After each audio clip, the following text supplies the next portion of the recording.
Porsche or a Neo? Oh, that's a Porsche, right?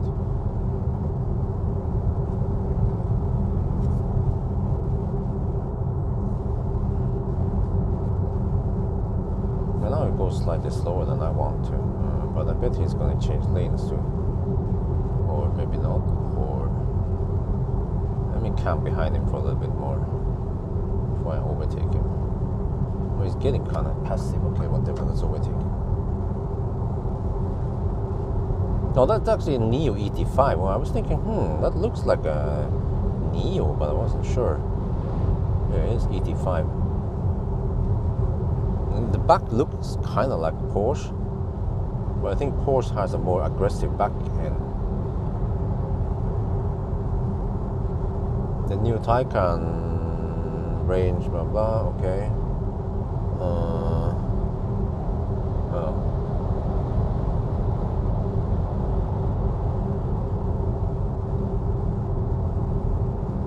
But it's kind of funny, like who the heck would drive that slow in a Porsche, right?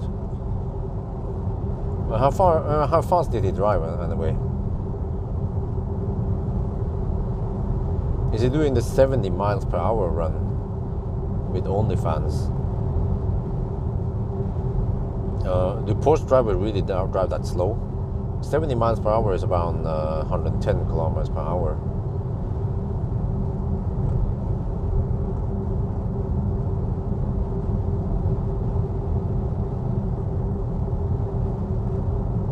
Not really, he went 80, he went 50 miles per hour this time. Is this some kind of Sunday driving test done? Wow, well, 4 people is more or less irrelevant. It's the speed that is important here.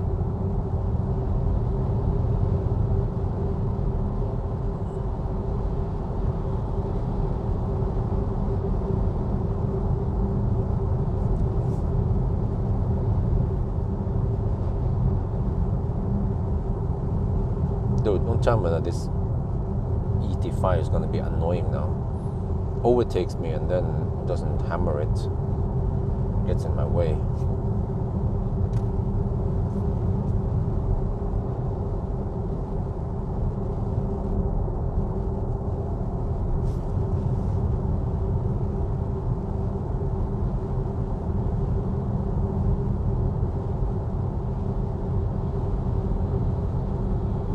See, now it gets a bit passive again. I just want to hammer it. Oh shit, man. Okay, there is a suite with a ski box on the roof.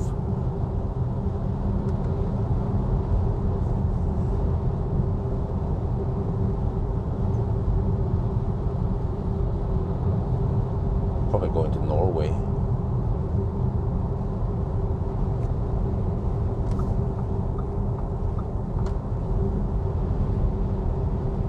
Now the car estimates I will arrive at Konghalla with 6%. Well, if I can get there, maybe I can go to Spekerød also. Yeah, I keep saying Konghalla, but that's basically, yeah. Okay, we'll see. We'll see once I get closer what I decide to do. Maybe I can just stop at Konghalla for the first time. Yeah. Well, I wouldn't call that hypermiling. It's more like an eco run or some shit like that.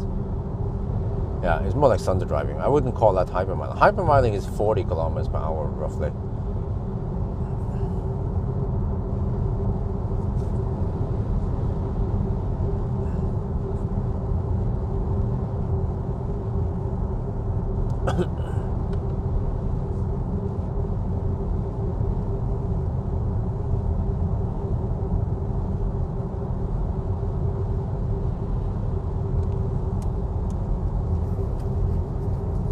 Now this ET5 dude is getting a bit annoying. He's driving very uneven.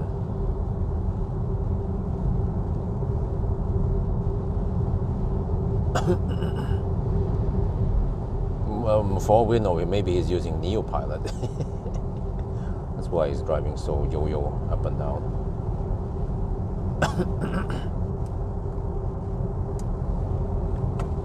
Okay. Well, I have no idea that it's supposed to be this busy on a Sunday morning. Feels like, wait, did I take the wrong day? Is it Monday morning? No, nah, can't be. Yeah, how the heck? Why is it so busy on a Sunday morning?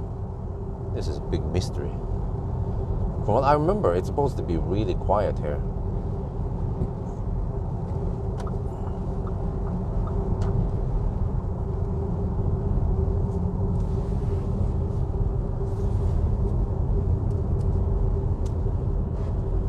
That's a Dane. It must be some kind of holiday now. I see lots of Danes on the road in Norway and Sweden. They are going somewhere.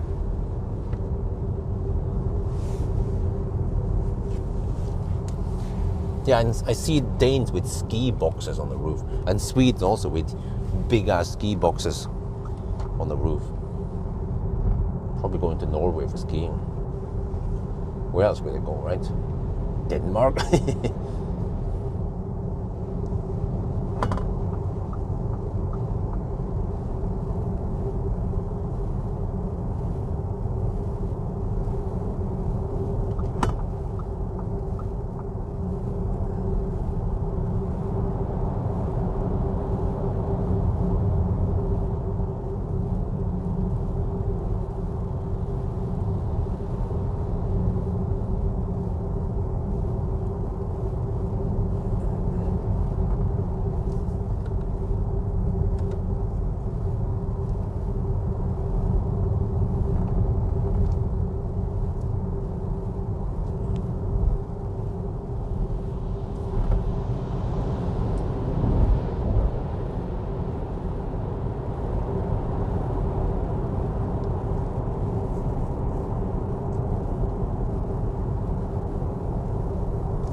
Okay, so we are 18 kilometers away from Konghalla, and we have 34 kilometers of range. Can I make it to Speculate? Would be nice to stop at Speculate because they have a toilet over there.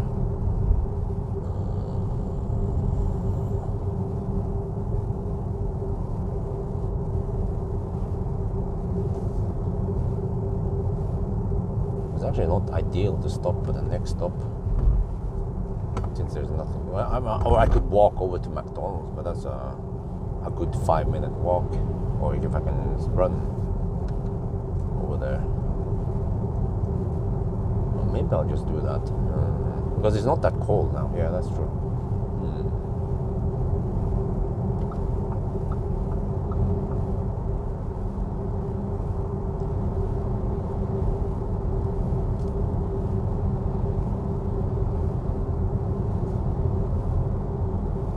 Check Speculate.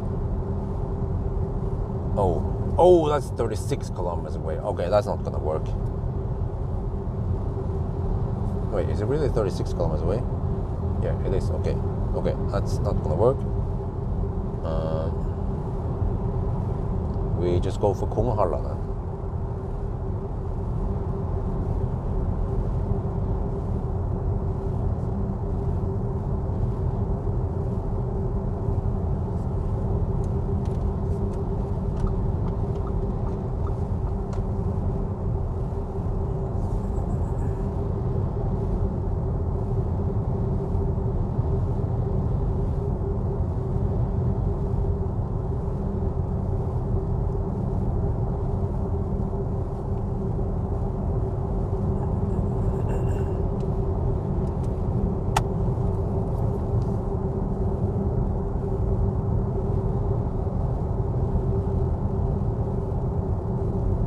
Hopefully it's not too slow detour to go to Konghalla.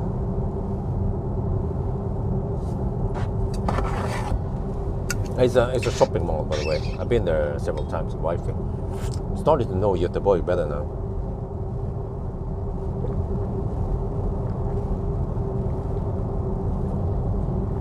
But man, I have to ask you guys, do we have any Swedes here? Especially Swedes living near Göteborg. do you agree that some of the roads around Göteborg are really confusing?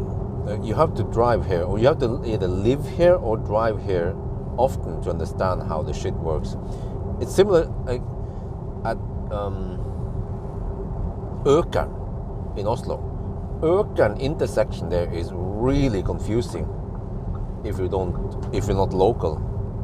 You have to really pay attention to the navigation to get things right. And if you misunderstand slightly, then you end up on the wrong place.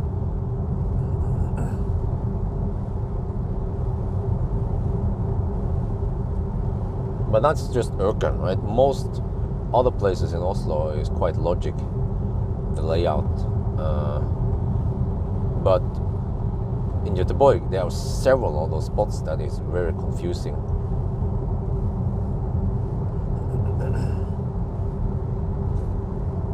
Yeah, Økern is horrible. But fortunately, I live near Økern, so I have mastered Økern, so I know how to get around there. But for people who don't go there regularly, then it becomes very confusing.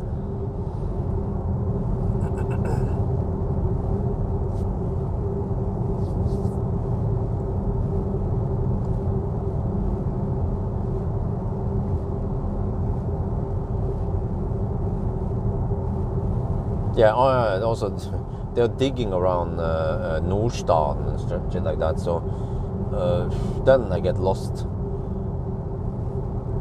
in the Baustelle.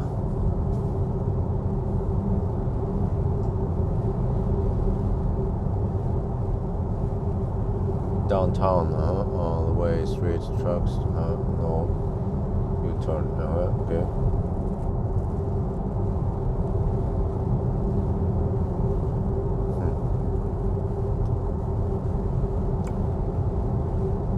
Well, this is why I don't like driving in city too much.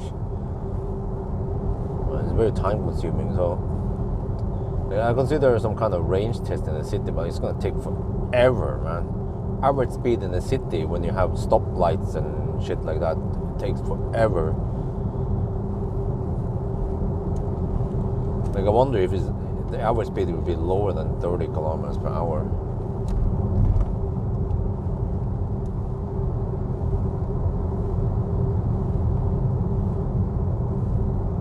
And that means that, for example,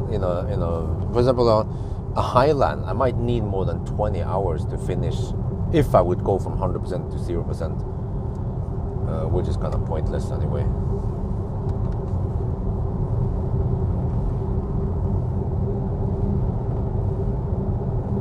Because when you think about this, who does that, right? Who will? In a way, the range test is realistic because there are situations where you will hammer at 120 kilometers per hour, and there are situations you will hammer at around 90 kilometers per hour in more B roads around Norway. So those scenarios fit more common use cases, whereas driving in the city with full battery until you're out, nobody does that. Even taxi drivers wouldn't do that.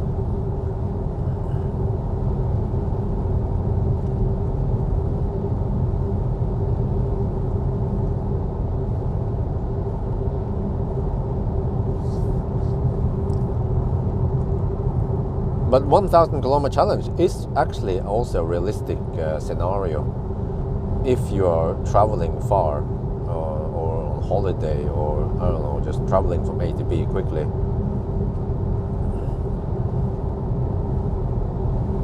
So at least I'm trying to make my test useful.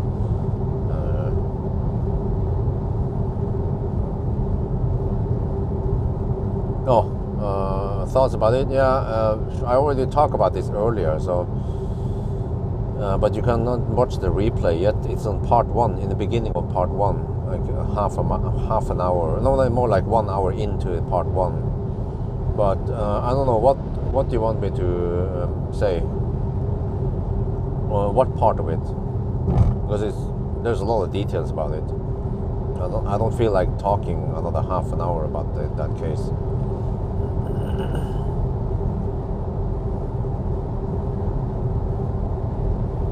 Yeah, but the YouTuber guy just joined now. He doesn't know what the heck happened 6 hours ago.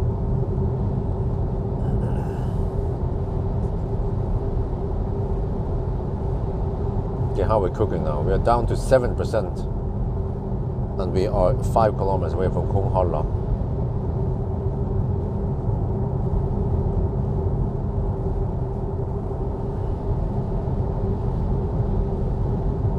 Maybe I should make a rant. I can do that during 1,000 kilometer challenge. Once it gets brighter, I can record a 4K video about this. Yeah, I think that should be good enough. I can just explain a bit, talk loosely around the whole test. But I should also point out that I appreciate that they are doing tests like this, because not many people will do a large-scale test, real-world test of cars. It is real-world, which is good, but however, it has flaws, but it can be corrected for. For example, elevation can be corrected for quite easily. I mean, for example, I do corrections also based on that. I find out if the car has a distance error, and I correct for that. Even though that's minor, that's usually just one. Most cars is just 1.5% error, which is not that big of a deal. But the elevation change is usually around. It could be like 5 to 10%, but it depends how unlucky you are. But let's say it could be somewhere between 1 and 10%, which is quite big.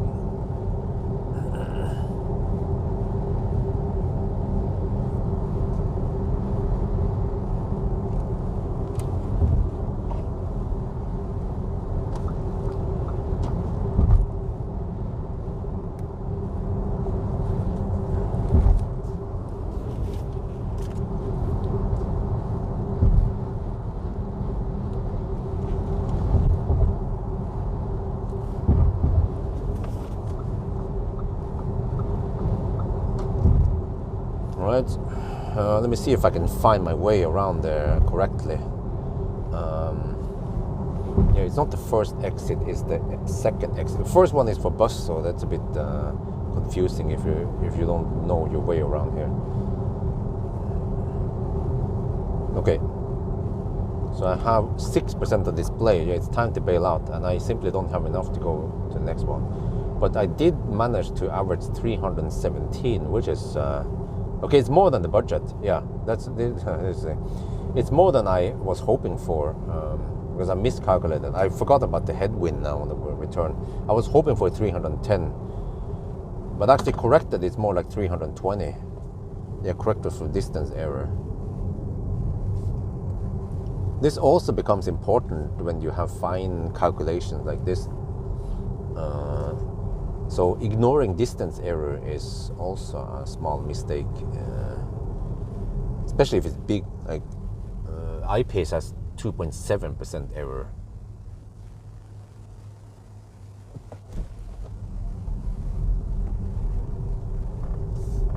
Okay, hopefully I can find my way just straight there without hesitation. Let's see, microphone off.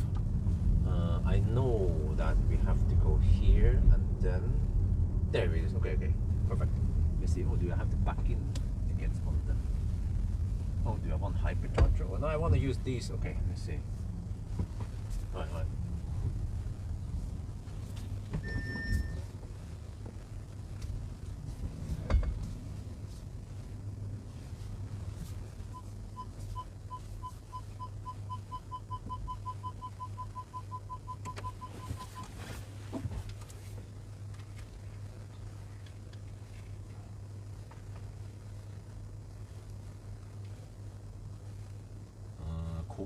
Konghalla, yeah. Okay, 5%, lowest I've gone this far. Okay, let's go.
Okay.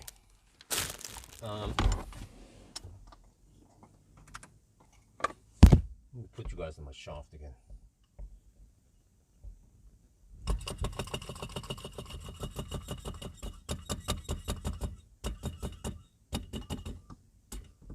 Well, the consumption was 180 watt-hour per kilometer on the Model 3, which sounds a bit high. I would expect it to be only around 160, so yeah, that doesn't make any sense. How the heck they ended up with that high consumption? Okay, anyway, I'm gonna go shoot video now outside. Wait, I have to find. I also have to plan my next stop. I always have to be ahead now and check out where my next stop could possibly be. I wonder if I should go to Strömstad this time. Yeah, I think that makes sense on the way back now. Let me see, Tanum, Strömstad. There. Wait, it was there. There. Okay. Strömstad. Let me see. 136. Yeah, I think that's perfect.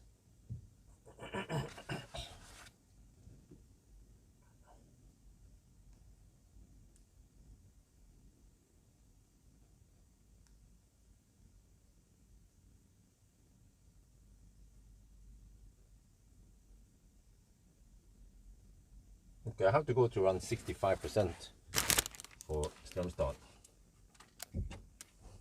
And now we talk about the road.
By the time I walk over there to pee and come back, then the car is almost ready to go.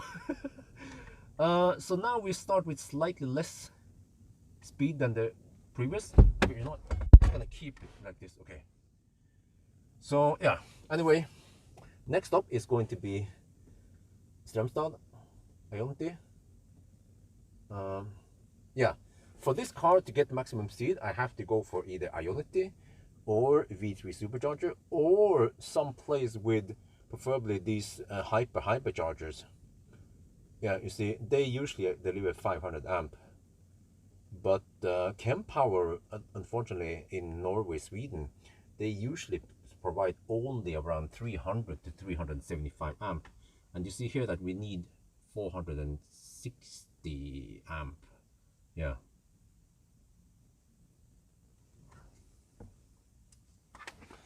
Okay, this time I'll probably just chill around here. And then we go for Strömstad. Wait, let me see, where's the mic? Yeah, you know, one thing that was strange was that if you look at that test, you will see that there are several cars that had lower consumption than the Model 3. And I don't know why it is like that. But maybe I can just run over to, let me check here on Google Maps. How far away from McDonald's are we? Is it a 5-minute walk? I think maybe a 5-minute walk, but it's not a 10-minute walk, is it?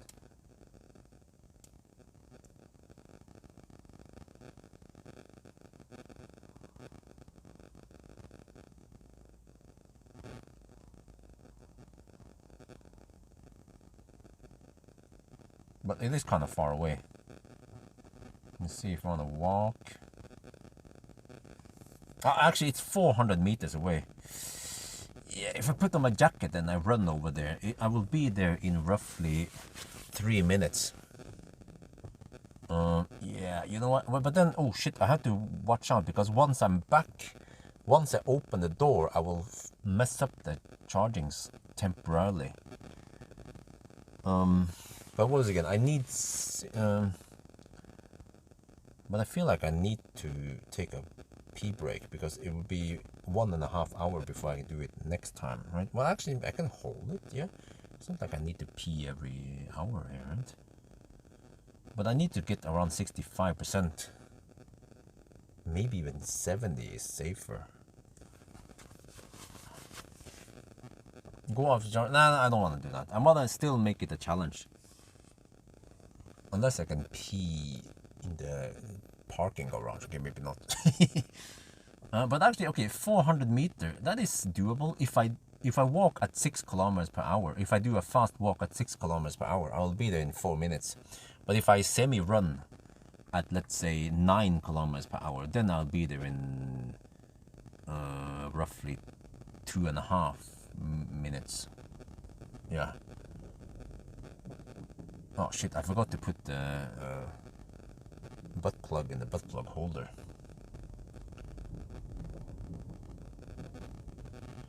Better built? It depends how you look at it, but the Model Y is remarkably good also. This is just more traditional design with air vents, manual air vents and shit like that. But I almost feel like the Model Y might be more practical than, yeah. It's just very traditional with instrument cluster, fairly big instrument cluster. We have a not so big central screen. We have some physical buttons. We have a little LCD display for HVAC and shit, you know. No, it didn't, because the cooling has not kicked in big time yet, but it will eventually. Because it's not that cold, I mean, it's not that hot yet, but if I would enter the car when the battery is close to 50 degrees Celsius, then then I mess up things. No, 177 kilowatt hours energy. Kilowatt is power. It even says there, you know, I don't know if you can see it there, you see? It says kilowatt there, not kilowatt hour.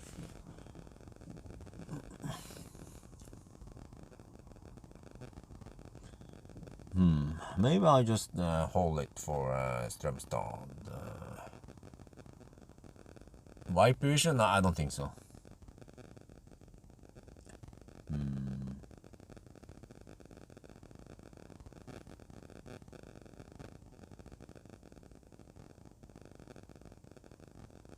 Well, I feel like I want to take a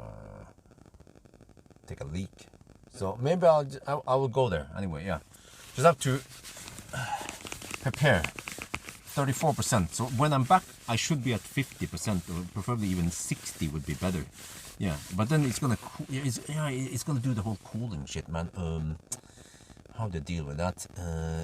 It's a flaw that when I enter the car, it stops temporarily. Yeah, and I don't want to stand out and freeze.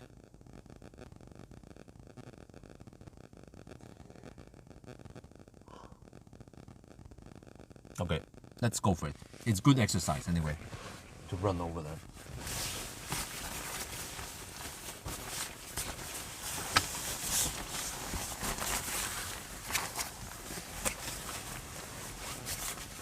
No, I wouldn't say a couple of seconds, because what happens is that the inlet was 15 degrees. It stopped the whole AC, but then it needed a good 30 seconds to ramp up. You see, now it starts ramping up. But I wonder if I open the door now, will that affect it? No. I think once I'm back, then that affects it. But it's not as bad as BYD Atto 3.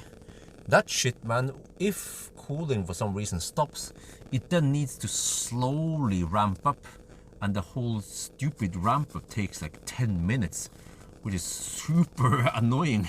Here at least, okay, the ramp up takes 30 seconds something, right? Or a minute, so it's still not that bad. But it is still bad that it stops. You know, Tesla doesn't do that. So, yeah. Maybe I should just bring the camera with me, so I can create some content that is not always about charging stuff.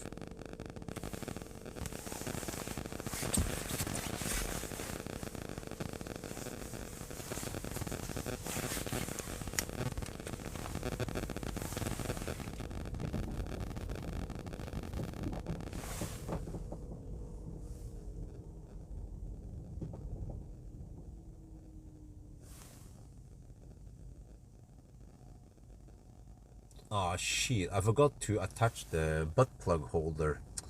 So now the butt plug is dangling on the wind.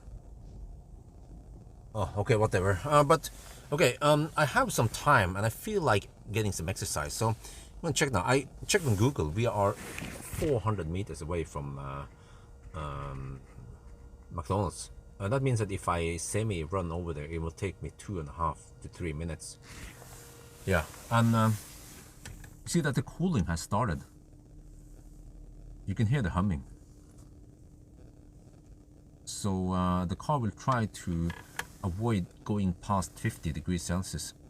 But once we lock the car and we come back, it should temporarily stop cooling before it starts again. So let's see if that happens once we're back. Let's go.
Doom. And then it tries to fire up the heater, even though I put it on off when I left, but it reset supposedly, and it wants to fire up the heater again. And this causes the cooling to temporarily stop, you see, and then the battery, it might throttle slightly, but at least it will, yeah, you see now, inlet goes up because the cooling is suddenly paused. But at least it's not as bad as BYD Atto 3. Atto 3 is super clumsy, man. It's so silly design that once the cooling stops for some reason, it needs like a ridiculous time. I'm talking about, let's say, 10 minutes for it to slowly ramp up to the maximum speed. Here, it might take 30 seconds before we reach the maximum speed. Yeah, but it shouldn't stop at all, really. Just me unlocking the door shouldn't stop the cooling. Yeah, or at least it should remember that I switched off the HVAC when I left. Just keep it off, right? But even if it was on, it shouldn't stop. Like, Tesla doesn't do this shit, man. Tesla will prioritize cooling the battery. Yeah. Wait, I wonder if I have enough juice now. Let me check here. Maybe I should get ready to leave. Because I calculated we need around 70%. We're at 71 now, we're good to go. Oh shit, camera's outside. Come on. Camera's outside, okay. Okay, we have a slight margin, that's always good. Get ready to leave. Put the camera there, put the microphone there. Fire up the heating now, I don't care. We are leaving in 1 minute anyway. Okay, take off the jacket. 72% now, that is more than enough.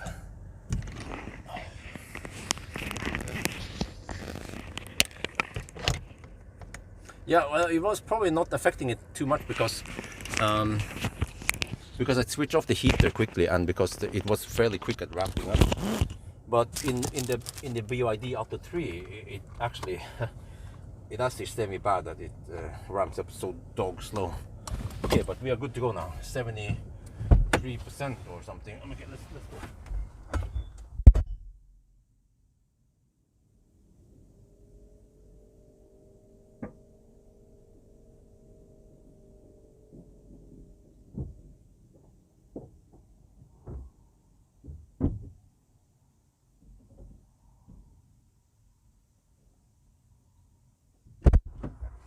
Now this was actually a 24-minute charging stop. One of the longer charging stops. Okay, I need to disable this shit. I have a little bit of pre-flight checklist. I need to reset short term. There, okay, now we're good to go. And then V mode and then off we go. 24 minutes, okay. 5 minutes slower than previously.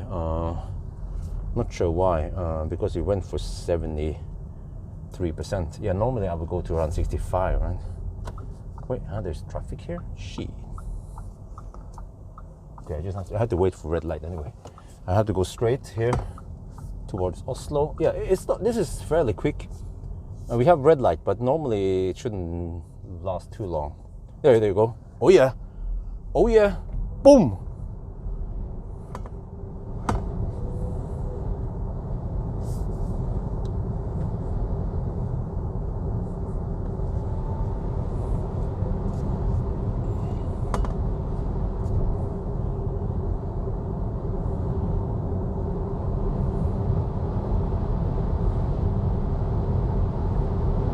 Yeah, this is a good detour. I mean, a good stop, except for that there's nothing to do there.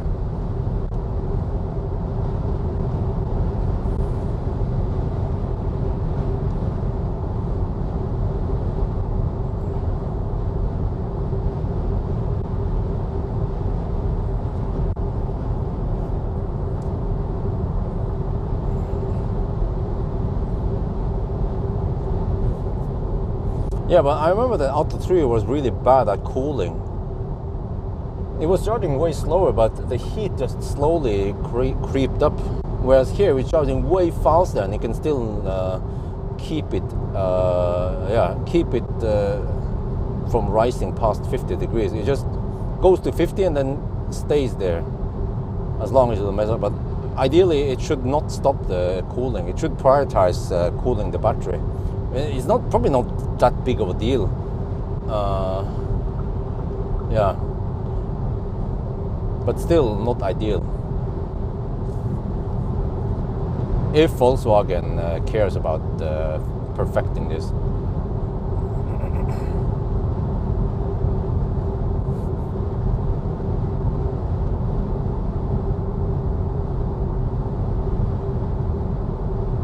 I forgot we have to drive the detour, which will save me lots of energy. It's a long as detour, man, 29 kilometers.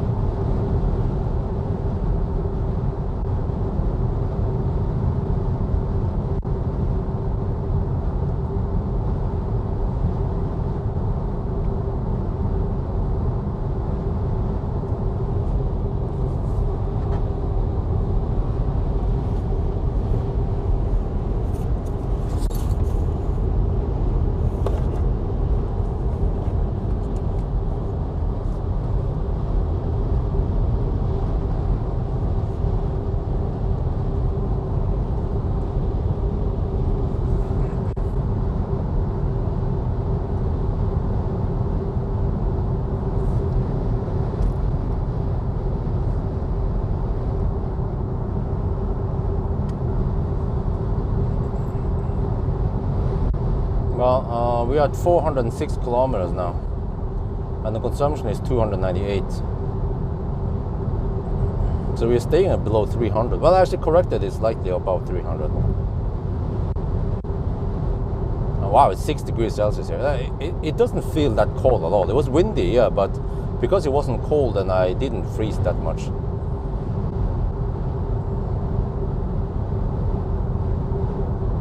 It felt just like a cold September night, kind of, yeah. 6 degrees.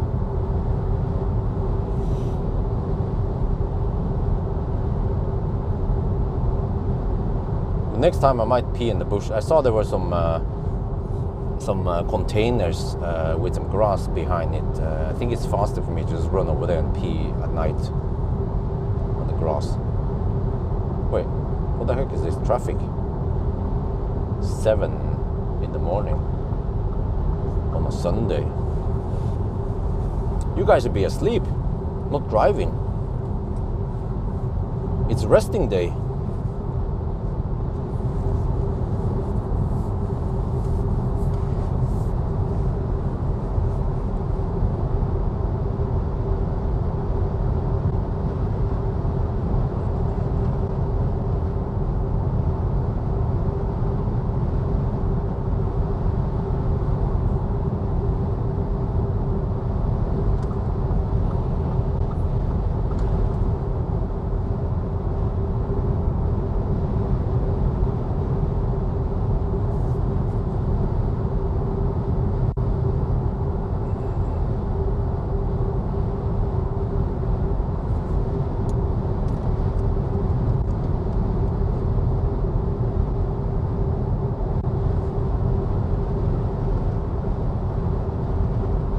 I wonder if it's going to be slightly brighter once we arrive at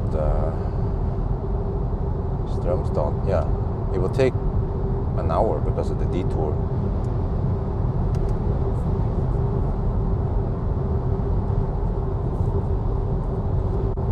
Yeah, I wonder if it gets bright around 8 nowadays. But I remember during midsummer, it started getting bright around 4 at night in the south, and in Oslo area it will get bright around 2 at night already, which means that there's only roughly 4 hours of darkness between 10 and 2.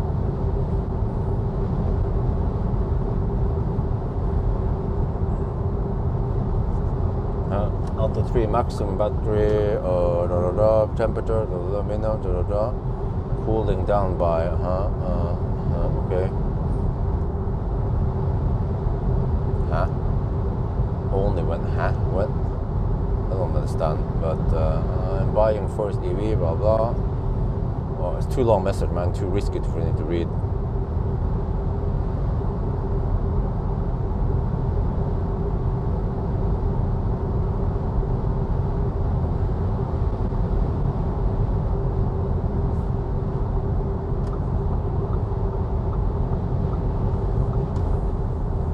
Well, I'm surprised I'm still alive.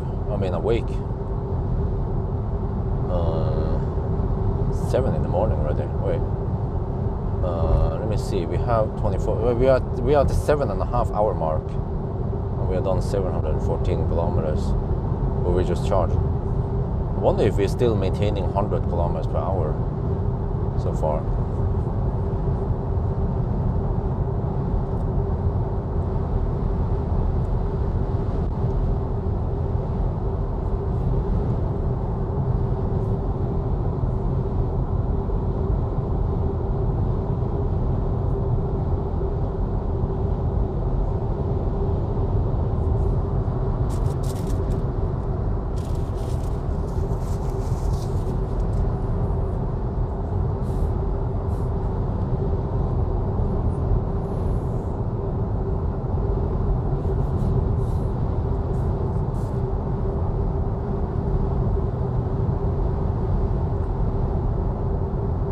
Recommend 3 cars. What do you mean?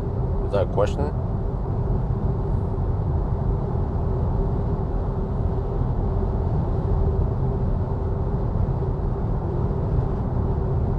But my general answer is I cannot tell you what car you should buy, because you need to know yourself what you need. Or in general, I can say get the Tesla. Yeah. Then there's a high chance you'll be satisfied.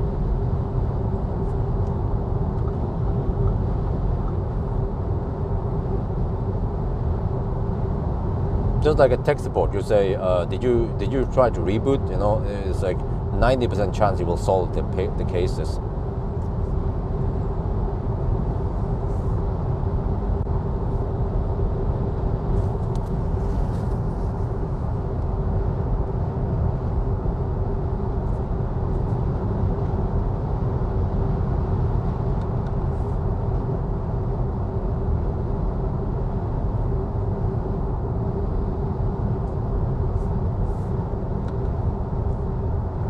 Do you have to be behind this Volvo? Yeah, I think so. Okay.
Okay, well, but at least I know the known distance is 29 kilometers. Yeah, I'm starting to remember it now. Yeah, the detour distance is 29 kilometers, so we just have to count how long it takes to stay in the detour stretch.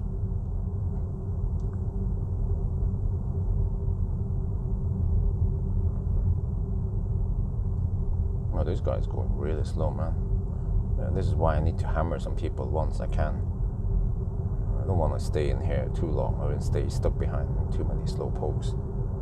As long as I don't have any speed cameras, then I go a little bit over the limit, but not too much, of course.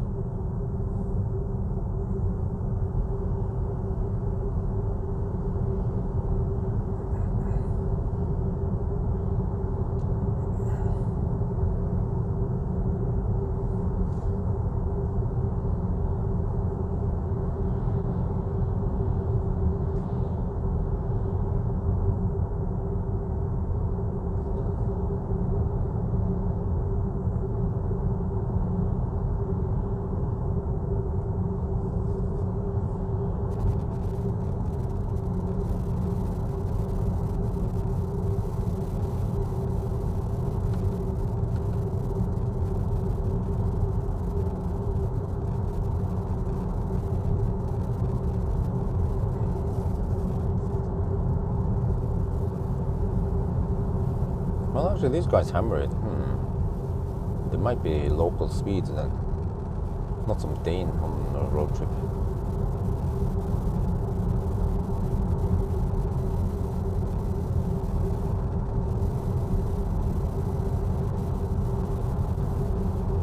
But I just get a Model Y. Get a rear-wheel drive Model Y. It costs 420k. Look. Well, Tesla should price it at 420,069. That would have been funny, man. They had the chance. They priced it at 420,100 NOK. I mean, why not just 69 instead? Huh? Maybe they didn't want to lower the price by 31 NOK.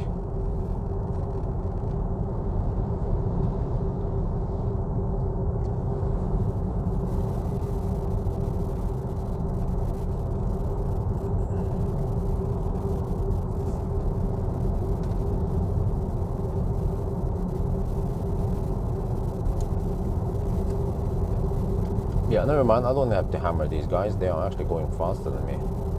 Slightly faster, but that doesn't matter. They were just going dog slow in front of the speed camera.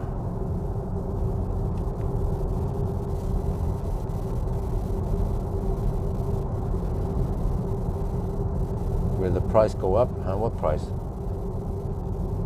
Model Y, I mean. Okay. I don't know. I have no idea. Yeah, but I know that my friend Pawel ordered one.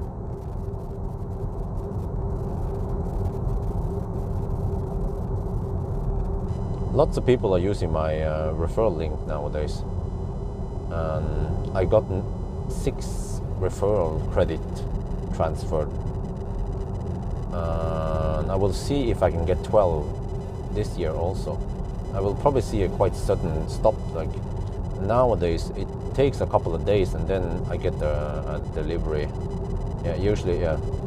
Maybe sometimes even once per day I get delivery. So if suddenly the delivery stops, let's say for a week or more, then that is an indication. Just like last year, that there's an upper limit, maybe 12 referrals per year or some shit.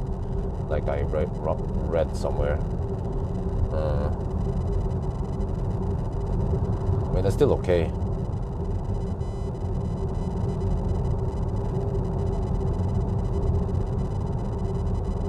Oh, use my phone, huh? Awesome, thank you. But what did you order back then? In 2018. That must be a Model S or X. Model 3 was not out yet. Well, actually, it wasn't widely out yet. Especially not Model Y. Well, that's 75. Oh, good choice. Good car for the money.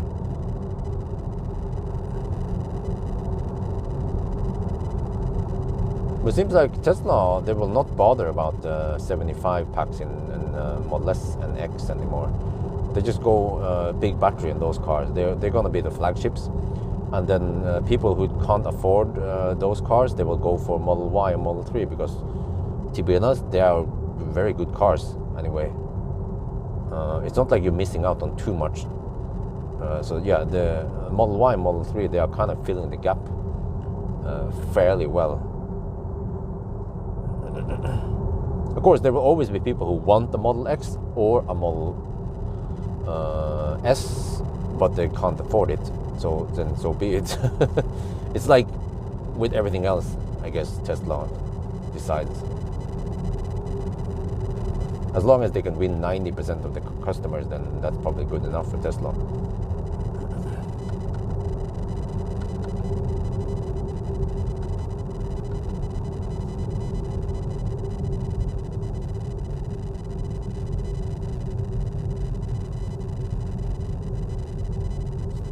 Let me see. Now the car estimates I was right with 25%. Holy macaroni! Did I charge it that much? I forgot about this stretch, but yeah, but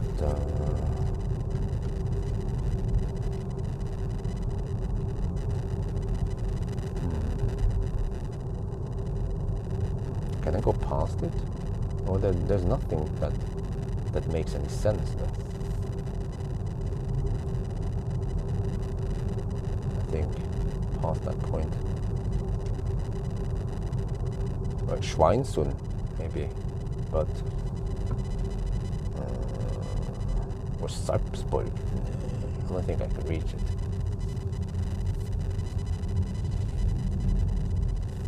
I should have gone for around 65%.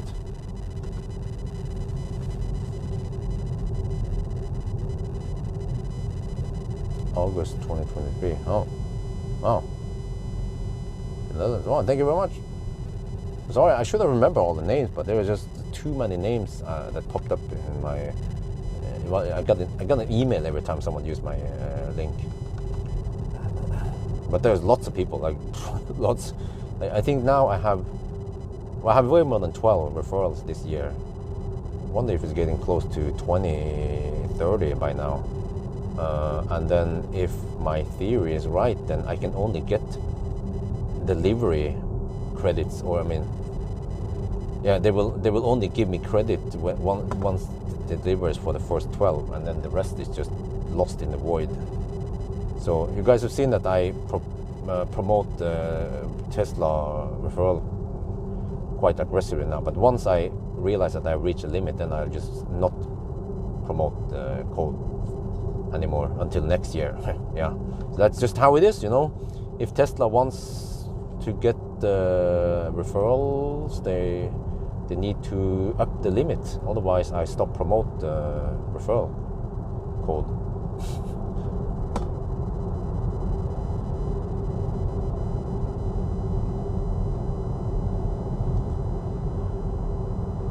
Wow, thank you. Model S21, huh? Cool.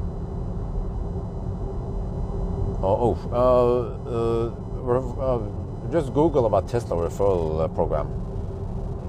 It's like, I don't know, I'm not sure what to call it. It's like, you guys have any good explanation, quick explanation? You get some bonus for, it's like, what do you call it again? When you use, like when you have Uber link or other invitation link, you get a little bonus every time someone uses that link.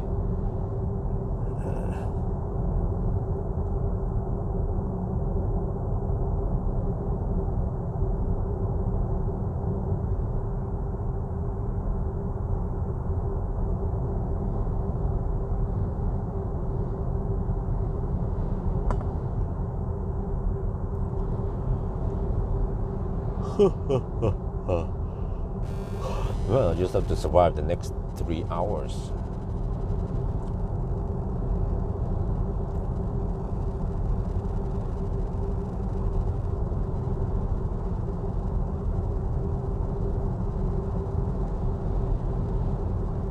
$1,500 free supercharger. Well, that helps.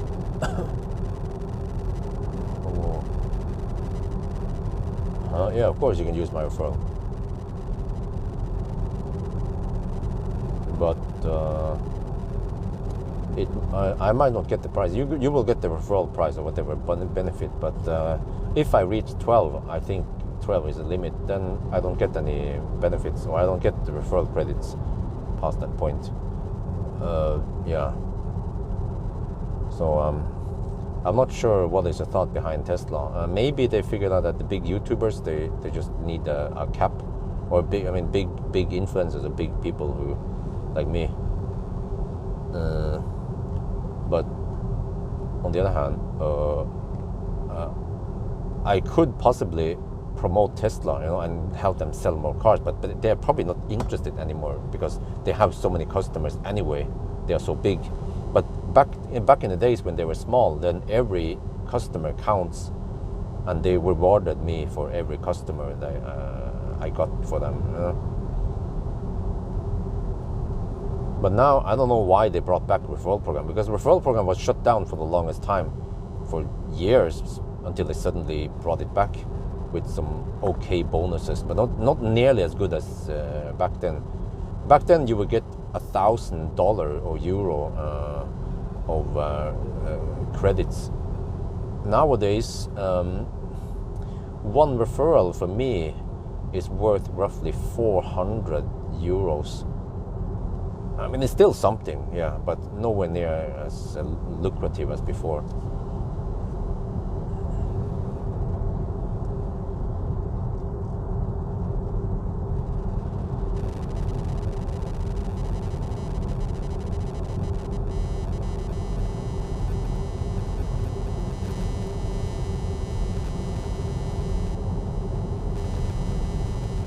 It's getting kind of bright outside already. What? 7:20? Oh, okay. Winter on marketing, they then gave any more to get a new customer. It costs way less, and that's why they reward way less.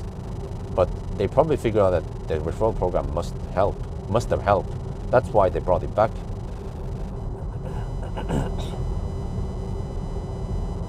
And I think it still has an effect, because there will be people like me who will do that extra to help promote Tesla and maybe get a few more new customers. And also buyers will be slightly encouraged to buy Tesla if they get some nice bonus.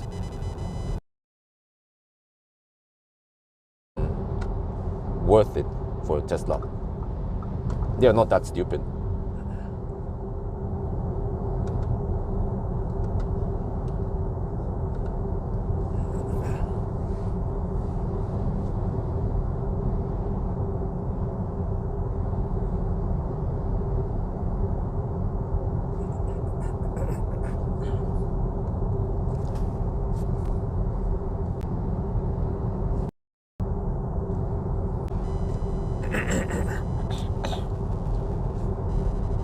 Okay, we should be back now, and then let me see how far away from Ljungskile are we. Oh man, this detour feels like a long detour, man.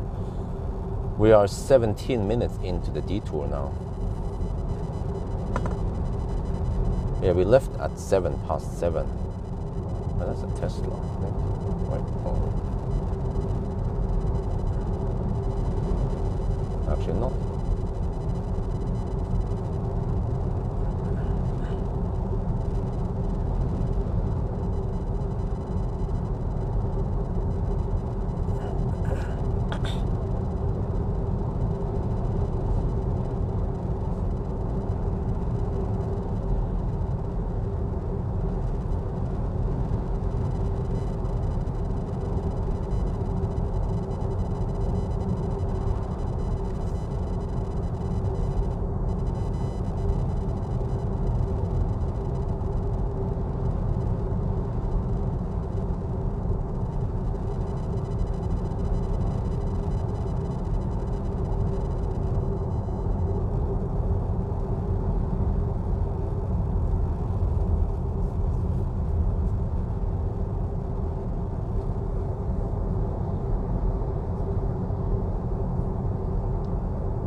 Okay, let's try again. I restarted the live Streamlabs. I feel like we're getting close to Ljungskile now.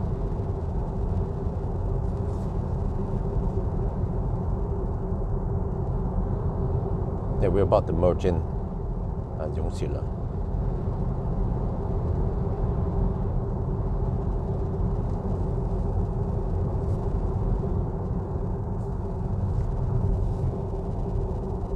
Bak.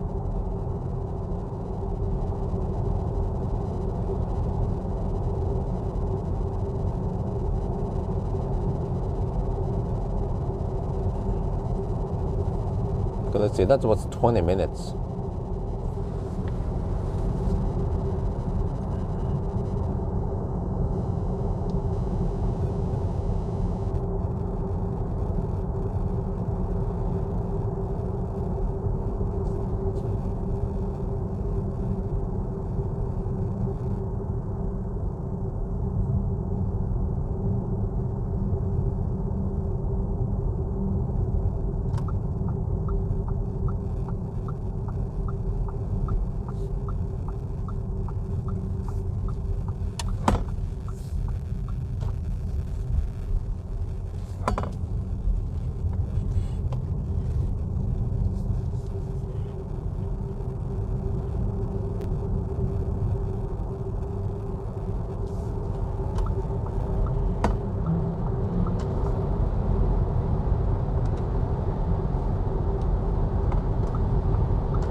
Okay, so now we're 90 kilometers away. We have 43 kilowatt hour left, but we have 110 zone all the way now, except for maybe the bridge, but yeah.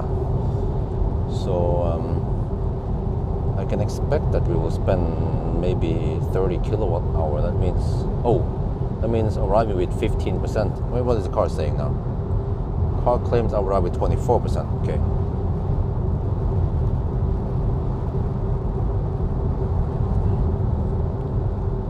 Yeah, but no need to preheat because we are 28 to 31 degrees Celsius in the battery. It's nice and hot. And somehow the car can maintain the heat in the battery.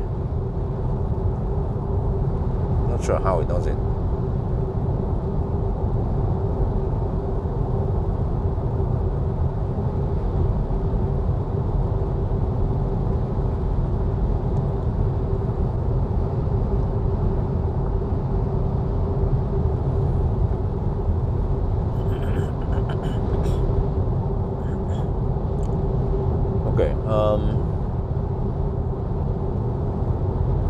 Yeah, I need to talk about that charging test thingy.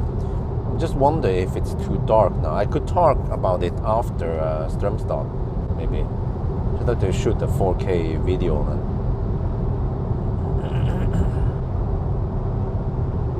I feel like it's a bit too dark yet.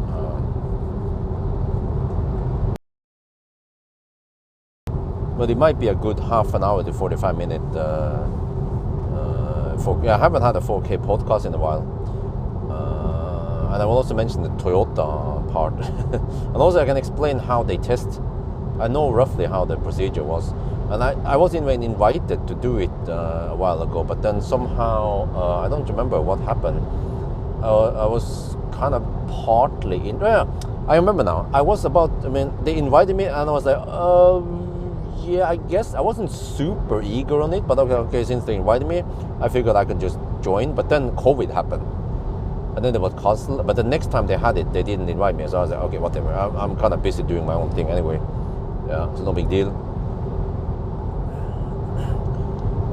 I feel like I wouldn't be getting that much out of it, because I used to be testing some car I had to follow their own procedure, and I prefer doing my own thing. So it's kind of similar to when I joined Fortum Ladetur. It was like several days, and it wasn't giving me that much, and my viewers wasn't watching it.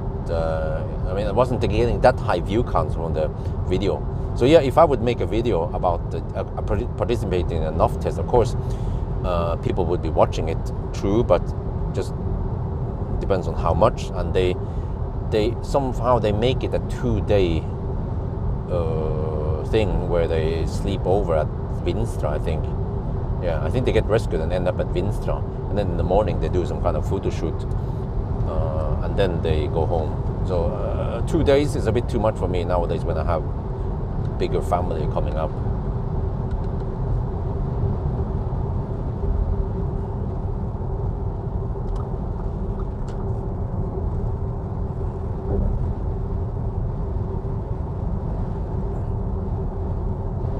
Let me see, if I talk now, I have roughly 40 minutes before I arrive at Strömstad. Yeah, I should talk about I should have this chat on the last session now. But I'm not sure if the next one will be the last session. Yeah, it might not be, because we'll be at 800. Wait, we'll be at 760 plus. Really is 6 plus 8, 14. Oh, and then I have to do 160 kilometers for the last leg. Ooh, yeah. It is possible. Yeah. And the speeds won't be that high anyway towards the end. Yeah. I don't think it's not guaranteed you'll get the Berlin Model Y, but it is highly likely. You live in Europe, right?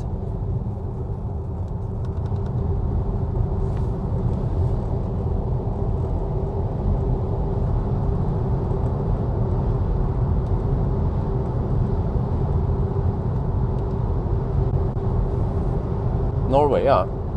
Then there's a high chance you get one. It would be weird if they ship a car from Shanghai or Fremont to you. It'd be way better to ship a Berlin car.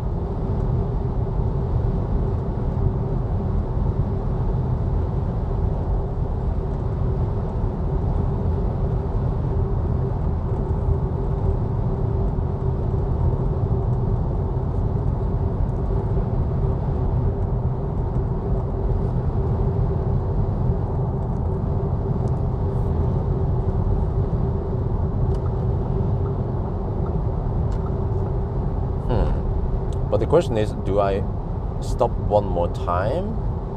160 kilometers.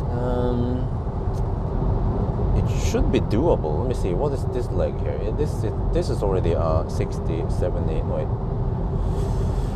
What is this? 64 plus 70, 75. This is 140 kilometer leg, roughly. So, but then I have to go 160 the next. Oh, if I go for around 70-ish%, then yeah, that would be possible.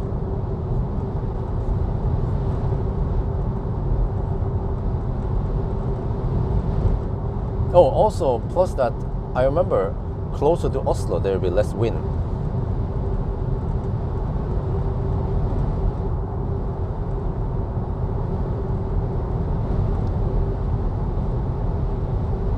What's wrong with the Chinese?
Seems like preheating is not much needed because this battery stays relatively warm. Seems like, yeah, we only need to preheat the first and the second time or some shit. Wait, or yeah, first and second time, but then past that point it managed to maintain the heat in the battery.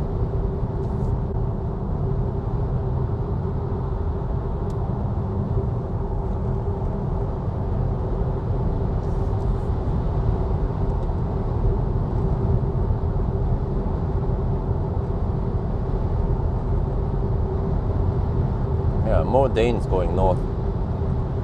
Wonder if the Danes, they have some kind of winter vacation now. Chinese citizens seems to be, huh? What?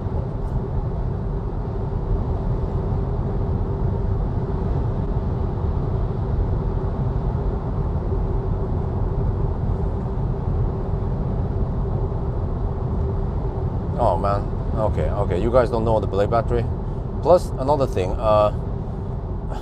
The AutoSteer thing, what you guys are talking about, that's for a Chinese car, you know, like a Chinese brand. But Tesla just happened to have a factory in China. That doesn't mean that the made in China Teslas are bad. They are actually very good. I almost feel like the fit and finish there and the quality control from Giga Shanghai is better than the Fremont cars. But the Blade battery has nice and flat charging curve. It depends, but it almost doesn't Colgate. You can plug it in with 10 degrees Celsius. You get 170 kilowatts flat until, I don't remember, was it 60%? It was just insane how flat it can take it. It's like Tesla is taking the Blade battery, and BYD by the way, BYD Blade battery made in China, and they just apply the Tesla tech, and they can really bring out or push it to the limits without breaking it. Now this must be a bunch of buses traveling together from Denmark. Yeah, these are all Danish buses. I was like, huh, what the heck? Why do we have so many buses here?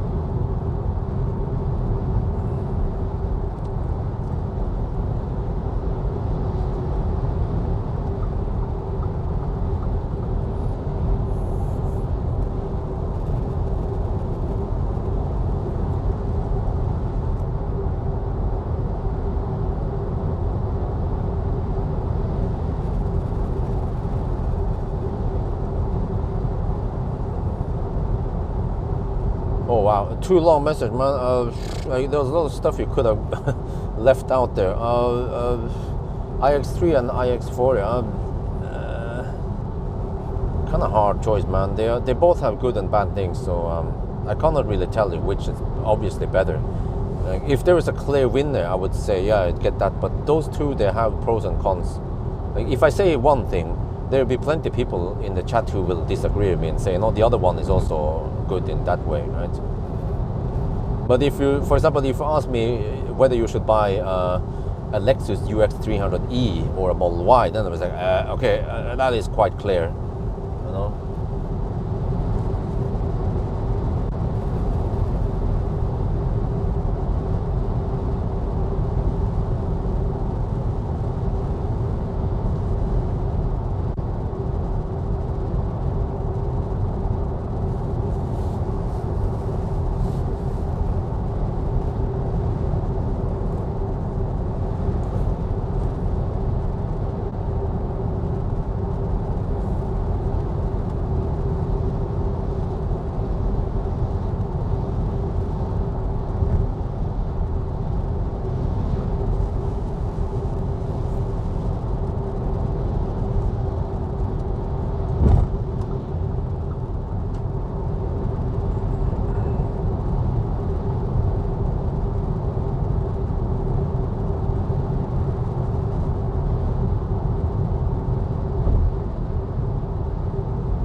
Hi-Fi has crap. Well, if you watch the range test of Hi-Fi when they did the steep hill climb plus the acceleration test, those two indicates that the Hi-Fi has bad all-wheel drive system. Why? Because in the steep hill you see that you can clearly see that the rear wheels are spinning. But if the rear wheel is spinning like that, why didn't it activate the front wheel, right? Was it? I even use snowboard. Snowboard should lock both, but if both wheels did not have enough traction, then both wheels should spin, right? At least in my logic. Why the heck would only the rear wheel spin? And when I did the acceleration test, you can clearly hear that the car, it was spinning during the acceleration, and that was weird because the grip was supposed to be good. And other cars I tested with all-wheel drive, they are not affected or very little affected by winter condition and winter tires. So those two things combined makes me believe that the hi-fi all-wheel drive system is not that great. But on the other hand, I'm not surprised. Like but you know, initially I would think that all the EV overdrives, they are more or less the same, but apparently they might not be the same. But I'm not surprised when I heard about this or when I figured it out by accident, because for example, MG, Marvel, and MG4 actually, X-Power, the all-wheel drive system doesn't work in reverse. So they took a shortcut, something about the gearbox and some shit like that. I don't remember what the heck it was all about, or the clutch or whatever they use. So that is a bit weird, because I think the rest of the car industry has all-wheel drive forward and backwards. And also MG again, I discovered this a couple of years ago, that the MG, when going downhill in cruise control, does not use regen, it will use friction brake. I was like, huh? That was unheard of. But it was so weird, so bad, that I didn't believe it initially. I thought the guy was just spreading false rumors. I wasn't even yelling at him for that. But then I realized, oh shit, I stand corrected, I was wrong. The MG is actually that bad. So that's why I'm not surprised if some Chinese car has bad all-wheel drive system. Yeah. In a way, kind of similar to Tesla, because Tesla also, you know, I was complaining for the longest time about the Tesla Model 3 that the back end would slip slightly before it kicks in, the front wheels, front axle. And people are like, yeah, but you know, they were like freaking man. I like oversteer. You know, if you can drive, if you know how to drive, you want oversteer. But I was like, dude, when I drive Polestar or any other all-wheel drive systems in other cars, non-Tesla, they behave way better. But not only that, but Model X and Model Y, and Model X and Model S, they are by default front-wheel drive, and they kick in rear wheel when needed, and they also feel way more confident and safer, in my opinion, than the Model 3. Yeah.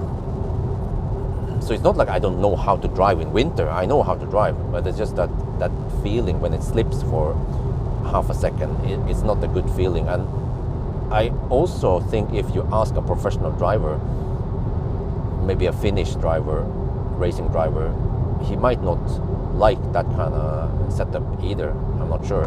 Just have to ask Kirsti maybe if she knows. Yeah, Kirsti probably knows that guy. There was a Finnish dude who seems to be quite skilled in driving. He would turn off all the ESP and safety features on the Model S he would use, and he would just drive by pure skills. That's insane, man. I sat with him. He used studded tires, of course, and he was extremely skilled around the ice track.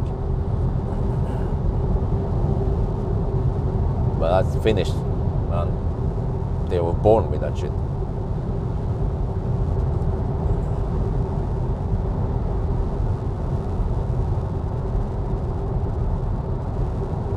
But yeah, maybe I should use. I need to use the slope to my advantage. But that means that I have to purposely make it slippery, and then be able to remove the ice when I don't need it, which actually requires a lot of planning. I have to wait for the right weather, and then water the slope to get it super slippery.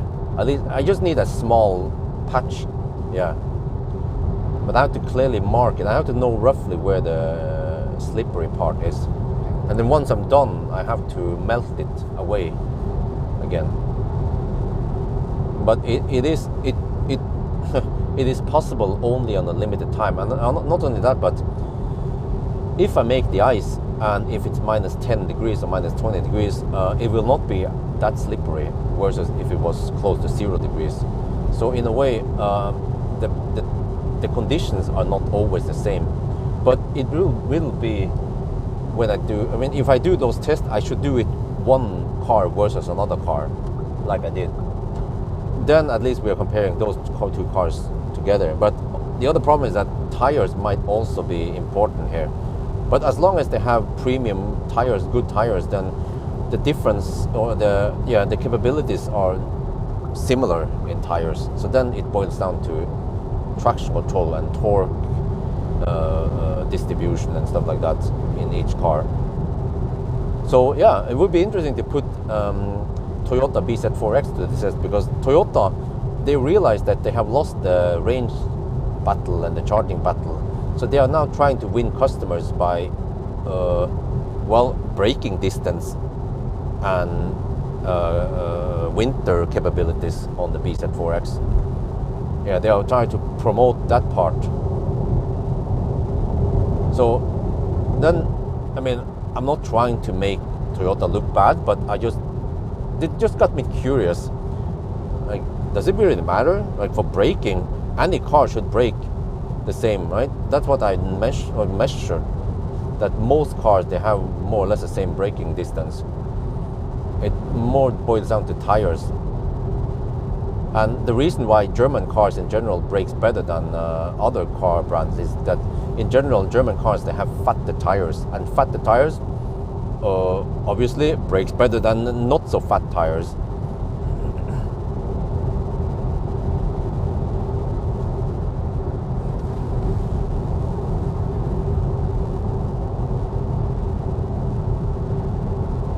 But yeah, I remember they were, Toyota was bragging about some tests. Well, there was some media, it was not Toyota themselves, it was some kind of TV2 or I don't remember what the heck it was.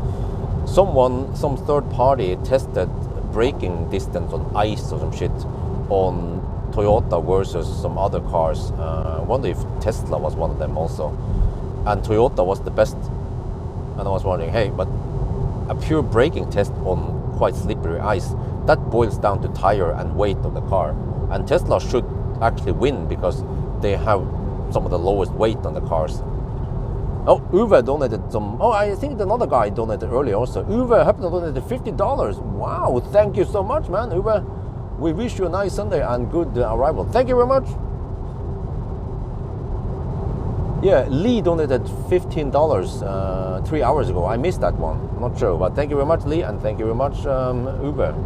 Highly appreciated.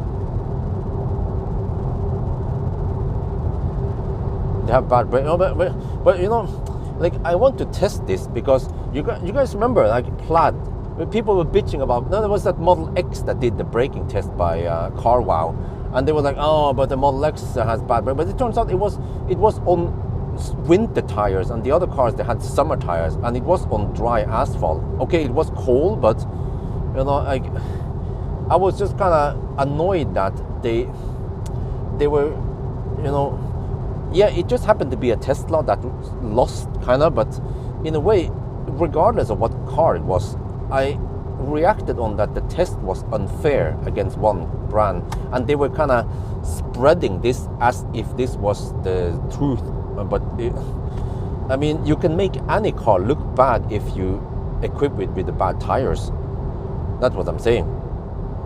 And I actually have a test where I test the braking performance on the Kia Soul, and it performed really bad because it had winter tires.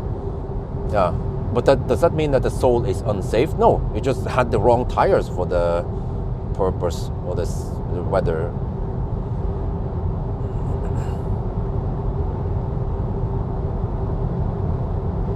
What do you mean weight doesn't influence braking distance? Of course, weight has really a lot to say about braking distance. But in general, heavy cars, like German cars tend to be, they have fat tires. Just look at my result and you will see that German cars, many cars, they have fat tires. Fat front and fat rear tires, especially fat front tires is important. It boils down to pure physics. If you have a heavy car, you need to be able to stop the mass. I think you're mixing it up with consumption, because consumption is not that much affected by weight, but it depends. As long as you have good rolling resistance, low rolling resistance. If you have high rolling resistance, then more weight will make it, it will be more affected by it, yeah. That's why, for example, if you ever notice that, when you use those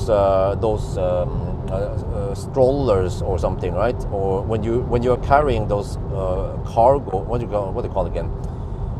Those jacks where you lift the pallets, you're pushing a ton with your own muscle, and it's no problem. Why? Because they have very low rolling resistance. But if you try to push that pallet on sand, you're not going to get very far. But because you're pushing it on smooth surface, then you can push it, right?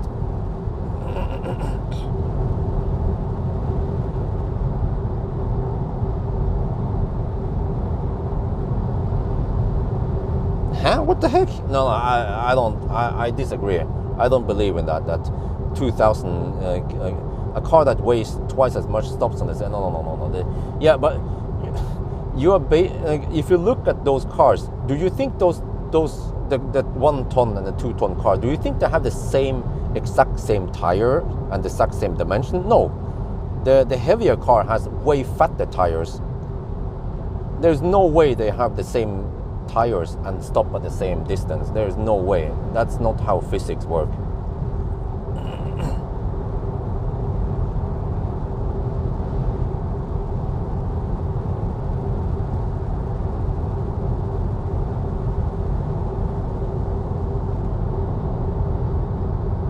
And actually, Mike, I think you missed out a punctuation there, because what you meant was actually not punctuation. And then, if you read it like that, it was I had to read it again. Actually, not a, it sounds confusing when you don't use punctuation correctly. But whatever, I probably don't need to argue about this, because I suspect that other people also agree with me. The heavier car, just think about this. Why are trucks limited to 80 kilometers per hour? Ask yourself this. And when you're pulling a trailer, why do you have speed limits with trailer, lower speed limit with trailer? Why? Because in general, trailers make the whole car heavier, and the same thing, trucks are quite heavy. Why don't they allow trucks to go at 150 kilometers per hour, right? It is for safety, of course. But one reason why the truck can stop so relatively quick is because it has lots of wheels and lots of surface for the rubber to grip.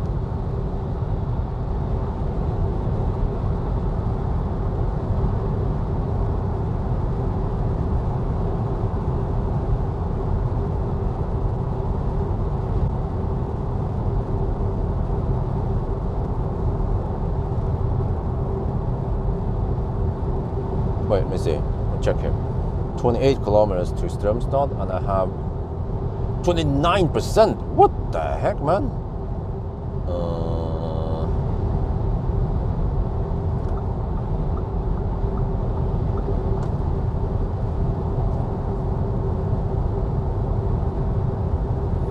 I think I totally miscalculated that one. So I'm not sure what I'm supposed to do now.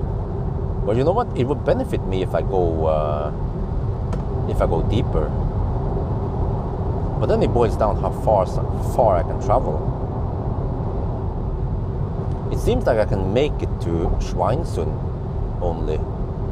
But do we have any high power chargers there I can utilize? That's the problem. I think they are not fast enough.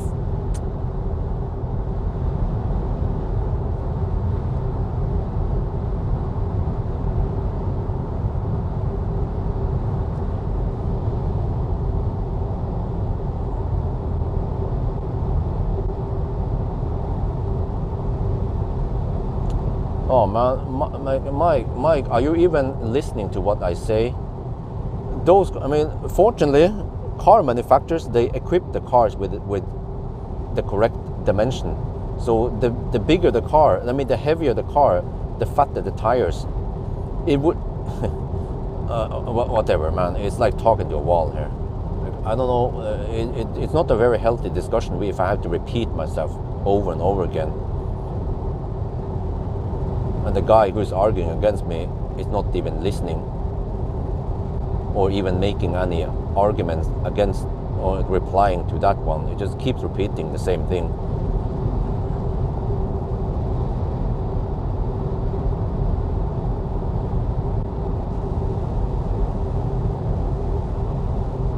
ID4, yeah, eventually I will, but I think I will be able to get the Skoda Enyaq after this.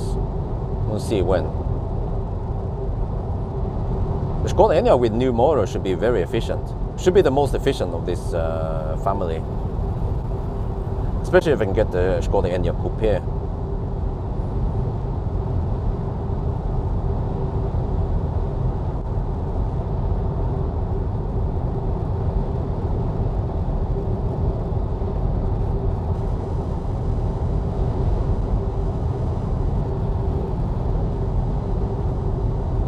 Yeah, but it was one interesting comment, by the way, about the steep hill test on the Hi-Fi versus Highland.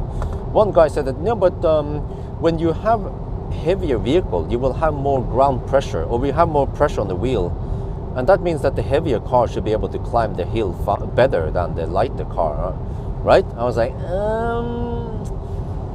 I'm not sure if he understands physics, because there is a force that the heavier car needs to overcome. You know, the Hi-Fi weighs 720 kilograms more than the Tesla, so it needs a lot more force to push the car up versus Tesla. So in a way, Tesla needs way less grip to get up the hill. So the lighter the car, the better, of course.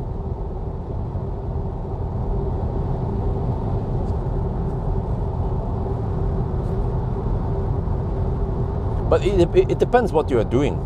For example, if you're trying to push something, let's say like a snow plow, right? The snow plow, if you try to push a heavy snow and your vehicle is too weak, then that becomes a problem. Because then you don't have enough pressure on the wheels to be able to push the plow forward. You will start slipping.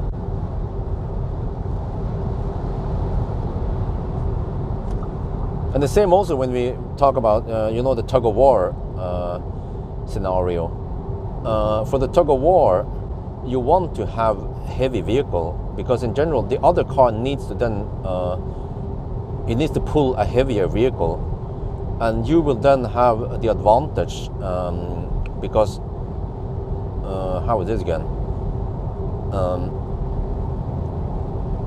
I think that's actually that your tires, both cars would probably go up the same hill the same way, right? But because you have the heavier vehicle, the other car needs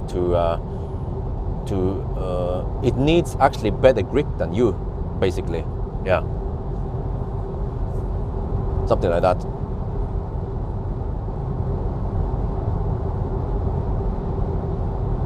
So in a way, if you try to go up a steep hill, and you both go up in the same way, or like you can get up to the same level individually, but the heavier car will then win the tug of war battle, given that of course it has enough power. But usually tug of war, at least between EVs, is more like a tug of traction rather than a tug of power, or battle of power.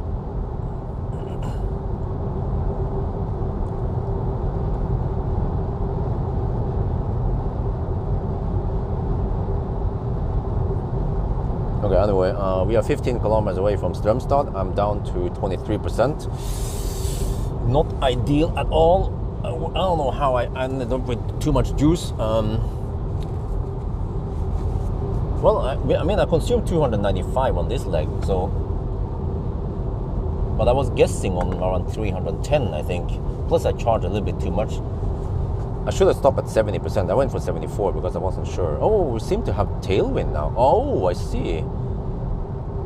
Okay, this is good news. It means that I can probably go around 70% on the last leg and make it to either Yesheim or even, yeah, let's see.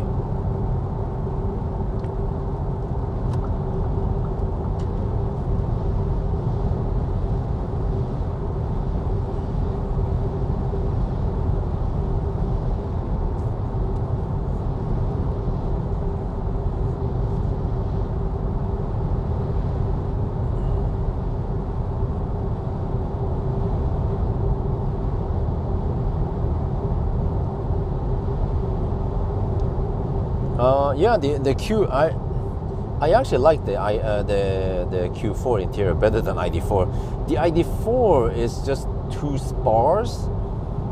I mean, either you go minimalistic like Tesla or Neo, and you design it well so it works, or you go like traditional like this Audi.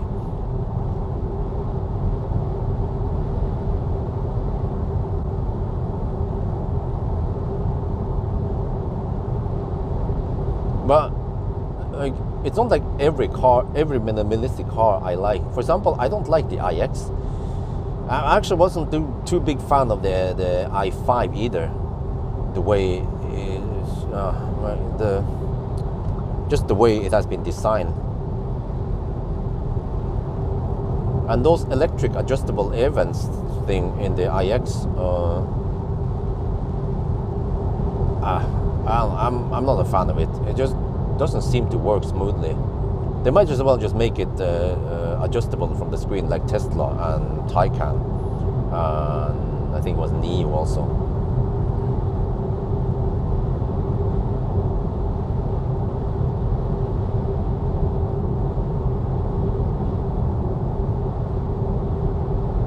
Wait, are you talking about brakes or brake? Brake as in, you misspelled brake, right? I'm not sure what you're talking about here. Huh? Getting what in the Audi? Okay, so we seem to have some tailwind. So on the last leg, I can probably expect around 280 maybe. I mean, even this was, yeah, it's a slight tailwind now. At least not too much headwind. And we have lower speed. So yeah, 280 sounds plausible on the last leg. I have to pass through Oslo also, and probably deal with some left lane huggers. Maybe even 270 is realistic.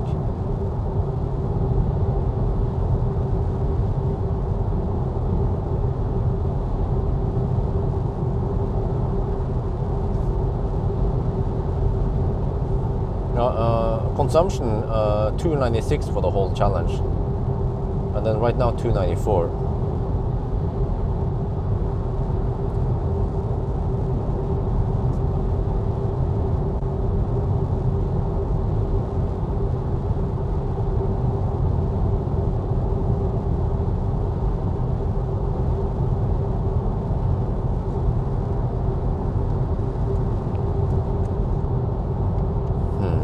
What, 20% now? Oh, okay. Not ideal at all. Well, but at least I can do the rant, or whatever I should call it, after this charging session. And then my plan is to go straight to, I'm not sure how I'm going to do it. I can probably add a little bit of convenient charge also, and so I can reach Ionity Dar. Yeah, I feel confident I can go the last. It seems like this car can do around 150 kilometers between each charge. And if you pass through a city, then even 160-ish still be possible. But especially since we have lower speed limit in Norway now.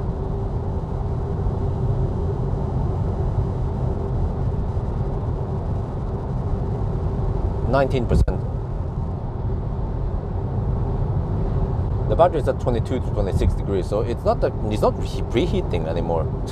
It just preheated the first 2 sessions. I should make a quick video about this before we arrive.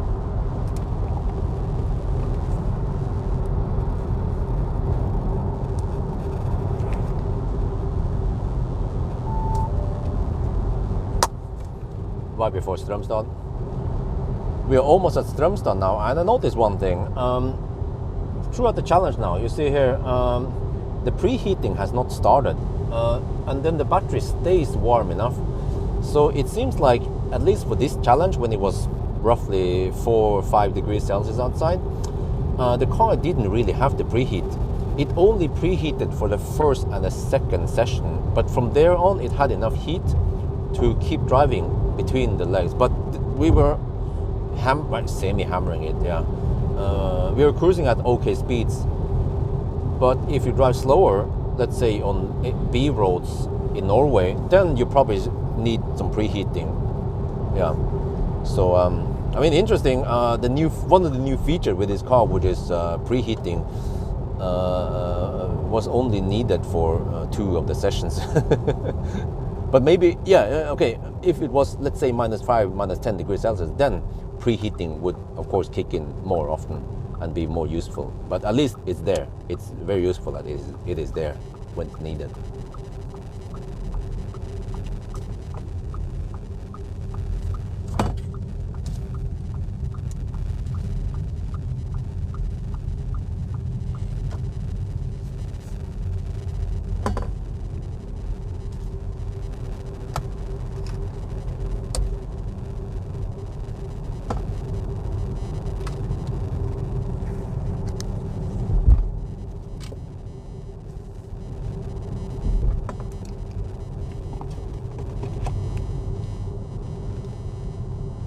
Falcon, well, they seem very good overall. Yeah, from what I haven't done any direct tests and stuff like that, but my impression is that they seem to give good value for money, and they seem to be right on par, maybe even better than some of the, yeah, like Nokian and stuff. Depends, of course. But they are roughly 20% cheaper than Nokian and Continental. So that should mean that they are good value for money. And they're way better than the Windrun I used to like before, but then that was because I haven't tested too much. Let me see, let's just, I'm not sure which charger works, and which are buggy. At least that last one is buggy, so hopefully the second to last one is okay, so I can park like an idiot.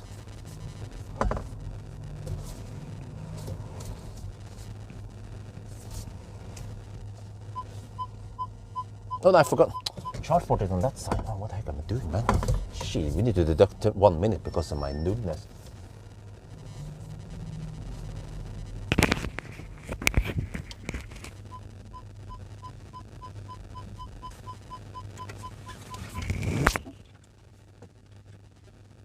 Favorite animal? What? Okay, hang on, I'm a little bit busy here. Oh shit, did I? I don't know if I remember. Strømstad. Might I use the wrong trick every time I...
Well, Svalbard is part of Norway, and there are polar bears in in Svalbard, but not on the mainland.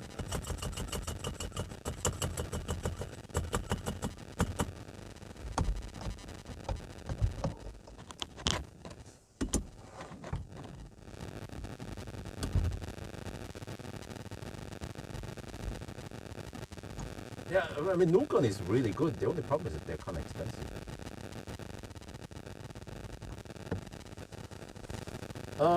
I calculated that I lose only, let's say, 1 to 2% when I preheat. But like I said, it's not really preheating much anymore. Okay, I have to see now. If I want to try to reach Jessheim or somewhere, or at the 99 point, let's say, yeah, if I want to, say, go there, how far away is that? Oh shit, 171 kilometers. Damn. But I have to expect that the consumption will be low. You should check weather here. There will be way less wind, and the temperature will start rising soon. Even the speed limits are lower. So yeah, we have some tailwind. Ooh, okay. So 180, like, yeah, 280 watt-hour per kilometer is realistic. Maybe even 270. Let me see, 270 times 171. What? So yeah, if I charge to 70%, I should be safe. Yeah, okay. But then I just figure out, do I then charge more somewhere, or do I do a convenient charge? Okay, I think I'll do a convenient charge once I hit 70%. Yeah, I just get maybe 5% extra, shit like that. Okay, anyway, time for some restroom now. So I'm not sure if this thing will freeze while I'm gone. Will it freeze?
shit, it's gonna stop the thing. Oh, stop. Oh shit. Wait, huh? It's not, it's cold now. Okay.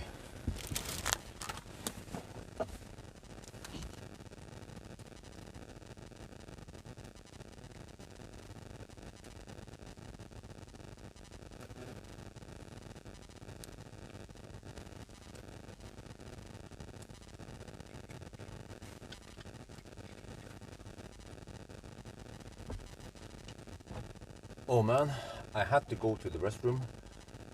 It was a boomalum. Yeah, you have bimelim and boomalum. You know, type 1, type 2. This was type 2. And then I come back, and I come back to this. No, not that one. No, not this one. No, not that shit. No. Those stupid areas. But here. Look at this.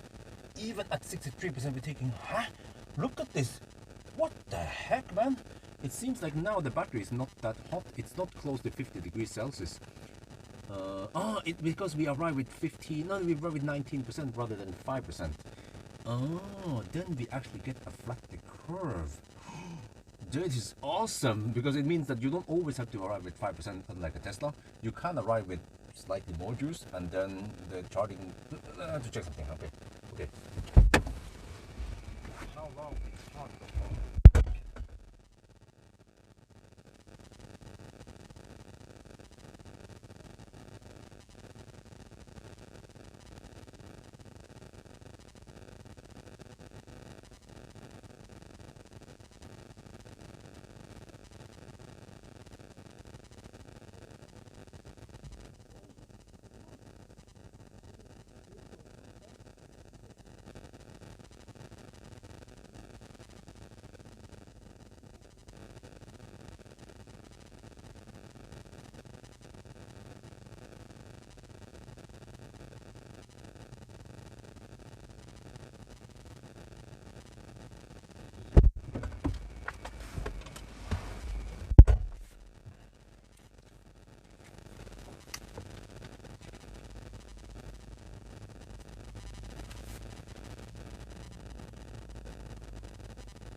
Okay, you see, we need to go to Yesheim. That's usually where we hit 999, right? So, yeah. But then I'm gonna go charge at Ayondidal here, slightly further ahead. So I need to charge a little bit extra, maybe just 1-2 minutes extra. And then, yeah, so I will just deduct for that. We'll just do the so-called convenient charge. Normally, I will go straight home after the challenge, but this time, I'm gonna do a charging test. I need to document how awesome this charging session is. So, all right, now I think there's a dude over here. He wants to speak to me.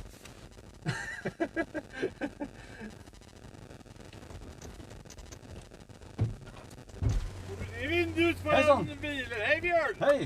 Här har en följare på YouTube. Ja, kul! Ja, jag ser dig jämt. Det är så kul att du är ute och kör i Norge med omnejd. Ja. Ja. Jag kör också mycket både i Sverige och Norge, men inte så som du håller på med. Flott program du gör på YouTube. Ja, tack. Jajamän. Första gången jag ser det här, jag ser du stannar ofta här. Ja. Jag kör också här, jag bor här kring. Men... Ja. Så det är kul. Vad är du ute och provkör den här? Det här är en ny Audi e-tron. Ja. Går det flott? Men, ja, bra den. Lader rask och ny motor och mer effektiv. Kommer den på YouTube imorgon? Nej, det kommer om några dagar. Ja, jag följer det. Det är kul. Det är stort intresse. Ja. Det är bra. Keep up the good work! Ja, tack. Varsågod. Ha en god dag! Ja, ingen månad. Okay, let's see. I need to get roughly 4% extra. Oh, yeah. So I just have to count now how many extra minutes we stay here. And then I also have to prepare for the speech I have. Let me see.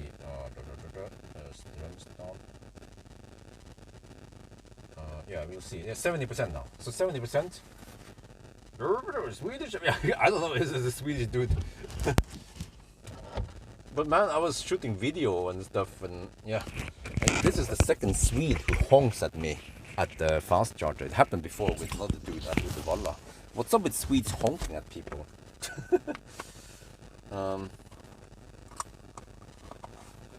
Okay, anyway, oh yeah, I think at this point I can fire up the heater. Auto, okay. Let me see. Oh, there. So 34, okay, 34. I can count now how many extra minutes we spend here.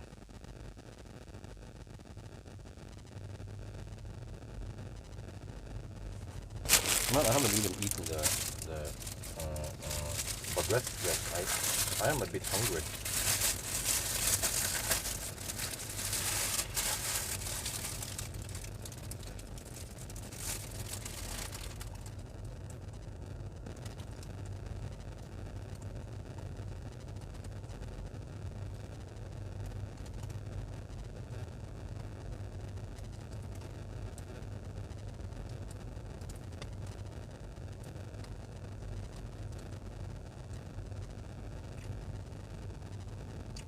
Right. I suspect I can't go too fast anyway. And there also seems to be some holiday traffic here.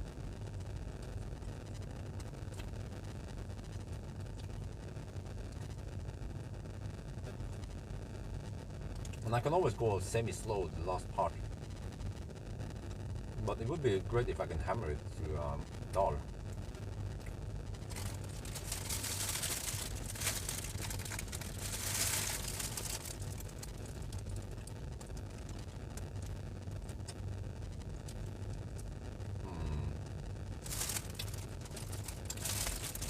Yeah. Let's make it 2-minute deduction.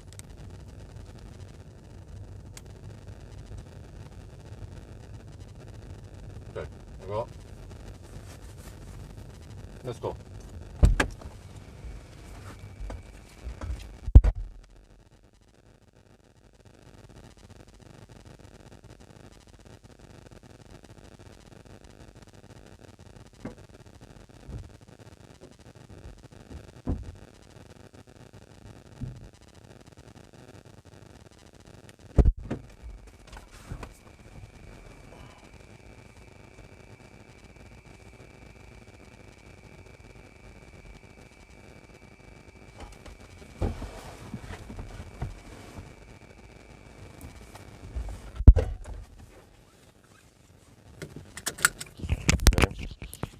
Yeah. Auto short term.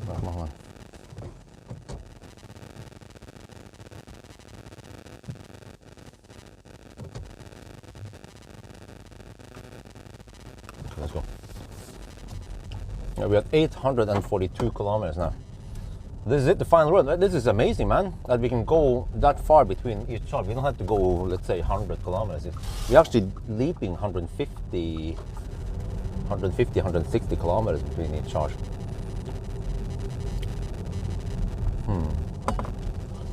Now I have to prepare for the 4K rant about NOF's range test. But I mean, I'm not gonna rant too much. I'm not gonna bitch about them. I mean, it's not, I don't have anything against them. It's just that it needs a little bit of explanation since so many people ask about it.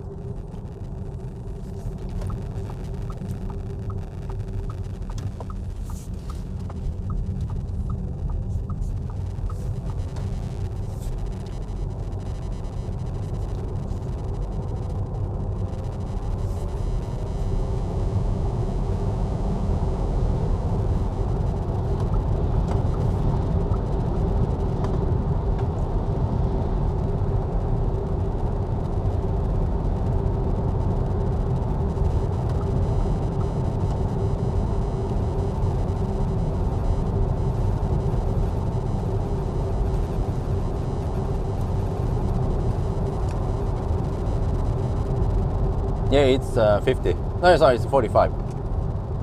Got it confirmed from Audi boss in Norway that it's 45. Wait, how are we doing time-wise? So, guys, we have to add 14 minutes to the current time. That is the 1,000 kilometer time. So, wow, we are not even at 9 hours yet. Huh? It's insane, man.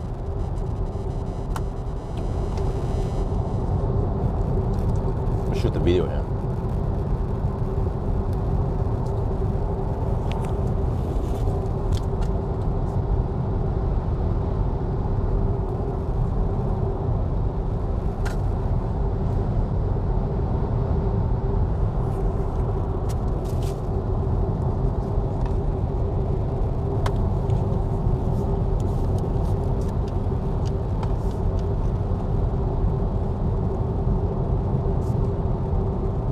Alright, we're back on the road, and the way we do it now is that you have to keep things simple. I have kept track of everything, but if you look at the current time and you add 14 minutes, that is the 1,000 kilometer time. So we are not even at the 9-hour mark yet. Wow, okay, but we still have to drive around 150 more kilometers before we reach the goal.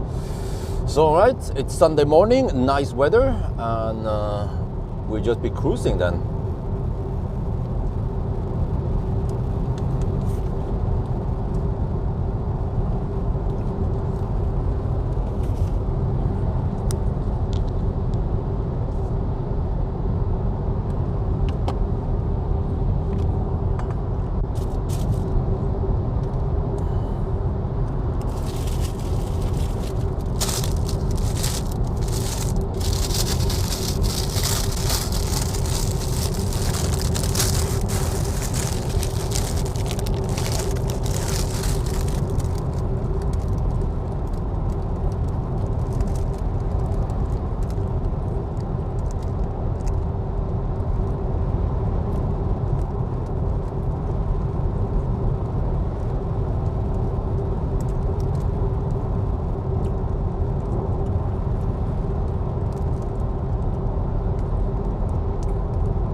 Yeah, full power.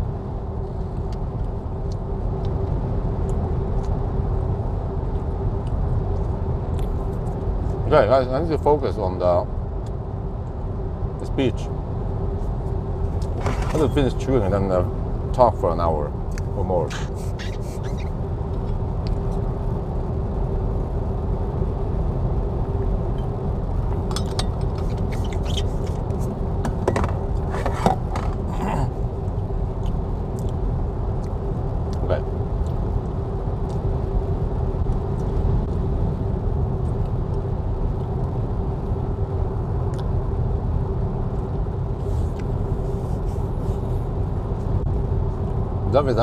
I think it's roughly the same.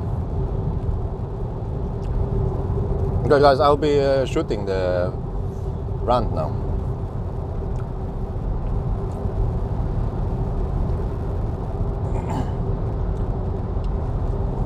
Yo, what's up? We're now sitting in an Audi Q4 e-tron 45 with a new drivetrain and faster charging. It's simply amazing how fast this thing charges right now. I have to document this. And also there's some other small improvements. But yeah, this video is not about the Audi. I'm just telling you what I'm driving right now. I'm doing a 1,000 kilometer challenge right now. So I'm on the way back to Oslo now. I meant to Jessheim now. But today I'm going to talk about the big range test, the big winter range test, or the NAFs winter test, or whatever you call it, NAFs rekkevidde test in Norwegian. The reason why I bring this up is because so many people have mentioned this in the comment section. Otherwise, I wouldn't mention it. I don't feel like talking about this. Or, I mean, there's nothing wrong with it, but since so many people are interested in this and keep asking questions, I feel like I need to explain a couple of things about this test that you probably don't know, and I think many people don't know, even Electrek doesn't know. So yeah, the story was also featured in Electrek, and then it goes worldwide because Electrek is quite big. But this test has some flaws, and I will also tease you that I will talk about Toyota. There's like some kind of big facepalm with Toyota about this test because they didn't want to provide a car for the test when NAF asked them. So a little bit of explanation first. NAF is similar to ADAC in Deutschland. So it's like an car organization, something like that. Norges Automobilforbund, the Norwegian automobile organization, roughly translates to. They're quite big in Norway. They have, I don't know, hundreds of thousands of members. I think over 1 million members. You know, I don't remember how much it was. Correct me if I'm wrong, but they're quite big. They have quite, in a way, they have like they have become a big authority for decades, right?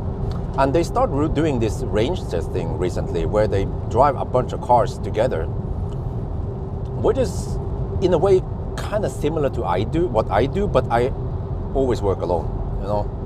And it's different because, oh, that's the guy. There was a guy, a follower I just passed. He flashed at me. Yeah.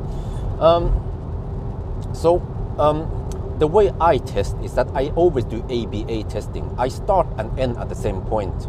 Or at least sometimes I make some exceptions, but I try to end close to the starting position, right? Something like that, so that the elevation doesn't become too bad or affect the test too much. But here's the thing, the way NAF tests, they do it differently. They start from Oslo, Vulcan, close to sea level, maybe, let's say, 20-30 meters over sea level. And then they drive via Gjøvik. You guys might not even know that route. They go Gjøvik and then Vinstra, Ringebu, Venabygdsfjellet. They go up to around 1,000 meters over sea level. And then you go, no, Hjerkinn, I think. Yeah, I don't remember exactly the route, but it goes via Gudbrandsdal, the Godfire Valley. And then eventually you go down the mountain again and end up somewhere close to Lillehammer, maybe, somewhere around, yeah. And here's the problem, because they have a bunch of cars with various battery sizes and range and efficiencies, ranging from, let's say, for example, a Peugeot 208, as example, with 50 kilowatt hour battery, to an EQS with 120 kilowatt hour battery. And the way they do it is that they travel together with a bit of space in between them, so they don't go in a big bunch, right? Okay, they don't cluster fudge like that, but they drive on the same day and kind of together-ish, right? But just not like a freaking convoy. And the problem is that once they drive until it's completely empty, until the car actually dies. I drive it and estimate it down to 0%, because I believe that people in general, they don't go below 0%, but they go past it. Okay, that's fine. But the main problem is that if you're unlucky, you end up, or that car you're driving will run out of juice on top of the mountain at 1,000 meters over sea level. Whereas if you're lucky and you have good enough range, you will pass that stretch and you go downhill. And then you end up, you run out of juice at 100 meters over sea level rather than 1,000 meters.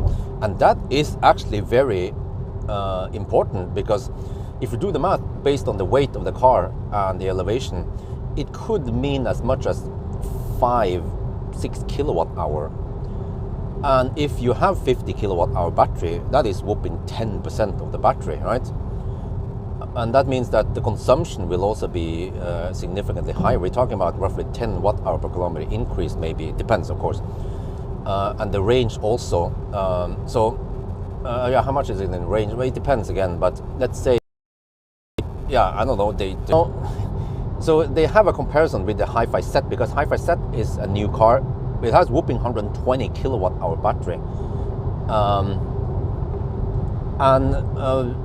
Just as a coincidence, Tesla came out with Highland new, so that's why that was in the test. But then they only compare in between those cars, between the new cars, which is a bit weird, because what they should do is compare Hi-Fi Set against an EQS 580, right? Which also has a 120 kilowatt hour battery, and for example a Model S Palladium long range, or even a Plaid, but Palladium is probably fairer, and that has only 100 kilowatt hour battery. And what else? Maybe the BMW i7, or I don't know, something similar, like similar class. You know, like when you have boxing, you don't put a small dude against a big dude. There are weight classes. It makes sense to put them up against each other. And also people who consider those cars, they will of course consider cars in the same class, right? But the way enough does it is that they only compare the newcomers, which doesn't make any sense, right? They should at least compare the Hi-Fi against EQS and Tesla, more or less. And what else? Yeah, okay. And they have they look at VLTP. They have this avvik, like a deviation from the VLTP, and of course the Hi-Fi for some reason has the lowest deviation because they were probably, Hi-Fi was probably quite pessimistic when they estimated the range. However, I still find it a bit strange because according to my test, Hi-Fi shouldn't have done it that well. Yeah, so I mean, it's not like I want to shit on Hi-Fi. I mean, Hi-Fi is a great car in general. I love the looks of it, the Hi-Fi set. It looks damn sexy, but it got me thinking because the Hi-Fi has quite big difference in speedometer. So when you think you're driving at the speed limit, you are actually driving quite slow. And if you think you're set the HVAC at 21 degrees Celsius, it is actually quite cold in there compared to a Tesla Highline, especially Highline, which is too hot at 21. You want to have it on 20.5 or 20 degrees. And by the end of the day, people who drive them, do they set them to 21? No, they set them to whatever they feel comfortable with. So I would expect that in a Tesla, they would actually lower it to 20 or maybe even lower. I've seen the comments even. Several people also mentioned this. So it's not like I'm just claiming blank statements here. This is actually based on what I tested. Okay, what else is it? Another thing is that they start with cold batteries. Every car starts with cold battery in the garage. They charge on AC overnight in the garage. So they don't do any preheating, which I believe is we can always disagree, but I believe that they are leaving out an advantage with EVs, because if you can preheat, you get better range. And I mean, in winter, who wouldn't want to preheat, right? If you can preheat while plugged in, you will then save energy once you start driving. But you can say, well, not everyone can preheat. Yeah, okay, that's true. So if you can't preheat, yeah, that's fine. But if you want the EVs to do it at its best, you need to preheat, especially in winter. What else is it? The problems. I think that's pretty much it. So when you guys, okay. I need to also explain once more. When they look at deviation between the VLTP versus whatever, right? As a coincidence, Tesla came out quite bad there. Many people were also wondering, not only me, other people were also wondering, how the heck did the Tesla do it so bad in the test? I also wonder why, because I have tested Model 3 so many times, and especially in winter, the Model 3, even if you don't preheat it, it is king. It is super efficient. It is one of the most, or maybe the most efficient car out there. And it kind of baffles me that other cars in that test got better result. That doesn't make any sense at all. The Model 3 averaged around 180 watt-hour per kilometer. I was like, by the way, when it comes to consumption, another thing that doesn't make any sense is that when I measured the Hi-Fi set, I measured that the battery capacity, the net capacity is 109 kilowatt hour, and a Hi-Fi set supposedly has 120 kilowatt hour battery.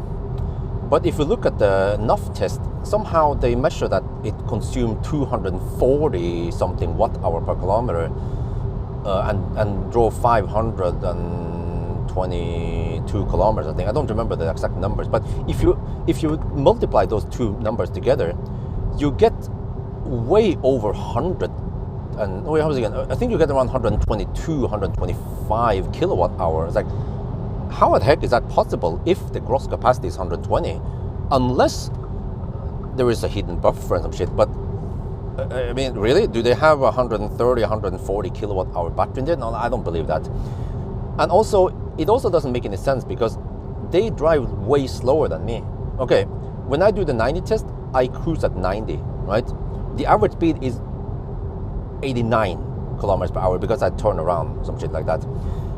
When they do the test, the average speed is 60, 65 kilometers per hour, which makes sense. When I do the Sunday driving, my average speed is also 60, 65 kilometers per hour. So when I did the test with a hi-fi set, I averaged around 200 and something, it was 220, I don't remember exactly. Somehow they should get lower consumption than me, but they got higher consumption than me. That doesn't make any sense. So either the Chinese car is lying, the display, or they screw up something. Yeah. But I believe that it did actually could drive 500 and whatever kilometers, because it is a big battery. But yeah. So, but here's a problem also I need to point out to you guys, is that many people, like, the problem is that this test has gotten so much attention that lots of websites out there, Danish EV sites and whatever, or EV whatever, right? And electric, and it's like it's spreading the results, and many people don't understand how this shit works. And they say, oh, but it's a big deviation. Most cars, they have a big deviation between the claim range and the... But dude, excuse-moi, it's winter. VLTP is more like a summer run. You know, when I do the Sunday driving, I drive with HVAC off many times, or I have OnlyFans. I drive like really stingy, right? And in most cases, I can then achieve VLTP during summer. But in winter, you are doomed to have lower range. So it almost doesn't make any sense to compare against VLTP. Or they should at least emphasize that, yeah, you know, there is 20-30% deviation here between our result and VLTP, because VLTP is considered a summer result. But people don't understand it. They would be like, oh, you know, this car has high deviation, this car doesn't have high deviation.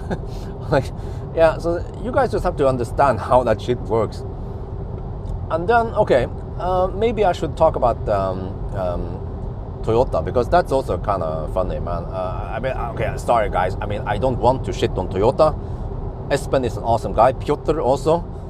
But I just find it funny. I find this is like Comedy Central, because supposedly, okay, sorry, I might get the story wrong, so but it's roughly how it goes, that NAF asked Toyota if they could lend them a car for the test, and Toyota refused to provide a car. Yeah, I don't know, it's been in the news for a while. I mean, at least in the Norwegian news. And I was like, huh? Why? Okay. So, and then what did NAF do? They rented a BZ4X instead. But I don't know how the heck they ended up with that car, because I mean, like, sometimes I wonder what the heck NAF is doing. No offense, guys, NAF people are quite cool people, huh? But it's just kind of funny how they managed to get a Toyota BZ4X with 33,000 kilometers on the odometer. Yeah. Why couldn't they find a car with 10,000 or less? Yeah. And then they used that one, and it had unoriginal rims. And I saw it. I mean, the rims didn't. It wasn't like a low-profile tire or something like that. It was still plenty of rubber on that tire, and you know, that rim wasn't crazy, you know, like that. Yeah. And then they did the test with a Toyota, and NAF wanted to include BZ4X because they have gotten lots of questions from the public, like, dude, I mean, like, oh, you know, can you test the BZ4X also? You know, are you going to test that one? And they were like, yeah, of course. So that's why they found it very important to include the BZ4X, and because they just didn't want to accept that Toyota didn't want to provide them with a car, you know. But then afterwards, the Toyota didn't go that far. It went only 320 kilometers, I think, before it stopped. And then supposedly Toyota, they were kind of complaining a bit that NAF used a degrade. I mean, not a degrade, but they used. They shouldn't have used the latest and greatest Toyota BZ4X. Yeah, it supposedly comes in a new version now with some nice upgrades, important upgrades. I was like, I was listening to them. I mean, I was just reading my feed, and I was like, lol. I was like, what the heck are those guys doing, man? I mean, it's Comedy Central because I mean, if it was important for Toyota to prove for themselves that they have a good shit, if they have nothing to be afraid of, they should have provided the latest and greatest BZ4X to NUF, and instead NUF rented the previous generation. And another thing is that I don't know if there is any degradation, or I don't know if they claim that there was a degradation there, but is that a problem that the car has done 33,000 kilometers? Because let's think back here. Toyota has this limitation, the punishment point, that if you DC fast charge too much, the fast charging will go ridiculously slow until you let it rest, or until the punishment points fade away. Which means that, and also Toyota, they have 1 million kilometer battery warranty. So Toyota should be very confident that their batteries will not degrade much at all, right? The way they have designed the car to charge not too fast, and yeah. So which means that a 1-year-old Toyota with 33,000 kilometers on the odometer should not have significant degradation. So what is the hassle here, really? I don't get it, man. But it's just kind of funny to read all the stuff now. It pops up on my feed, or people post this on various EV groups in Norway, and I just have to read about this. I mean, and also I just have to mention, guys, that that test has gotten so much attention that car manufacturers are kind of getting a bit scared, right? So BMW, they had also a car there, I don't remember. I wonder if it was an i5. But supposedly BMW, they follow that group the same day with another i5. Because they just want to verify that they get the same result as whatever the other testers got. And since this is not done on a closed track, it's done on public road, anyone can actually do whatever, you know. It's not illegal to do that. But BMW says in some press release that they don't want to be, they call it control organ. They don't want to be like a control organization unit to verify, or to be like Big Brother watching you. You better not do anything we don't like. You know, it's just like, so I mean, they take it seriously, so seriously that they actually spend time and money for a dude to drive over there with them and some shit like that. Okay, so I mean, interesting. You know, okay. I mean, first of all, kudos to NUF for doing this test, because there are not that many groups, people, website, whatever, that will actually do these real world tests. And you know, ever since I started doing this test myself, I wanted to find out, for example, with the I-Pace, prime example, I-Pace. I-Pace is claimed to have initially 480 kilometers of range VLTP, but then they lower it to 470 because they realize it's not realistic. But ask any I-Pace owner, can you achieve 470 kilometers in summer? No, unless you drive like dog slow, maybe 60 kilometers per hour with HVAC off. So that's why we need someone to do real world tests, like me or NUF, right? And also, it's not like I'm trying to shit on NUF because, oh no, NUF is going to ruin my business. It is actually good because NUF can verify, you know, if several independent units or people can verify the same result, that strengthens our results, right? And I think also in general, when NUF tests, it corresponds with what I have tested also. For example, if I find out that fat e-tron is thirsty, they also find out that. If I find out that Ioniq is really efficient, or Model 3 is really efficient, they also find out that, you know.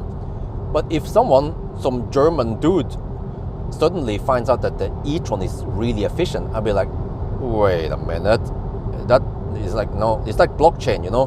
One unit is like, no, all the other ones, they agree except for one dude, one unit, you know, something like that, right? So yeah. Wait, sorry, I'm just jumping a little bit back and forth here. But at least this is what I say. I'm like to enough that it is great that you guys do this test, and I know I have organized some race and some trips with Pawel and Chris.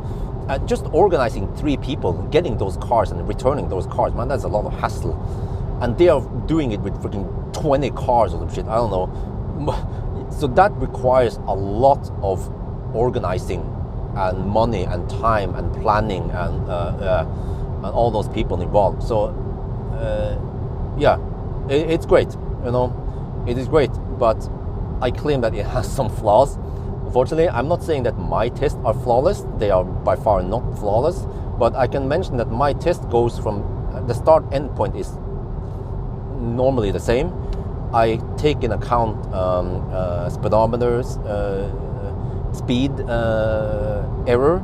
I take in account distance error, which is also very common, usually somewhere between 0% and as high as 2.7%. That was eye pace. Yeah, I also mentioned wind because I know wind is important. What else? Temperature, road surface.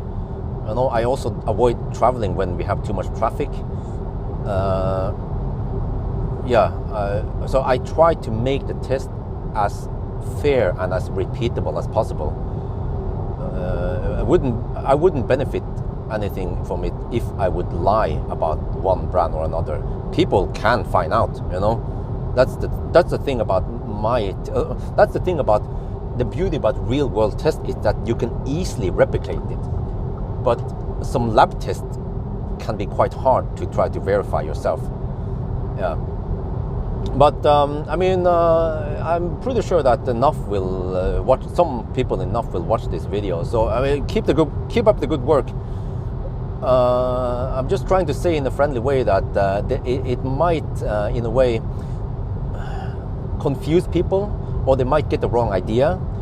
And I'm not trying to defend Tesla. I'm just finding it a bit weird that Tesla should be in the top there when it comes to efficiency. But also naturally, Model 3, of course, cannot match Hi-Fi because Model 3, I mean, the Hi-Fi has 50% bigger battery. So naturally, it should go further. Just like a Model S has more range than Model 3, right? Even though the Model 3 is more efficient than Model S, right? Something like that. So, yeah, but hopefully this video was useful for you. Hopefully you learned something from it.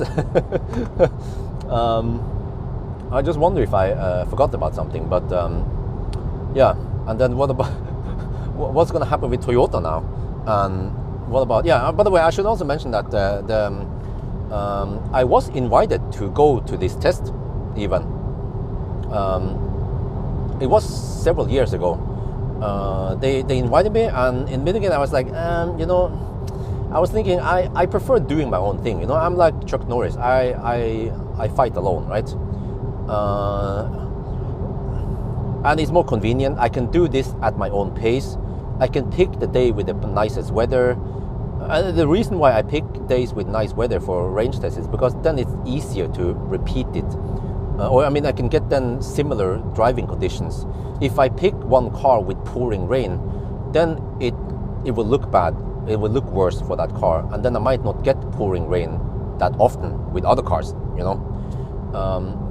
But when I have to go to this event or whatever, I have to show up and then follow those instructions rather than my own procedure, and drive all day, which is fine. I'm used to that. But then they don't go home. That's the thing. Also, they actually they end up usually at Vinstra, I think, or somewhere, like a couple of hours, 2-3 hours outside of Oslo, and they sleep over there. And then they take some photos and some drone shots the next day, and then they go home. I think that's so. It spans over 2 days, and especially nowadays when I have a pregnant wife and a toddler at home, I can't be away from home for 2 days. But okay, back to when I was invited. Back then I didn't have kids yet, and we were kind of talking about this, right?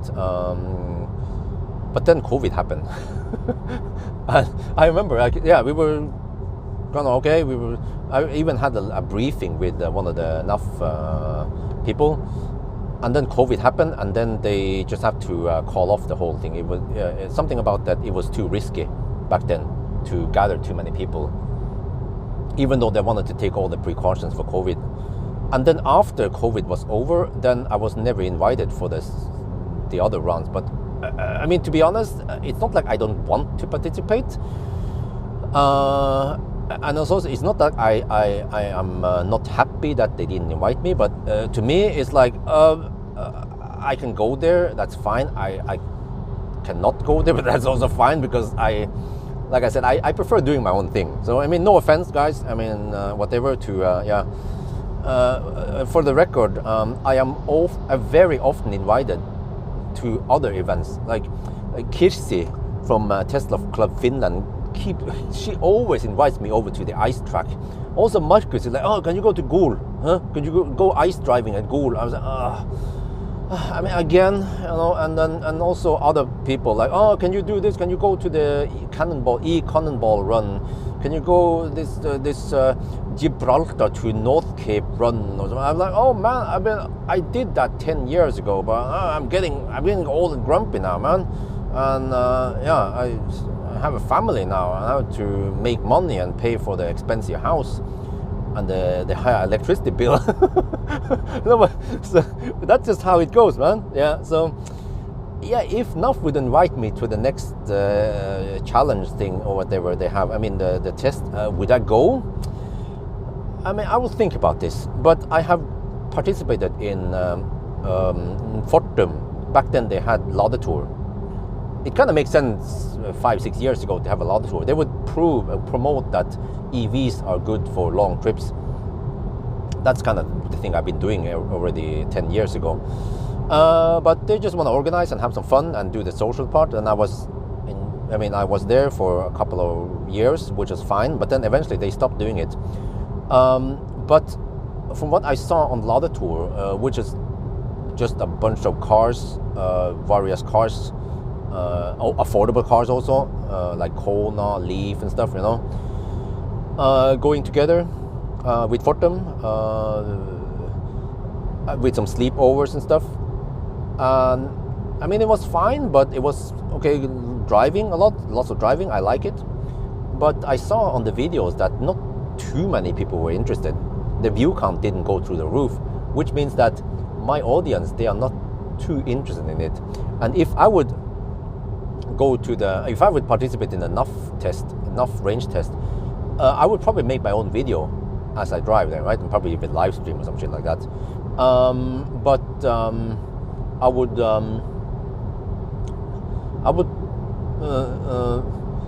probably not get that many views, because people will like, how the heck is this? He's doing a range test. Okay. I don't know. Maybe I would get lots of views, but yeah, I mean, oh, am I only looking for views? Well, I'm looking for views because views is actually an indication that you guys are interested. Yeah, think about this. If people don't watch a video, it's because you don't care about this. You don't care about that topic. Just like me. If I watch some of my own YouTubers I follow, if I don't watch a video, it's because I'm not interested in that topic or that video. Simple as that. Which means that as long as I keep serving videos that people are interested in, they will be happy and they will come back and they will feel like they subscribe to a channel where they get relevant information, right? Yeah, I don't know if that makes any sense. So in that regard, I will always try to work hard to try to make video, find content that people are interested in. And likes and view counts is an indication. It's like a good feedback for me to figure out what, it's like, that's just the way TikTok works, you know? When you look at TikTok, there's a quite advanced algorithm that figures out what you like, and then it will keep serving what you like. So you're sucked in and spend even more time with TikTok or whatever, YouTube Shorts and Facebook Reels. Yeah. So, but okay, one other thing I also thought about now is that, to make this video slightly more productive and useful, instead of just criticizing NAF, I should actually come up with some ideas about how they can do things to improve. One thing I talk about, by the way, is that I love EcoFlow. They could have brought EcoFlow with them. It doesn't cost that much. And then they can save themselves with EcoFlow. Yeah, but the one I have, the 2 kilowatt hour, is in most cases enough. Unless you go for 2 batteries, then you get 4 kilowatt hour gross at least, and maybe 3.7 net or some shit. But what they should instruct the drivers to do is to try to get stranded close to a fast charger, and then you can save yourself, because many of those participants, they have to wait maybe hours supposedly until they get help from one of the tow trucks, flatbeds. But I mean, enough, they already have a bunch of flatbeds, so of course they just use their own equipment. And I think also they kind of want to show that flatbed. Yeah, you guys have seen it.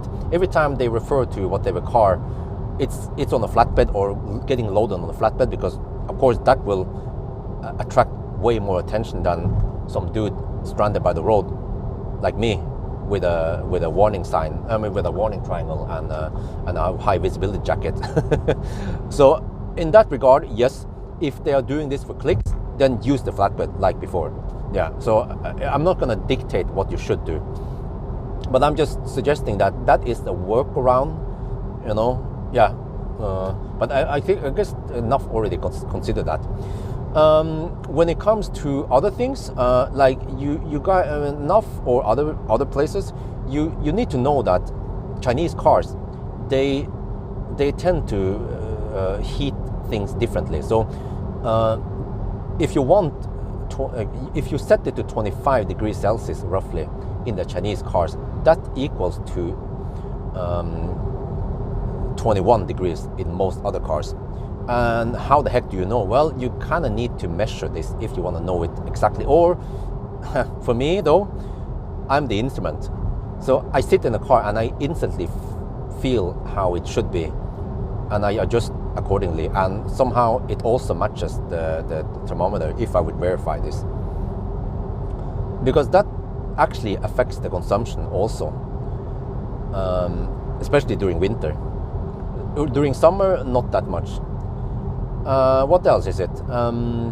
Yeah, by the way, I should comment on one thing. Yeah, I almost forgot. Toyota claimed that that car they use, that they rented, you know, it had unoriginal rims, and that affects the consumption. And also Benny from Brum, he commented on that. It was like one of the experts there, and he said that the rim doesn't affect it that much. I partly agree with him, but I know that some aerodynamic rims can actually affect this. I'm not claiming this on just assumptions. I'm claiming this based on my actual tests with the wheel caps on and off. But there's always a butt crack. I know that the NAF test, they run it at low speed. You know, like I said, 80 kilometers per hour max usually, and then 60 average, 65 average. At low speed, aerodynamics on the rim makes way less impact. So my claim is that there could be maybe 1% difference, or let's say like 2 to 4 watt-hour per kilometer difference if you have more aerodynamic rims versus not. At higher speed, if you hammer in 120 kilometers per hour, that's a different story, but they don't do in that test. The maximum speed they have there is 90. Well, actually, if that's 90 speedo speed, then that's roughly 85, 87 kilometers per hour GPS speed. Yeah, but then it depends what kind of rims they use there versus the original rims. And then when it comes to tires, I also don't know about that, what kind of tires they use. But as for me, again, I always supply the tire, whatever, right? Which tire it is, dimensions, everything, because it is actually important. You might not realize it, but tires can affect the consumption, especially because tire rolling resistance is a flat, or it is a constant kind of. It's not affected by wind or speed much. So if a tire is inefficient, you will have, let's say, 10-15 watt-hour per kilometer, and in summer, if you drive slow, that could mean as much as 10% difference. So I know this again by experience, because I've tested hundreds of cars in summer, winter, rain, wind, whatever, right? So So yeah, back to advices I should give enough. One idea is to try to start and end, at least try to end close to the starting point, which is Oslo. But then how practical is that, right? And how boring is it? Because then there will be no sleepover. And I don't know, but it seems like many people who participate in events, they like sleepovers. I don't know what's up with that. Just want to sleep in a hotel and have some dinner in the evening and chat and stuff and do the social stuff, which is fine. I don't mind. I also been at events and they do that. But for the sake of the test, which is important, is my claim, try to end close to the starting position. Maybe not at the starting position because that's in the city, which is a bit clumsy. But if they have an endpoint somewhere outside the city with, you know, at least not too crazy. So what they need to do then is, this is kind of interesting. They need to start together, right? But then they need to drive that route, right? The same route. But when they have roughly, this is also interesting, when they have roughly 55 to 60% left, depending on which car it is, they should turn around and head back towards the starting position. That is exactly what I do when I do many other tests anyway, like when I do the degradation test, or it depends. And why do I say this? Because many cars, they have non-linear state of charge scale. So when you are at 50%, that is not 50% energy left. That might actually be 45% left. Yeah, so that's why if you turn around at 60%, that's most of the cases fairly safe. Yeah, or it depends also where the end position is. So roughly there, right? Or if you can go to 55%, but then the end position is further out of the city. Yeah, but that means that some cars will go further up the hill, but then they also have to turn around. And that will actually make the test more fair and actually make the cars, you can then compare the cars better. But the way it is now, it is a bit weird and unfair to compare them. What else should I do? Yeah, when it comes to the whole, yeah, also maybe try to instruct or try to educate about the whole GPS speed versus the speedo speed. There's a deviation there. And also when it comes to distance measurement, I wonder if they use some kind of GPS tracker, so they actually measure it by GPS. Yeah, so yeah, so that should be good enough. But the way I measure it is that I find the deviation, the error on the car, and then I use that error, and it is spot on. And how do I know it's spot on? Because when I do 1,000 kilometer challenge, after 1,000 kilometer, I end up roughly at the same spot every time, especially since I also tend to chart at the same spots every time, you know, speculator, wild by, you know, like that.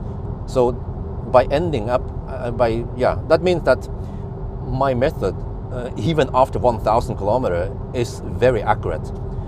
But you have to consider one thing, which is temperature and tire pressure. Because this car I'm sitting in right now, when I did the range test, I measured it to have 1.1% error.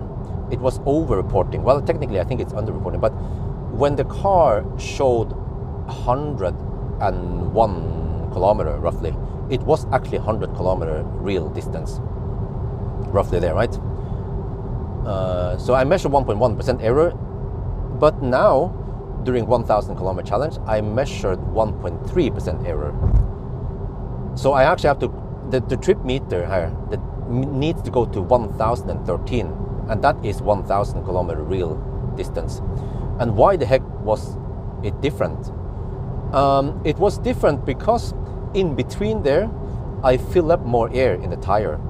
I found out that the tires were slightly, or they were filled up to 2.6 to 2.7 bar, which is what it is written inside the door.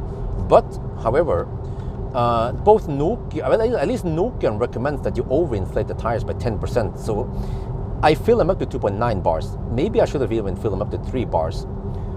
So by filling up the tire, you increase the diameter of the tire, and that means that the error also increases. Yeah, so that's why it's now 1.3% error. So this is also the thing. Do you guys know about this? Yeah, but if they measure distance by GPS, then that should be good enough, given that the GPS can measure it very accurately. Yeah, so, but it should be. But what else is it? I think I cover pretty much everything. So this is a very long video. I expect it to be long because that's just how it is with these rant videos. But yeah, so I think I'm done now. I think I have. Oh shit. I've explained enough, and if it gets too long, then people don't want to watch. Oh shit. Okay. Wait, I don't have to use ND filter. Okay, let's keep the ND filter off. But yeah, trying to figure out something. If they don't, I think I measured. I mean, I think I managed to remember everything. Yeah. Yeah. What else is again? I can mention one last thing before I end this, since we are talking about this. So when it comes to the 0 mile buffer, like I mentioned, enough they measured below 0, which is also a good thing, because they also figure out what happens once the car shuts down and shit. They measure how many kilometers it goes past 0, which is good because I normally don't do that. But I think I don't remember how it is, but the range that they display in the table should be the range down to 0%, not until the car stops, because most people, they don't drive until the car stops. They will only drive until it's 0, and then they plan their life around that, you know. So by the end of the day, we are making tests for the consumers. Why are we making the test, right? We are making the test for the consumers. We're not making these tests for the car manufacturers. So the consumers need to get as accurate and useful data as possible. Yeah. So anyway, I'm gonna stop complaining now, and I will focus on the 1,000 kilometer challenge. So I think I'm just gonna end it here. So wait, how do I use this end? Yeah. Hopefully, wait, was this, man? I totally zoom out this time. I hope you guys enjoyed the video. As always, thank you for watching, and talk to you later. Yeah, that was a long speech, man. But I felt like I needed to explain a lot. What do you guys think? Should I redo it? No, I'm just kidding.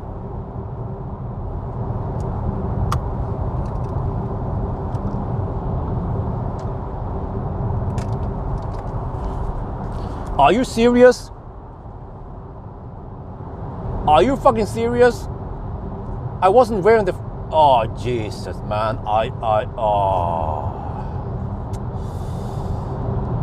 Oh, shit. Okay, I can't redo the speech. Note to self. Okay, hopefully I spoke quite loud. Here's the problem. My own foolishness. I prepared for the speech. Okay, if the sound is too bad, then I have to redo it. But we don't have time now to redo it. I'm running out of time.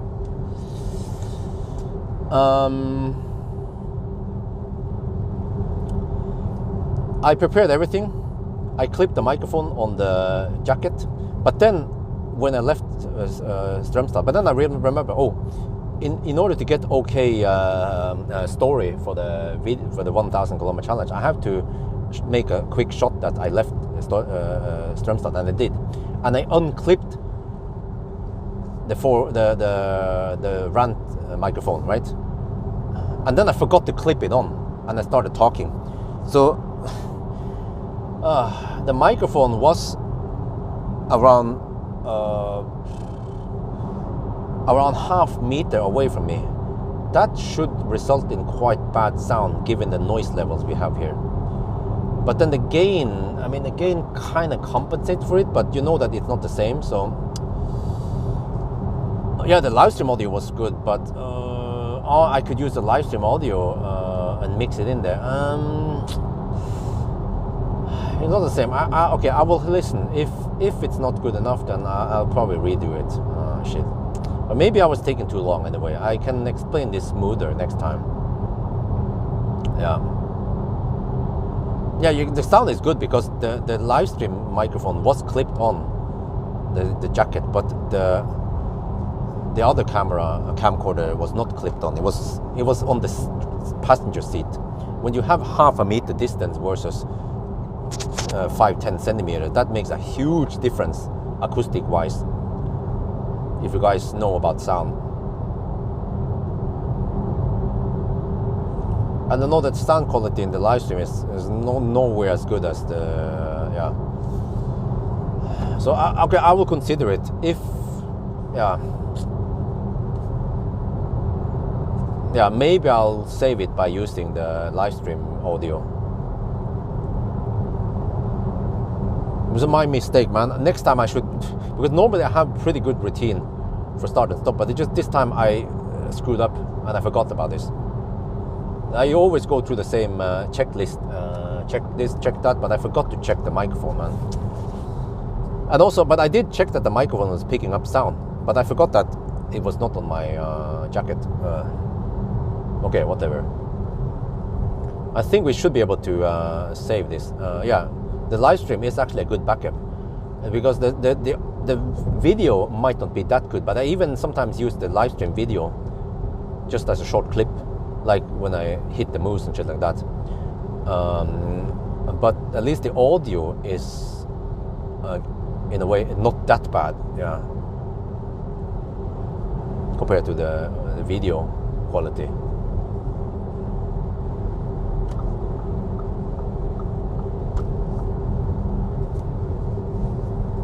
Wait, but we're about to hit the 10-hour mark now.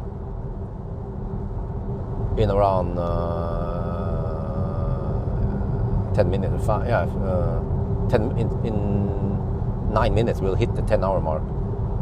And we had 962 kilometers.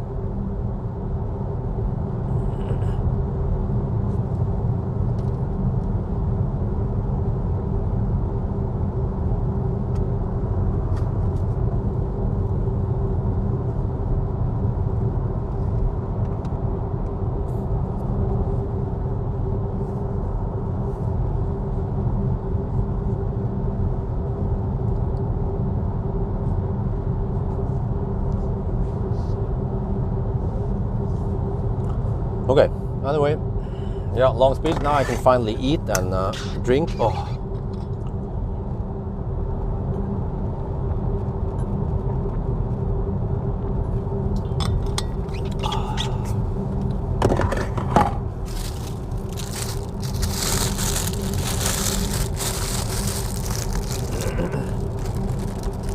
Something like that.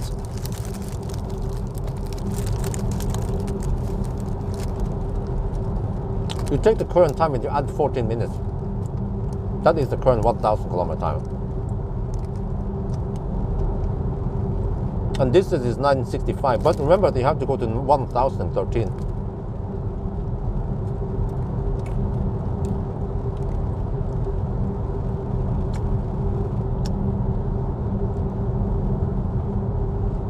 But at least it's faster than, well, some 50 kilometers. It possibly take about half an hour. So it will be 10 hours and 20 minutes maybe. That is very good for a winter result. Winter-ish result.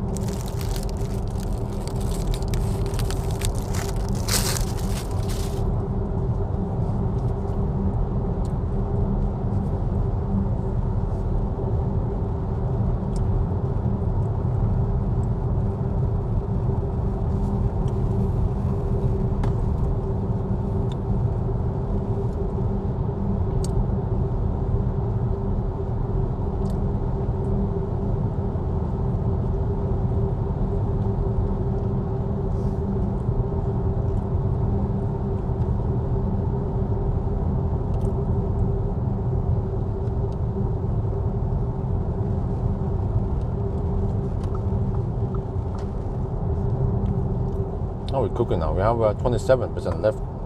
That's plenty.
Right. That's 970 kilometers, 294 watt-hour per kilometer.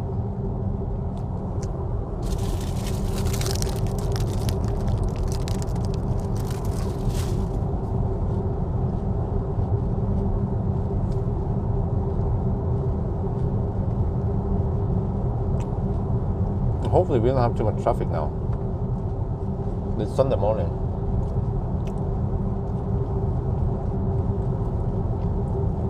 Oh, another concern is that the battery is too cold now. We won't have it 25 degrees when we arrive. So I have to somehow yo-yo it, I think.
How's your estimate, huh?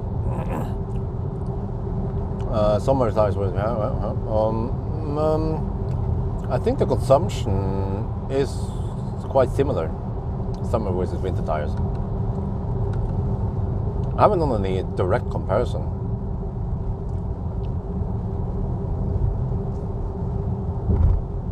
But the tire brand seems to be more important. Oh, for example, I measure that in general that Nokian tires are quite efficient. Wait, dude, are you serious? Come on.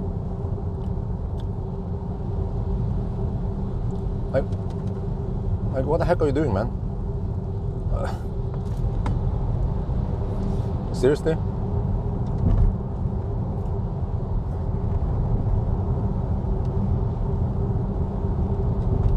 I don't mind them camping a little bit on the left lane because they are slow poking, but that dude was just camping there without moving faster than the right lane.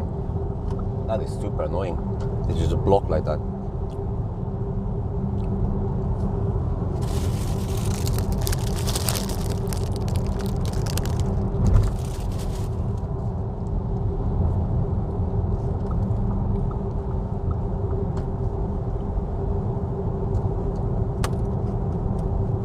Normally I don't want to blink at people because I realize that Norwegianister, they don't like to be blinked at, even though they make stupid shit like that.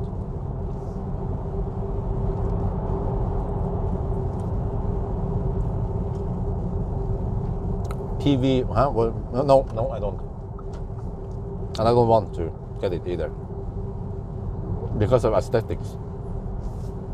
And I cannot have solar roof because of weight limitation, and I blow my budget. What? Oh, like,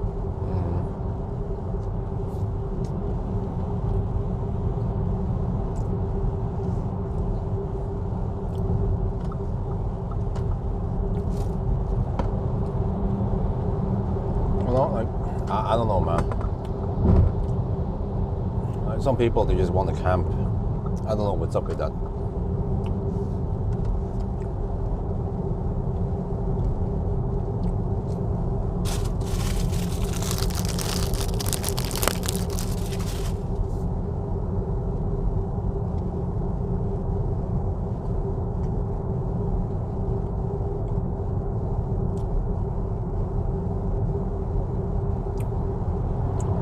maybe it was a mistake for me to let him pass him. Because he might actually block the left lane again. Okay, you want to play that game? Okay, fine.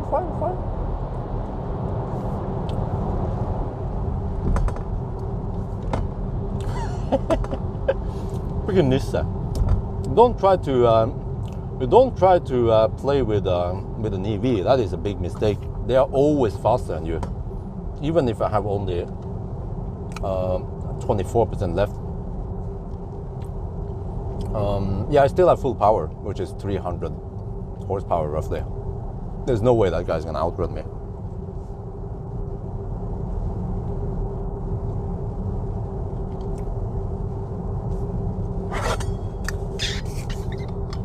But the problem is that those idiots, they don't know what they're doing wrong. They're just camping left lane for no reason. I just had to get past him. I don't care what the heck he's doing afterwards.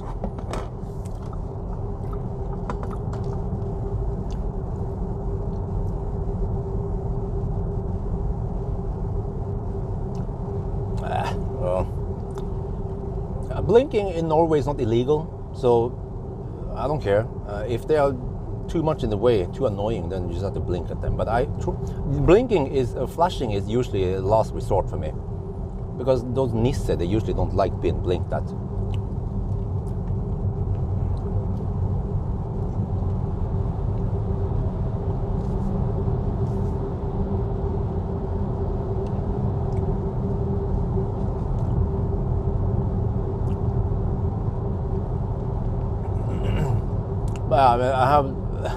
I have encountered this so many times that some fossil drivers want to try to I don't know, maybe not race me, but just trying to be a douchebag or some shit. But the thing is that as long as you are in front of them, then they can't do shit.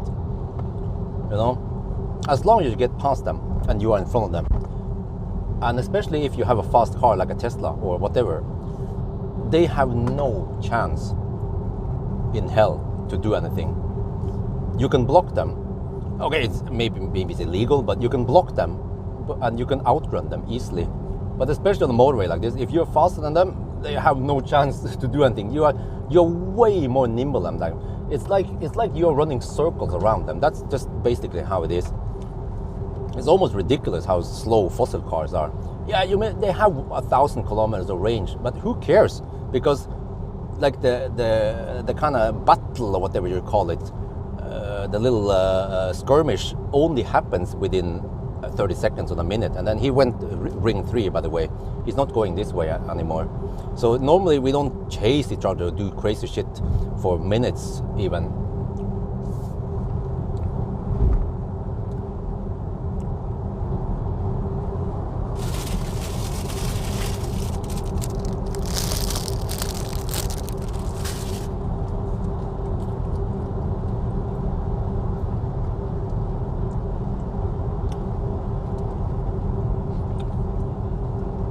But yeah, it's easy for you to say Ars. Like I said, 99.9% of the time I don't flash or do anything. But it's just that sometimes, man, those noobs, those idiots, they're just blocking the left lane for no reason. And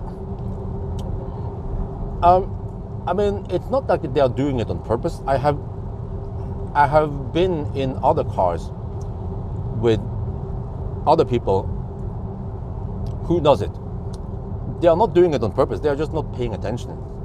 Yeah. It's just the way they drive. I'm like, I sit there and I'm like, I'm thinking, you know, don't hug the left lane. You have cars behind you, right? I'm like, okay, whatever.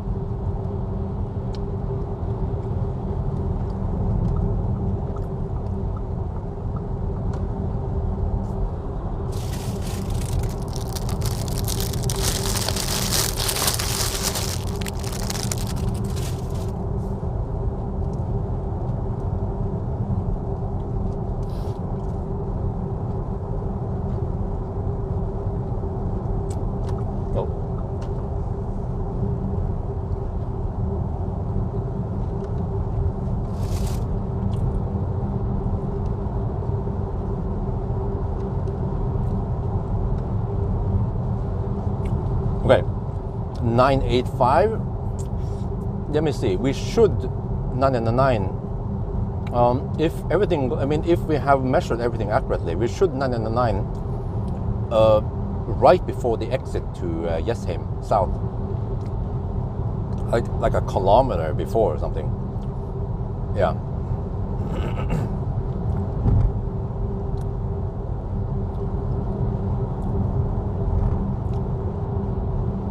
Okay, guys, but I think you guys still don't understand what the heck happened with that recording.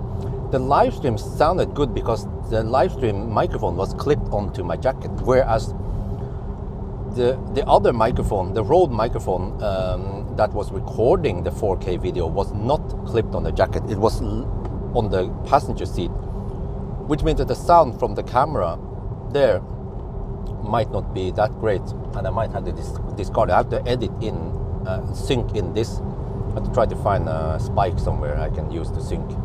Or I can just carefully lay them down and listen to the voice. Yeah, that also works.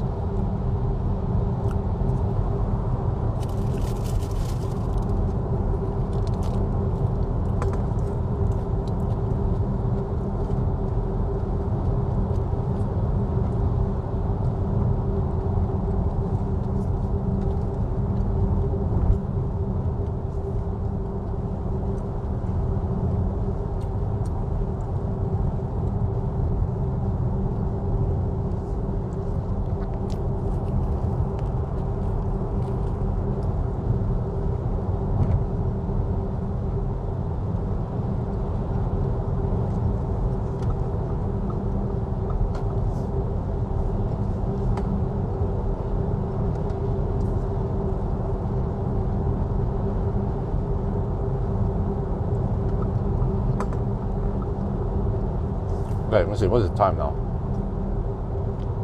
So we have to add, what the heck, what are the chances? Okay, whatever.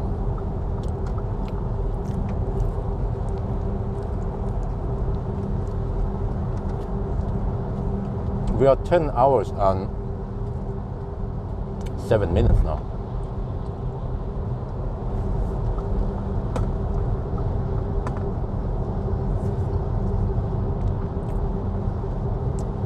We are getting close.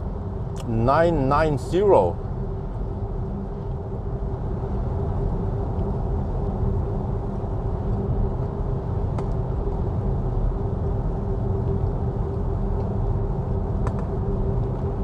But this is also a good verification that if we go to 1000 now, we will end up at around Berger or Skedsmokorset, which is way too early.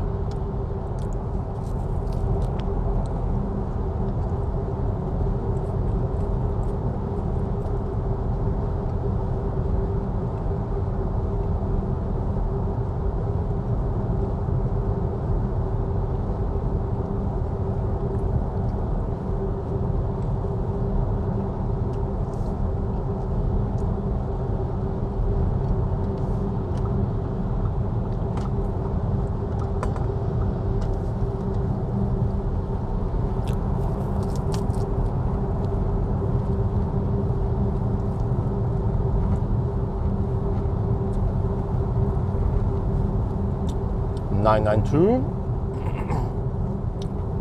That means 21 more kilometers.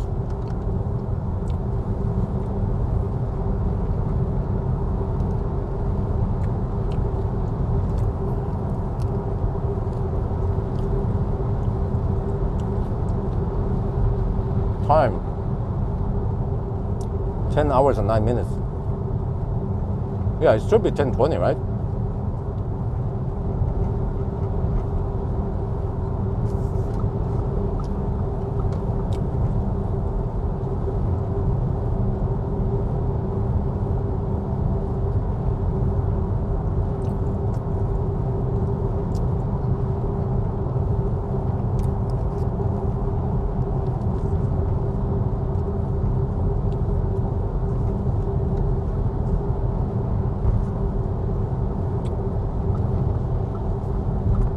Oh shit.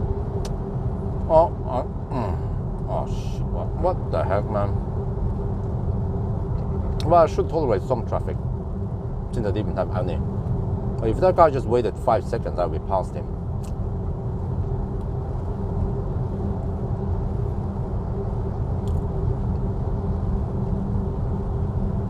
It's like elephant ramen.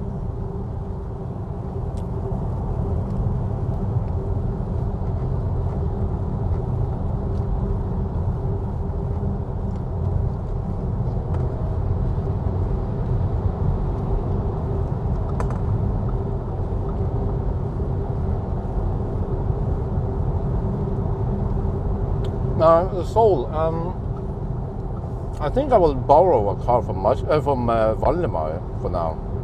They bought a Seoul that they're going to fix. I'm like, okay, well, I can just test it then. They want me to test it before and after.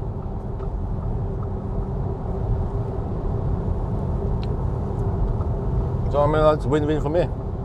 I made some content and I can borrow it. Yeah, and then especially after, yeah, I want to see how good it becomes after the repair.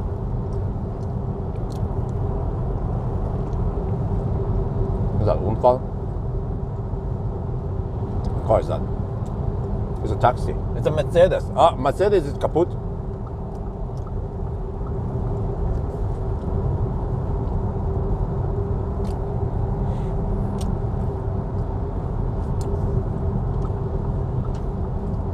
$997.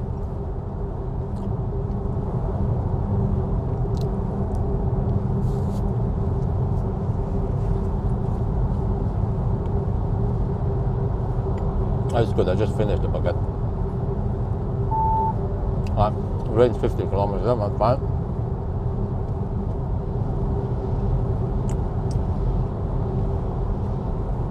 Do we have any Germans here?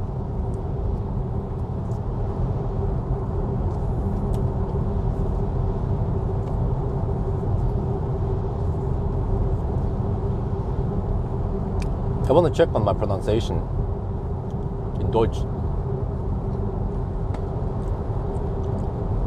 The best or nothing. Okay, you're German. Okay. So when I say Mercedes, is that correct pronunciation? Mercedes, right? I think I heard the speed. What was again? I think it's called a speed comparer. Or they were in the funny guy, the funny German guy on YouTube. He has a video about how to pronounce German car brands.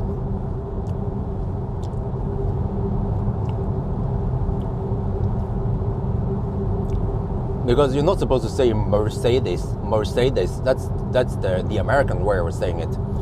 And from what I remember when I heard him, he said something like Mercedes. You had to, yeah, exactly. Mercedes, right? Mercedes Benz, something like that. Is that correct? Is that good?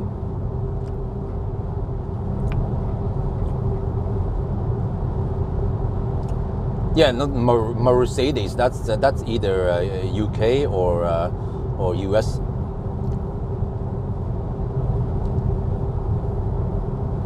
Say good. Okay, danke schön. Yeah. So from what I remember, that video also it's supposed to be Opel or something. Opel, not Opel or not yeah. I think the Norwegian pronunciation is close. And you know what? For some reason, Norwegians, they say BMW. I don't know why. Oh, we have 1,002 kilometers now. But Norwegians call it BMW for some reason. But they say W for other things, you know. W is the W, which is more correct, you know, because that's a double V, W. But then for some reason in English, it becomes W, which is so unlogic. Because it's not a W, it's a double V.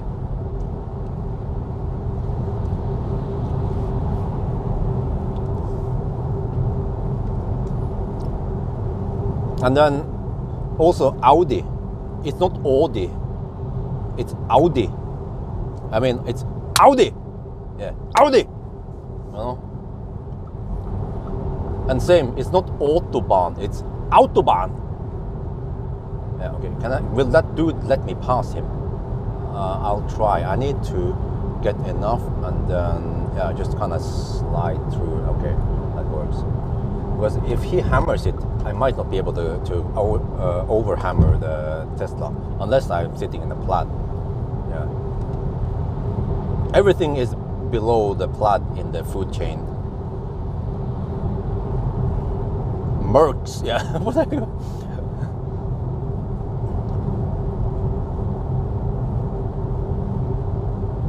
Audi, no way. Yeah. And also, because I remember some charging speed is awesome. You're gonna see it soon.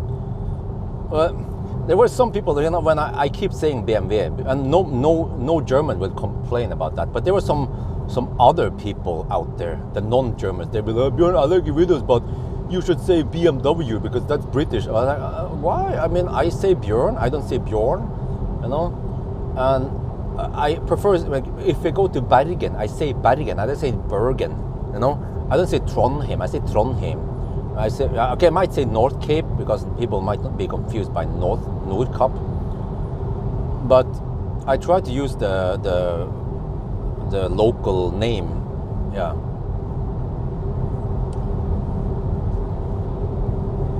Like Praha, you know. Not Prague. It's Praha.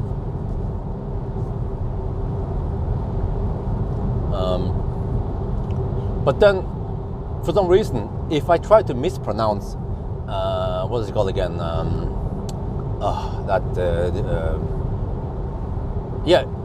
Rimac. You know, if I say Rimac, oh, I would like to have a big fat Rimac. People, no, it's Rimac. Yeah, I was like, okay, but why can't I say Rimac then? Right? It's very important. You have to say Rimac. Yeah, because that's how it pronounces. Okay, well, we're getting closer. Let's stop ticking around. 1,008 kilometers. What's the time? 10 hours and 17 minutes. Oh, it's going to be 10:20. Oh, consumption is 292, but we have to correct for it. 1,009. We have to go to 1,013. And we should 999 right before the exit. Let's see if that is correct. If we 999 after the exit, then we are a little bit off.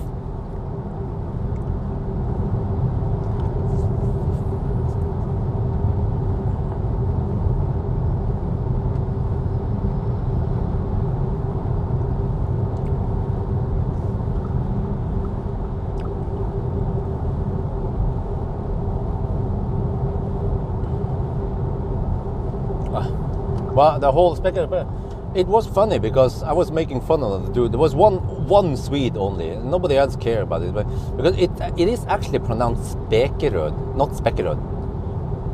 Yeah, but I just mispronounced it from the beginning. No big deal. Like some people mispronounce everything all the time.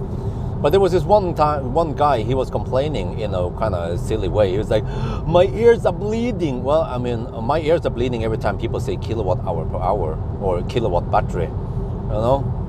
But he was like, my ears are bleeding. So I'm like, okay, and then I can make your ears bleed. Specker. I can see the ear, the blood is pouring out of his, oh shit!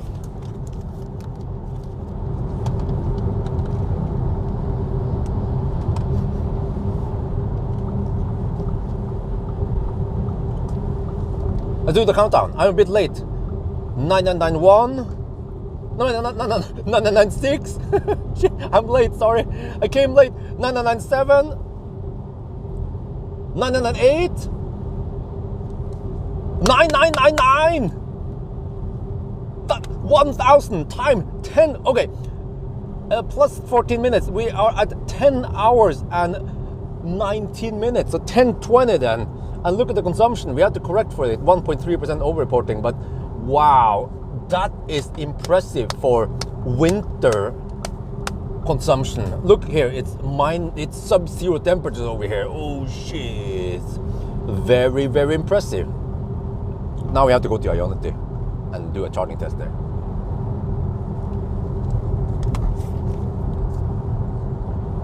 Yeah, okay, that's it.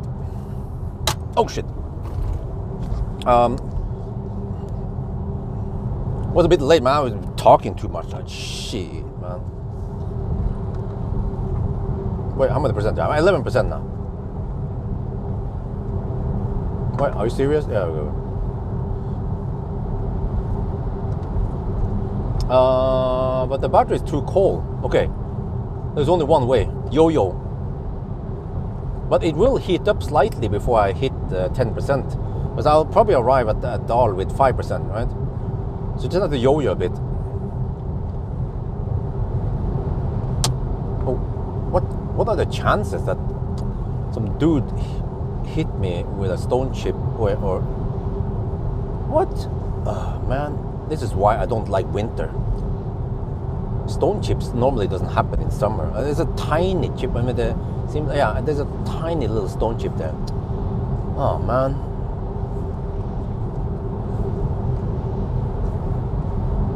Okay, let me see. I have 19 to 24 degrees in the battery. And the problem with yo-yo, it tends to create high delta.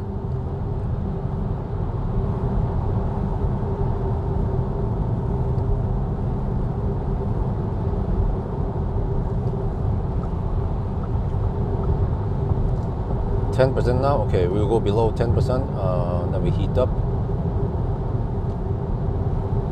Oh, the car claims that it's slipping. What? Really? Nah, can't be. We have pretty good grip here.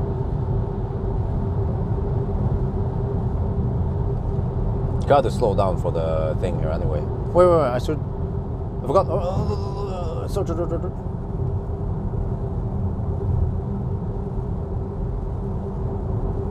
I only don't. I can navigate to it.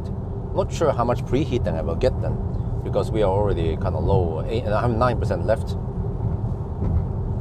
Let me see if the BTC kicks in or not. Or maybe the algorithm figures out that we have good enough heat in the battery. Yeah, it doesn't seem to want to preheat.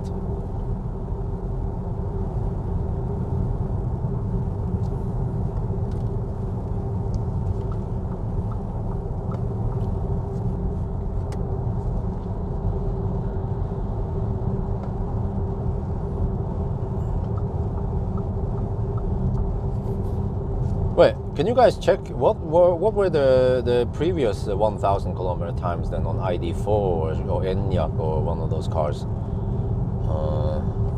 Okay, but we need hot the battery.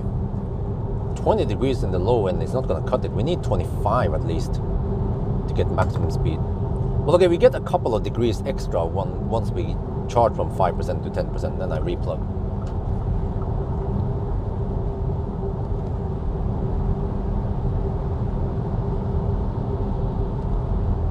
Wow, I'm impressed. We have pretty good speed, power. Let me check here. How much power do I have? I have 167 kilowatt. So deduct some discharge. I mean some losses, and we have roughly 150 kilowatt. That's 200 horsepower. That's not too bad for 8% left. That means you have 66% power. Yeah, that corresponds with the display here roughly.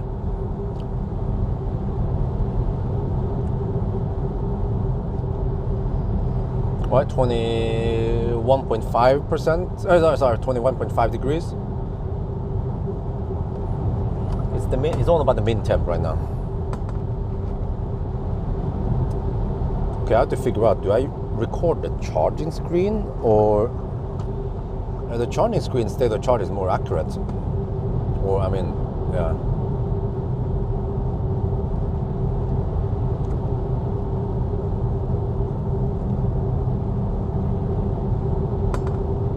Yeah, let's record the Ionity screen. No, like I said, I cannot. No, sorry. No, there's no way to manually preheat. You have to only navigate, and then it will preheat if it feels like it. 7% now. 22.4. I mean, it's still okay. But I think ideally I want 25 degrees. And I have to sit in the car. I don't want to interrupt any cooling.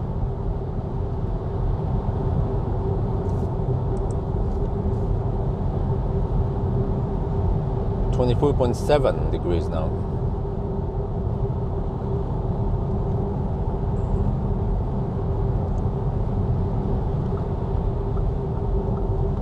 .23 degrees.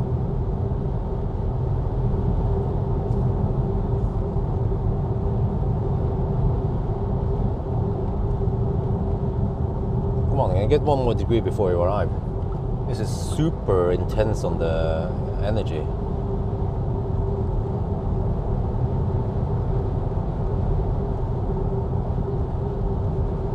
I actually don't own a car right now.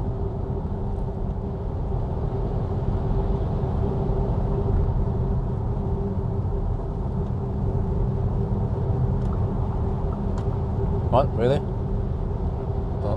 Are you serious? Yes, I guess it is. He is serious, man. Wow. 6% left. 23.6 degrees now. I feel the power limit. Oh shit, I have roughly 40% power left. Oh god. Okay, maybe I've been yo-yoing too much. Need to let the battery rest a bit.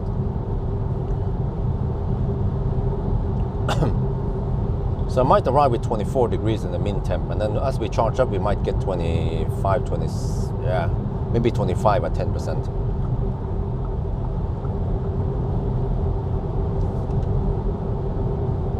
Let me see if I can maintain speed uphill now.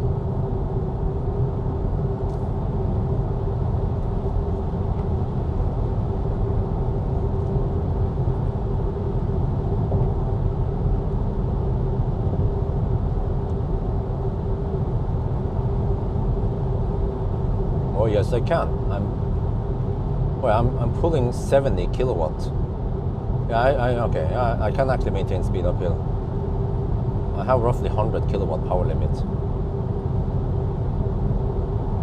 That's not too bad at 5%.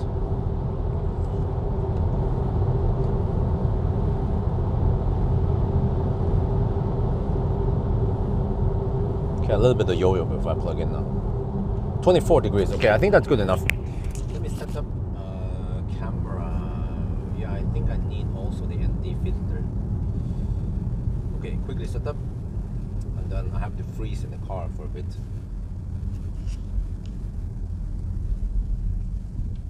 Okay. All right. This is taking some extra time, but hopefully it's worth it. I can take that charger maybe. Yeah, that should be. Wait, no, I take this one there. Okay. Less people around here maybe. Need to put the tripod somewhere. I think this is good. Over here. Yeah, oh, okay, this is good. Okay. I remember this charger. So you have to make sure that the cable is not too much. Wait. Maybe I should use this side. Okay, well, you know what? Maybe I want to go on the other side and set up the camera, because then the cable will not be in the way. Yeah, okay, this is better.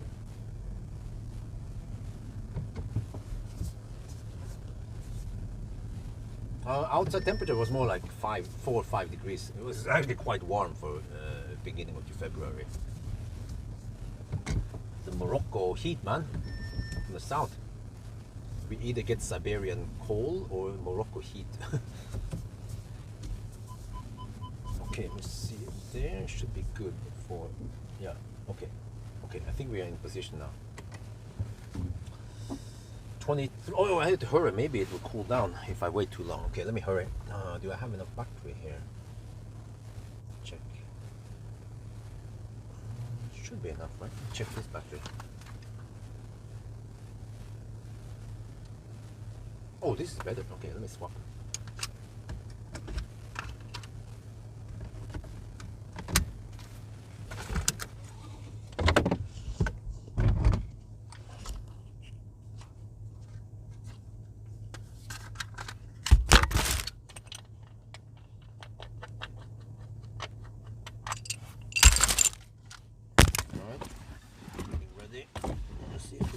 Yeah, you guys can be on my shaft. Oh shit, it's cooling down already. Oh, it's up. It seems like it's scavenging heat.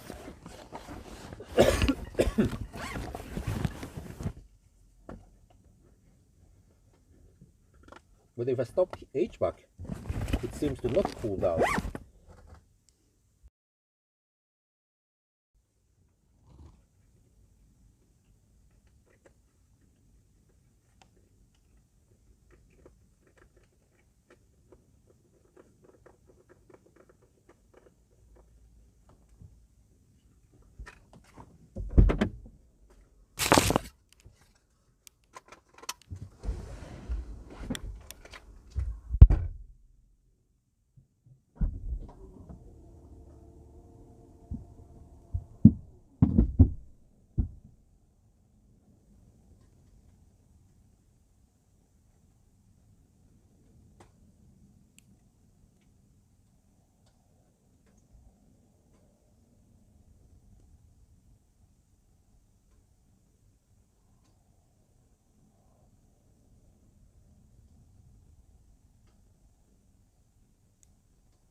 85%.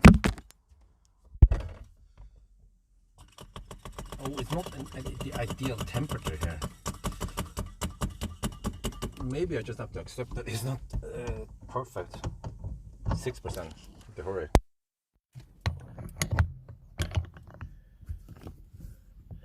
Because it goes blistering fast now. I have to get ready to restart outside. Okay, way back.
Okay. Yeah, now this is it. This is the best I can do. I'm not sure if this is the best session, but it's very close to perfect anyway. So HVAC is off, that's good. Let me see now. I have to try to find in the result table now the best result from the, yeah. What was the fastest MEB car?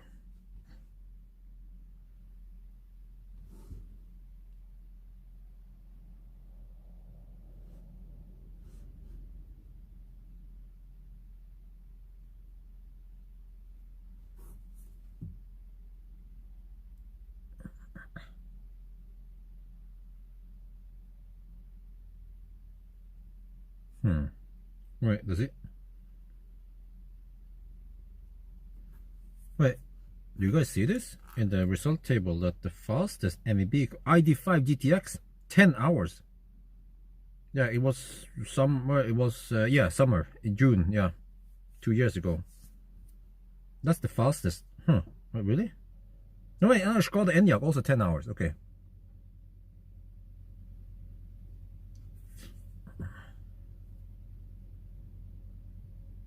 So 10 hours, right? So this is okay. 1020. It is slower, but it is a winter result. So yeah, we can see on those cars that they have consumption of 225, 252. So we have a course slower session. I mean slower, yeah. Wait, but how fast did they charge before? I don't remember they charging that fast.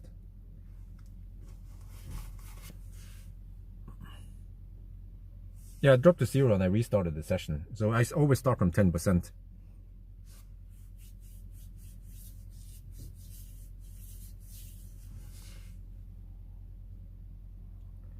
So now as long as we don't open the door or do anything, then the cooling should run non-stop without any interruptions. Wait, huh? This truck was here yesterday also. This truck has been parked here for over 24 hours. Interesting.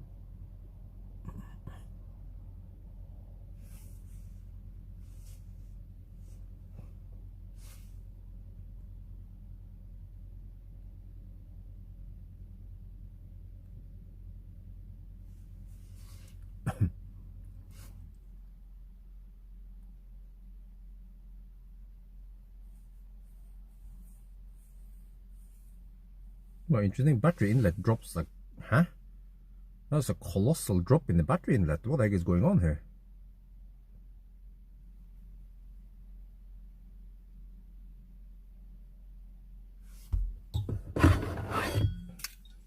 Unfortunately, it is a bit cold outside. 0 degrees here.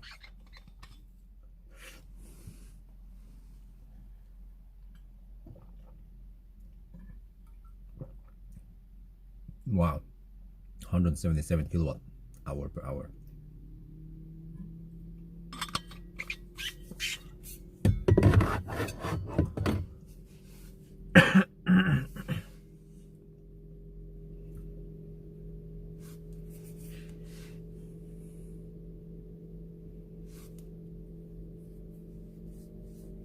But okay, but from what I remember, the Skoda Enyaq also charged pretty fast.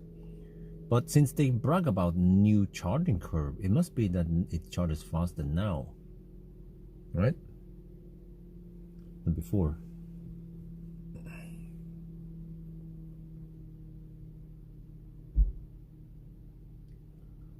Okay, maybe I can leave the car after it has reached 70-80%. But right now I want to sit around here and wait. Okay, and also we have some clouds. So that's perfect for recording video. Let me do that before the sun hits my face.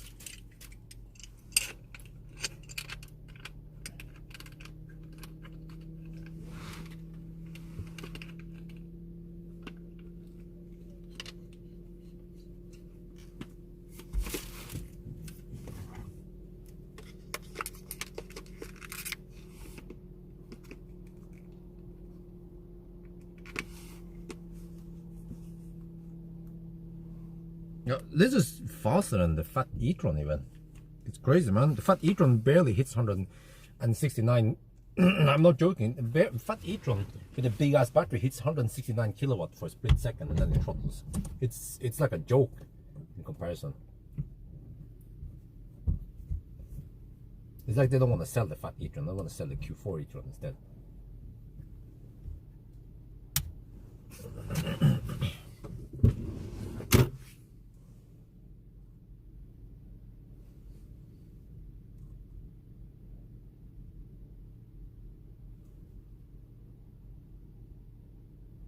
Testing. Okay.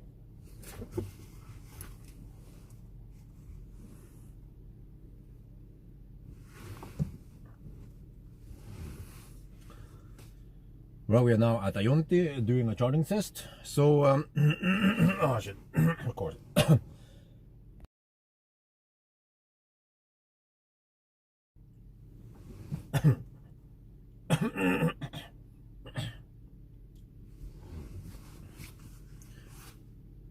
Right, we're now at Ionity doing a charging test, so that'll be interesting to compare this session with previous sessions I had with other ID4, ID5 Skoda Enyaq.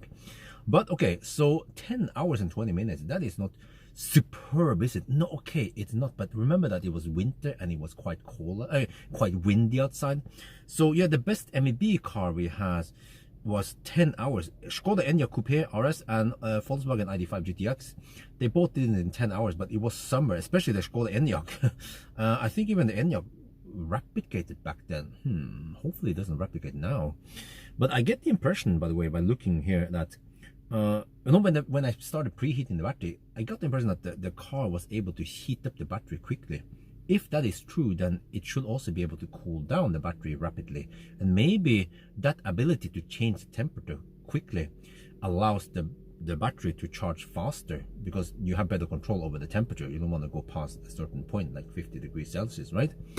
So yeah, naturally, because the consumption is higher now in winter, we get worse consumption, and therefore it needs longer time to finish the challenge.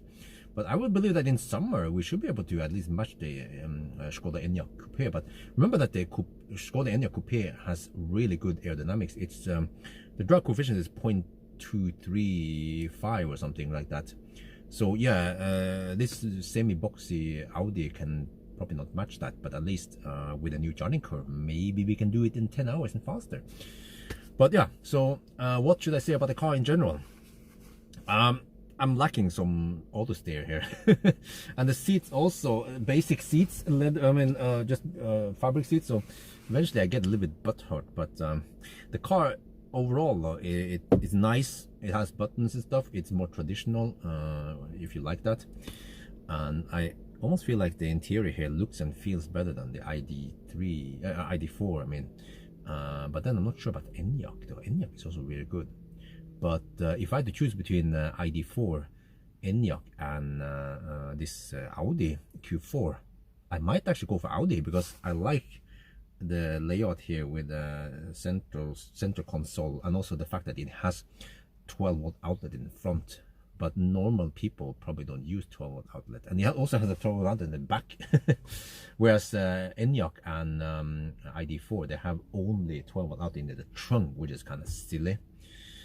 But okay, yeah, so I think that's gonna be it for now. I hope you guys enjoyed this video. As always, thank you for watching, and talk to you later. And there is where the sun comes. Yeah, the sun has entered the chat big time.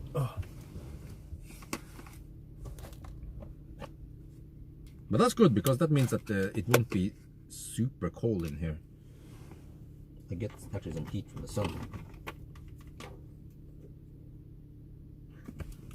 Now I probably want to I'm going to charge now.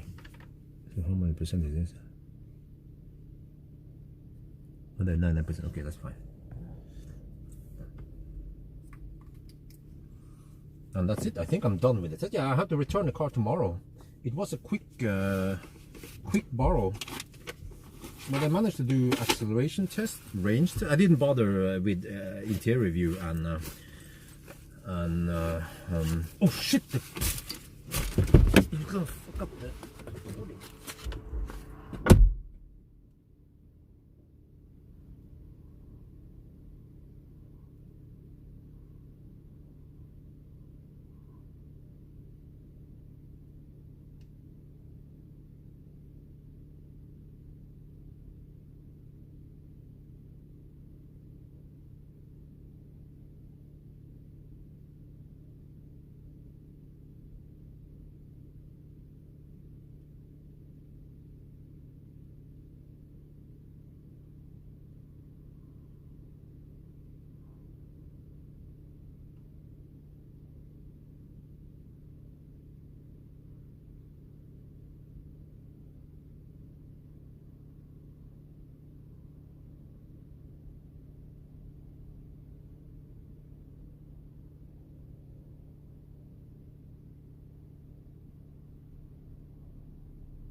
Okay, maybe I chose the bad spot for recording, because now it gets sun right in the screen. But fortunately I have the ND filter, which filters out most of the reflection. Yeah, you see, even now here you can barely see the screen now.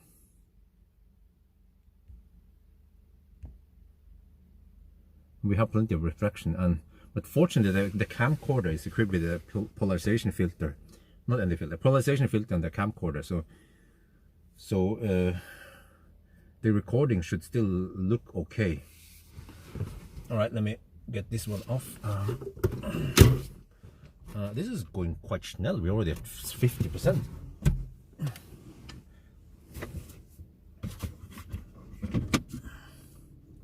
So yeah, I did a lot of important work today. I can go home and relax. Yeah, well, I had to quickly go out because the weather condition, I mean the sun suddenly came out, and my recording was getting slightly overexposed because I locked the exposure. So I had to then turn down the exposure. So the recording will have a bit of weird exposure change. Yeah. It's not ideal, but oh, whatever.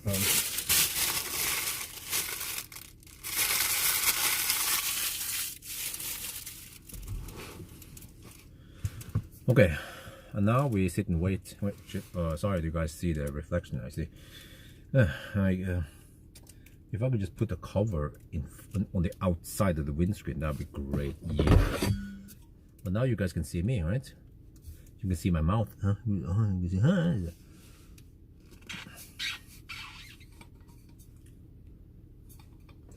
Okay, hopefully the recording is okay. I might want to go out and check on it.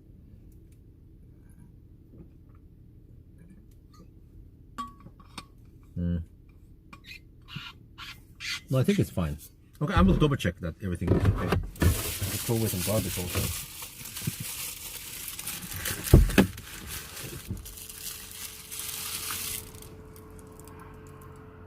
What the heck is going on now? Oh, the freaking...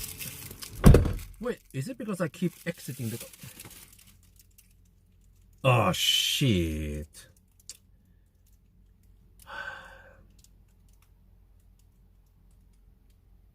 Oh.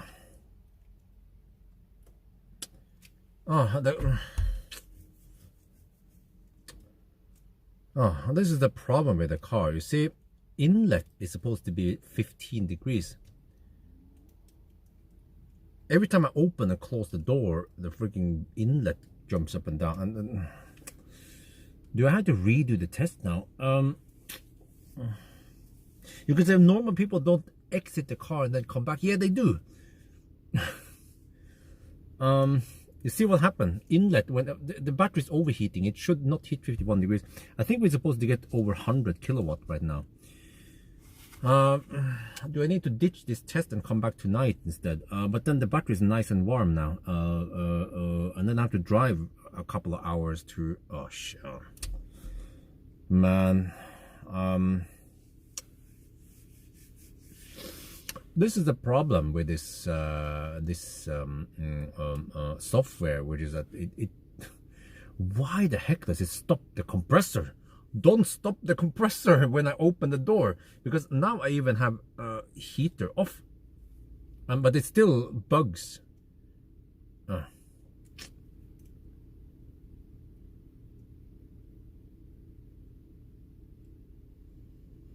Yeah, I'm pretty sure we're supposed to get over 100 kilowatt by now.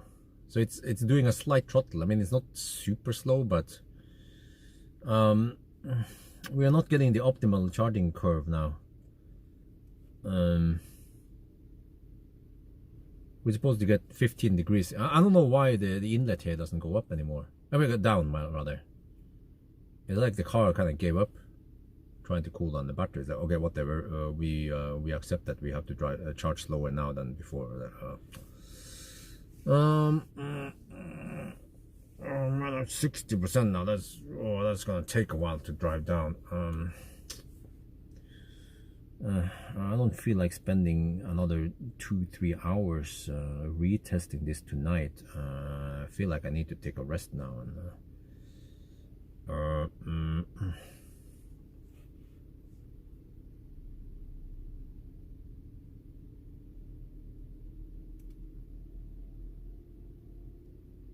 You see, now the cooling kicks in, but I think probably the car figures out that okay, it's too late. HVAC is off. The thing is that HVAC has been off all this time, but every time I enter and exit the car, it stops it stops the battery cooling, which is freaking silly design. Like, how the heck did they end up, or how did they not figure out this. I mean, I figure it out now. How can they not? How can the engineers not discover this? That this is not good. Don't do this. Keep cooling down the battery, even if you open the door and the HVAC is off.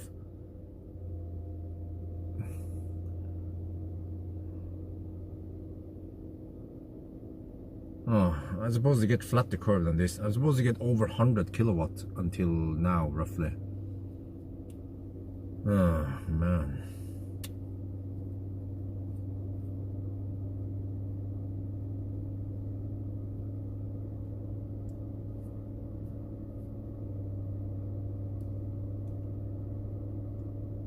I have to remember to not open the door. But I had to open the door because I had to go fix the camera. The sun was shining. Otherwise my recording will be overexposed. And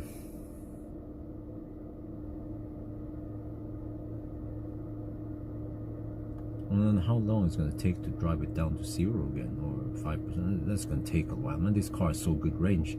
I need to, if I want to redo it, I need to hammer for 2 hours before I'm low again. And the battery need,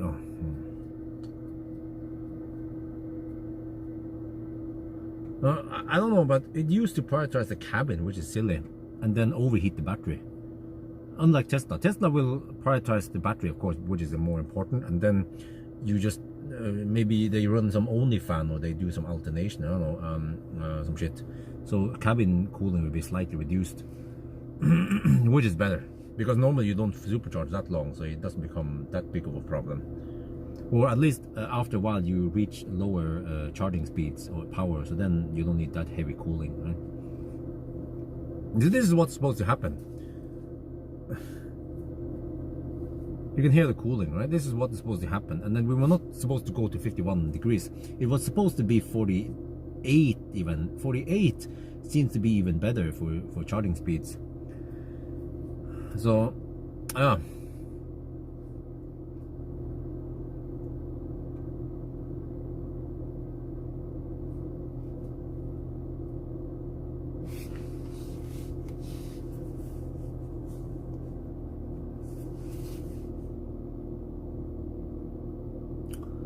Well, yeah, I should mention this in the video. I have already recording. I don't have to do it now again, but I have recording from earlier tonight where this happened.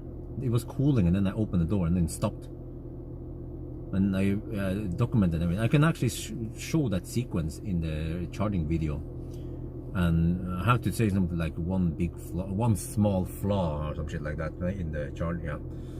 So hopefully Volkswagen engineers will pick up. But you know, I already pointed out this in the 1,000 kilometer challenge. I think it was Enyaq or one of those cars earlier. But it seems like Volkswagen, they either haven't seen it or they don't care. So maybe I can write an email to Harald, yeah, and then they can try to push it that way. It would be great if Audi can push Volkswagen. I don't know who's going to fix this. I don't know who writes the MEB software or the MEB BMS software thingy. You know, I suspect maybe it's Volkswagen. But I mean, it's not a big thing. But I know you guys saw it. You guys saw it last night. That it was amazing when the battery was slightly cooler. We would get 110 kilowatt or some shit. Yeah, look at this. Now he's fighting hard now. But I wonder if we get a slightly flatter curve instead. Yeah, maybe by the end of the day it doesn't matter. But still, if we can avoid going to 51 degrees, that would be great. Yeah. Who is Cariad a person? Or is that a company? Or do you mean John Carmack as a joke?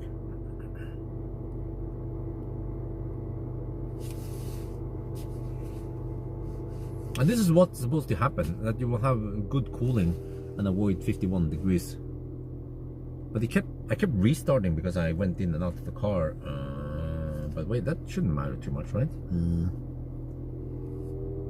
Because it wasn't going that fast yet when I was in and out.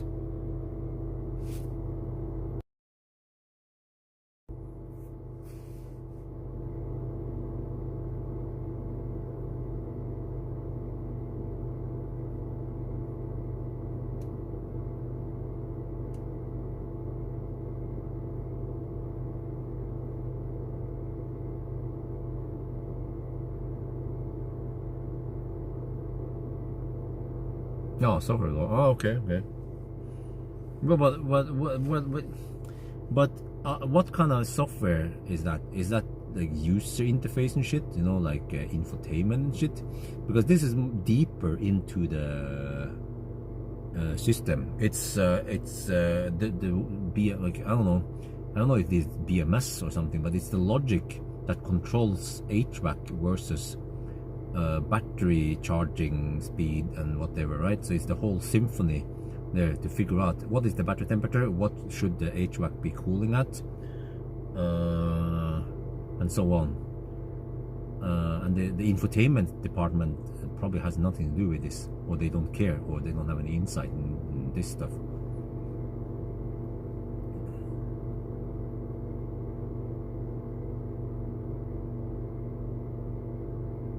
Another thing I should test, by the way, but I'm running out of time.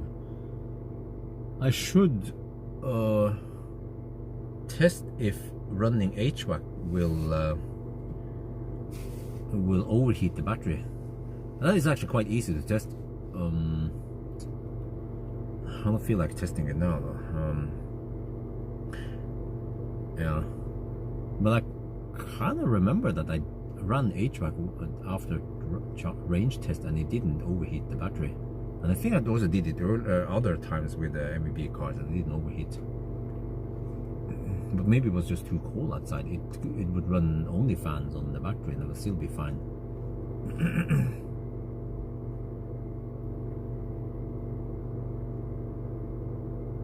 Yeah, well, we actually have the we have the live stream recording, right? Or yeah, at least you can see the live stream from, let's say, 20 to 70% before I unplugged, and you can compare and see how much time we lost. Yeah, that we can use that data.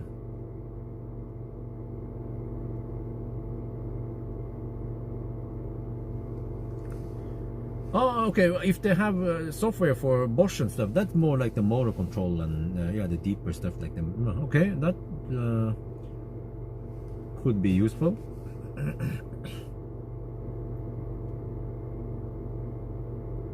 But I mean, you guys remember this? This is not the first time we encountered this. It was actually Alan Brown who pointed this out.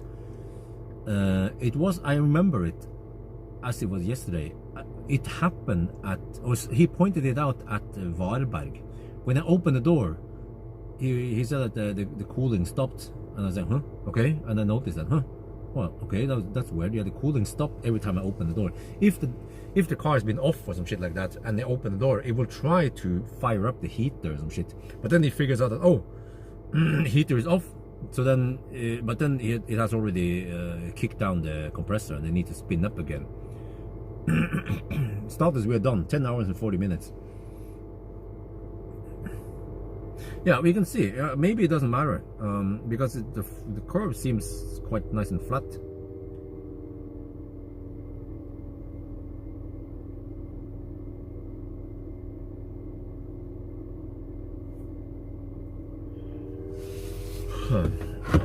I would like to be home by I don't know, before noon, and try to get some rest today.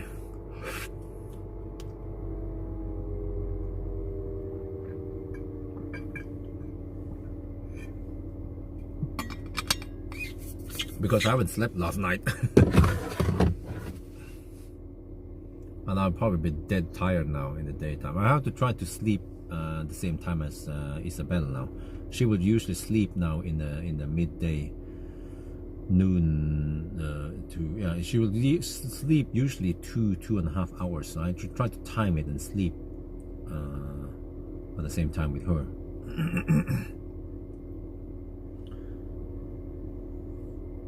Because otherwise it will be hard to try to get some sleep done when she's awake. There's always stuff that needs to be done. Either we have to feed her, we have to change diaper, play with her, or I don't know. And normally wifey can do that, but wife is a bit I'm not sure what to say if it's politically correct to say handicapped, because she is pregnant 6 months now, so she has to carry around 10 extra kilograms which is not just the fetus, but also they call it morkake. What is that again? Placenta or something, right? But that thing there, it also weighs around 5-6 kilograms, and there's a lot of liquid also. So yeah. No, and also the problem is that wife's tummy is so big that it limits her motion, what she can do. She actually has problems putting on shoes and shit.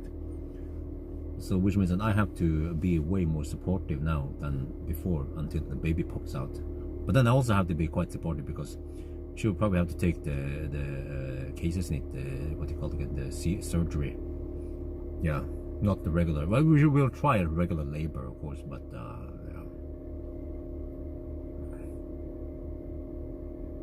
60 seconds slow. Oh, wow, okay, that's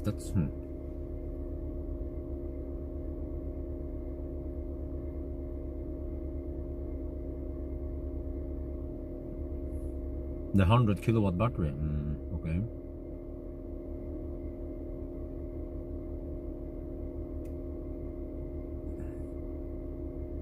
When you want to test Lucid? It depends on Lucid. I requested the testing Lucid already last summer, but they haven't fått ut fingern, you know what I mean?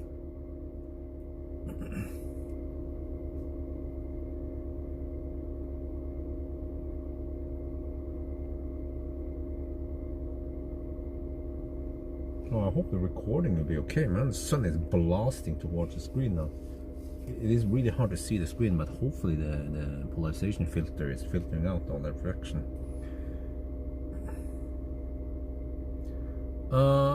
Family 4, yeah, it should. I haven't tried it firsthand, but it should.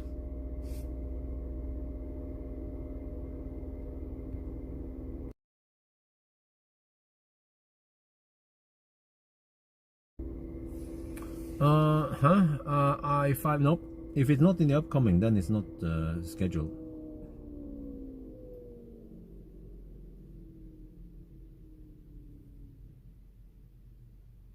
Oh, now the cooling stuff.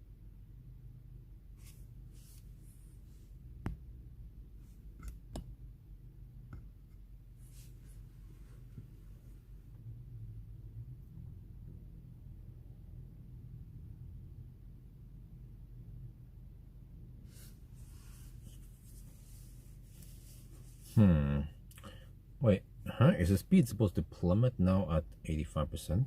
I guess so.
Okay, sånn går nå dagene. 86%. The speed kind of went down the drain here, so maybe I just stop at 90%. I don't bother going to 100% even, because it's going to take a while. Well, actually, it claims 20 more minutes to go to 100%. Really? Okay, let's go 100% then. If we got this far, we might as well. I mean, we'll see. Once we hit 90%, it will probably say 15 minutes left for charging. Does it matter? Do people care about the charging speed to 100%, by the way? Maybe they don't. Maybe they just want to watch to 80%, or at least 90%, which is going to happen soon. 87% on display now.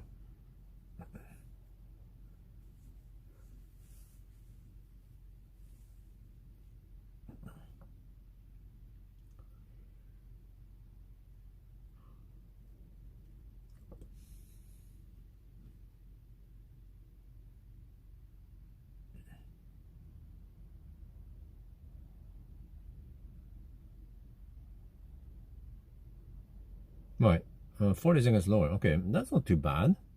So it seems like it might have flattened out the curve slightly then.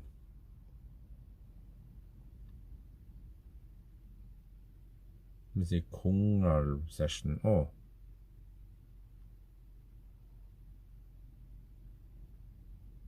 But in the Kongal session, I remember that I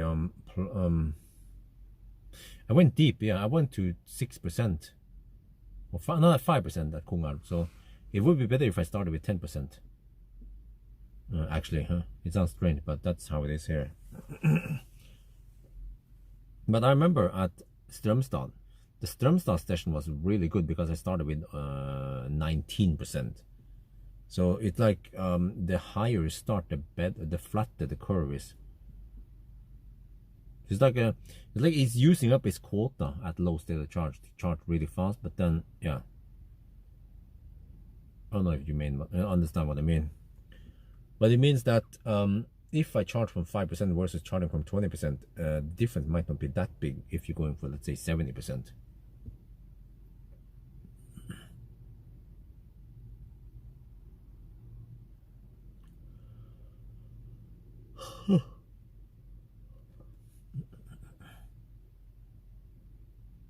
Oh shit, now the sun disappeared. Well, kind of ish. That means that the display might be too dark. Man, I have to go check out. This is gonna drop again, maybe.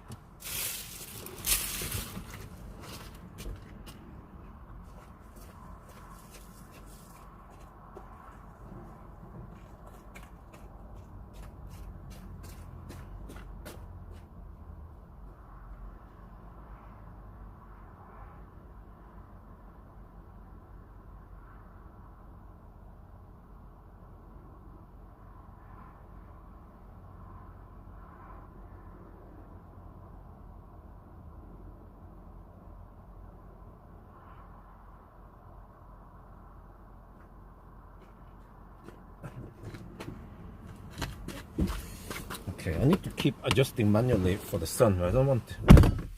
Well, actually, if I keep the door open, if I don't close the door completely, then the stuff doesn't happen. Yeah.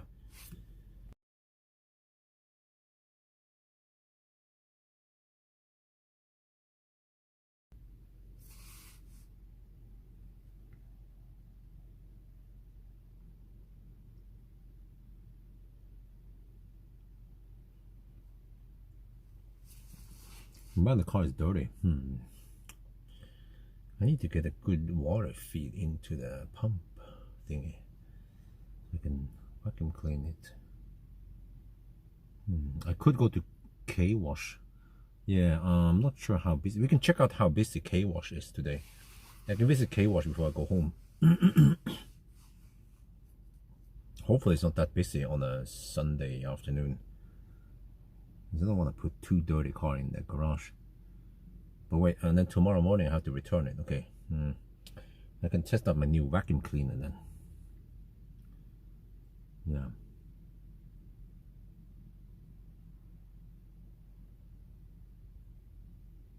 Okay, we hit 89.5. We were about to hit 90%. In display it says 89.5%. Still taking 30 kilowatt. Okay. Let me see. So it should take 15 extra minutes to go to 100%. Well, next time I should use the charger facing away from the sun. I've chose the wrong charger now for recording. The sun is shining more or less right into the charger screen. And in general, if I can use car scanner for recording, I'll do that any day, because there we usually have more info, like battery temperature and shit. But in this case, the state of charge in here is incorrect, so I don't want to show it.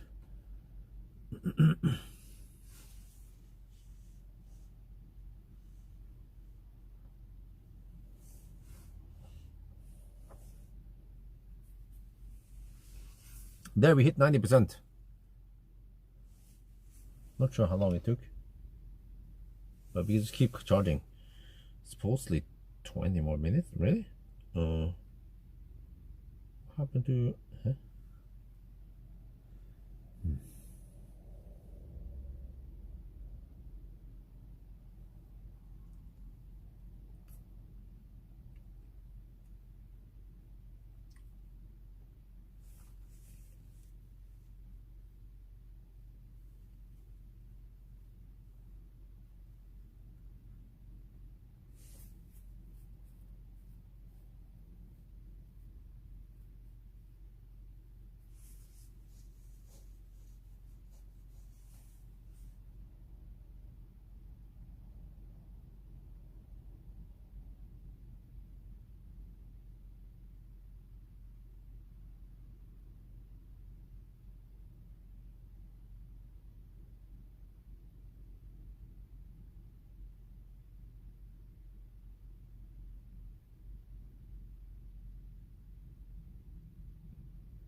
Oh, I'm getting sleepy now. Come on. Do we care about this?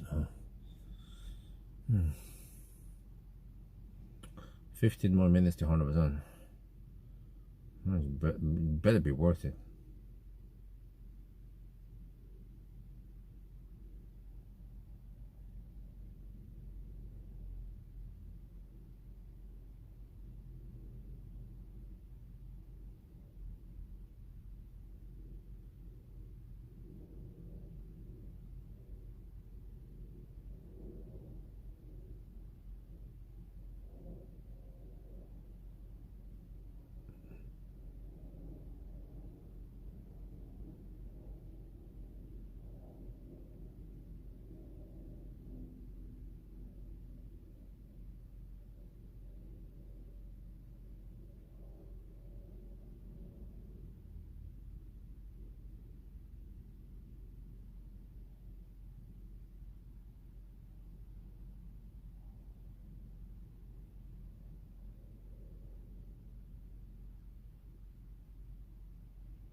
Oh man, I want to take a nap, but I can't. I have to wait.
96%. Okay, almost done. I'm dozing off here now. Had to be home before Isabel was asleep, but no, actually she was asleep around noon or 1 even.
You guys, this is the I'm just trying to rest a bit now. Come on, wait, 6 more minutes supposedly before it finishes.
Oh, 99.5 now, almost done.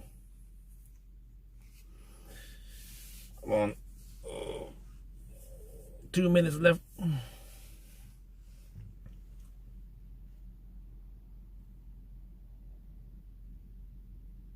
It should take only 15 minutes to drive to hammer back home.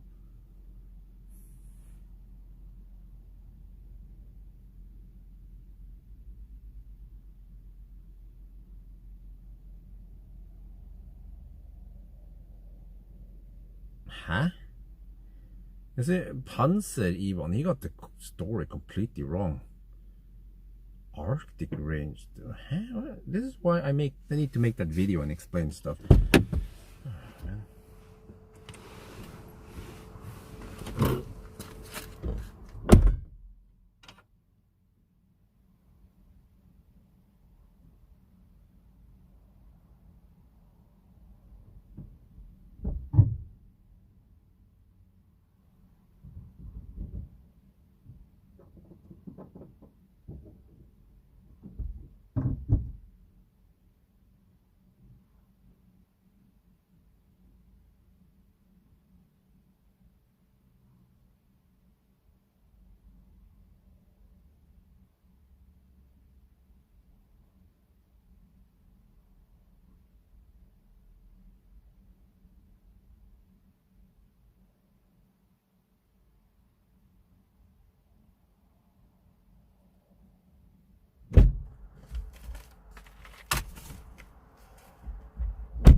Okay, finally heater is on. Oh.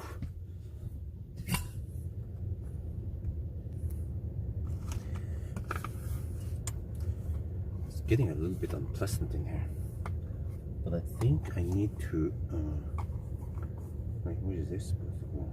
Should I mix up? No, it's fine, okay.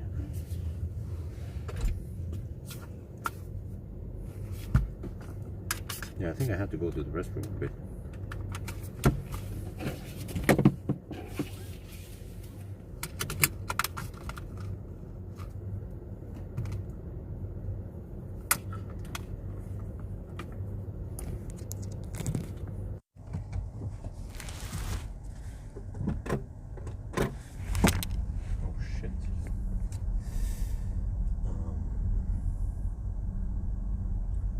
Station seems kind of busy.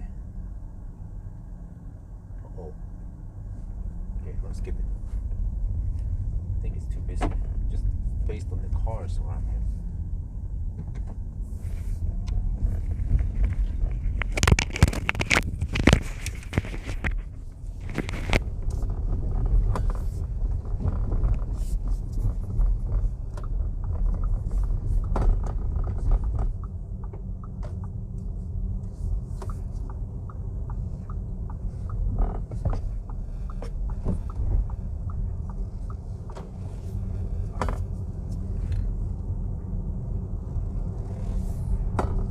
Yeah, I turn off the. It's not that important anymore.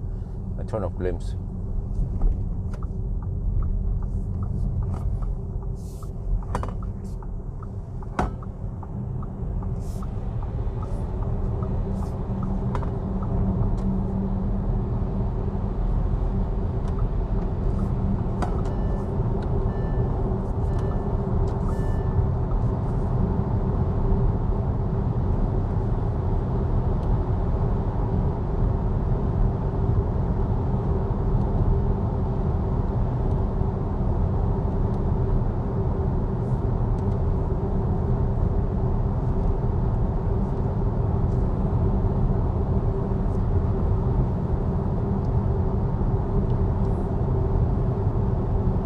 Why? No, okay, right there.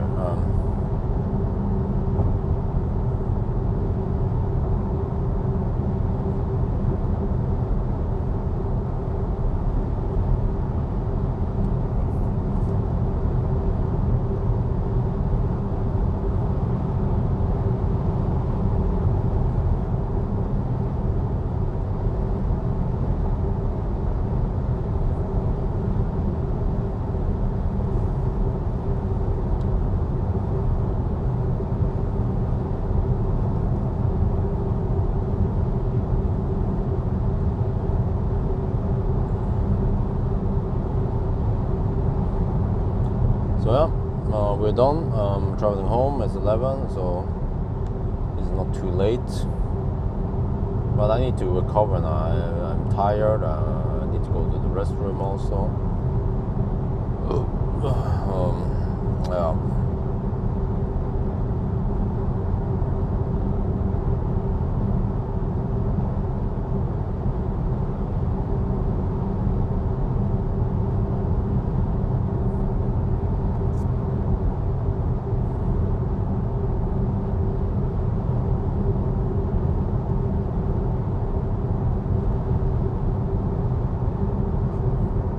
It took 57 minutes to reach 100%. From 10 to 100%. So it went quite somewhat slow towards the end. Yeah, you want to maybe hammer to, charge to, let's say, 70%. Cyber repair. Actually, when it comes to Mölle or Audi, they have people cleaning the cars and stuff. So I could just return the car kind of dirty like this. They need to clean it anyway. Yeah. They have a dedicated washing area downstairs. Quite awesome.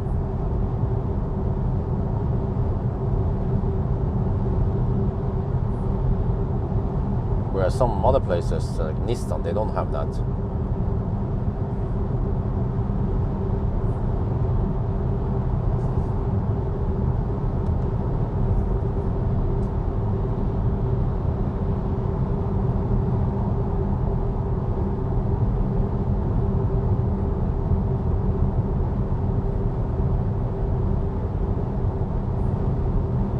Okay, so I got slightly worse curve. But maybe no big deal, right?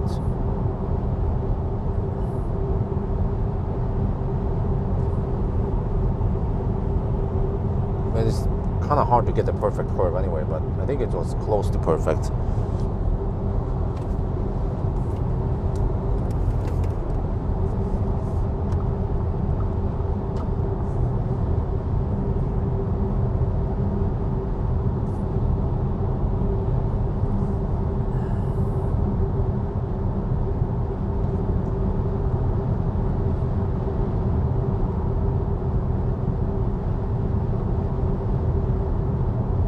And this is where Sunday drivers are out after 11. They don't want to be on the roads.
It's Quattro.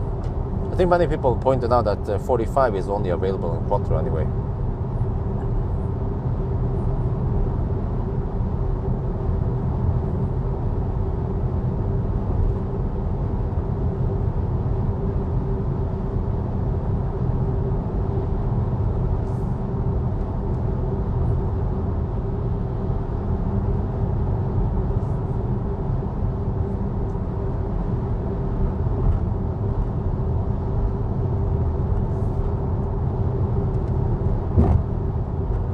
are getting busy.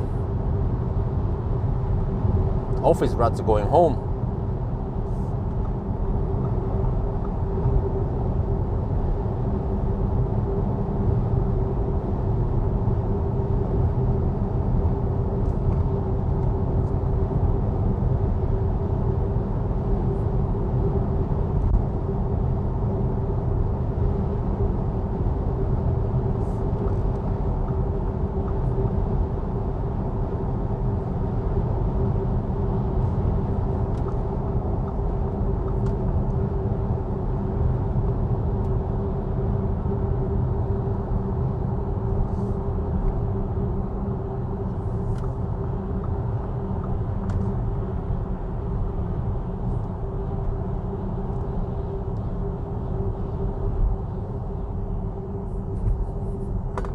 Okay, man, I have so much stuff packed in the car, and I had to unpack. Install. I have to take out some stuff for the live stream. Live stream actually takes a lot of equipment. When I do range test, I don't need to set up too much. Just a tripod with a camera on it. I have plugged in so much camera stuff, mount and shit. Cool.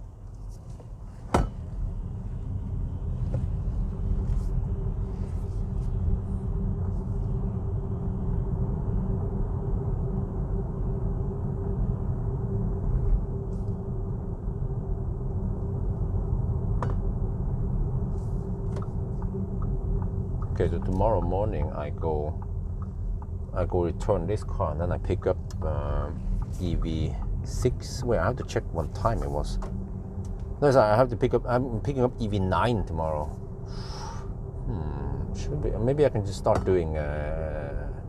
But in a way, I already done interior view with EV9. I don't feel like I feel like it's going to be double if I do it again with the car. Maybe I can just focus on the baby stuff. Yeah, because I feel like it's going to be repetitive if I redo everything. But then are people gonna watch it though? Does it matter? Maybe I should skip it. I focus on range test, charging test. What else? Banana box test, of course. Yeah, I'll probably do banana box test tomorrow at least.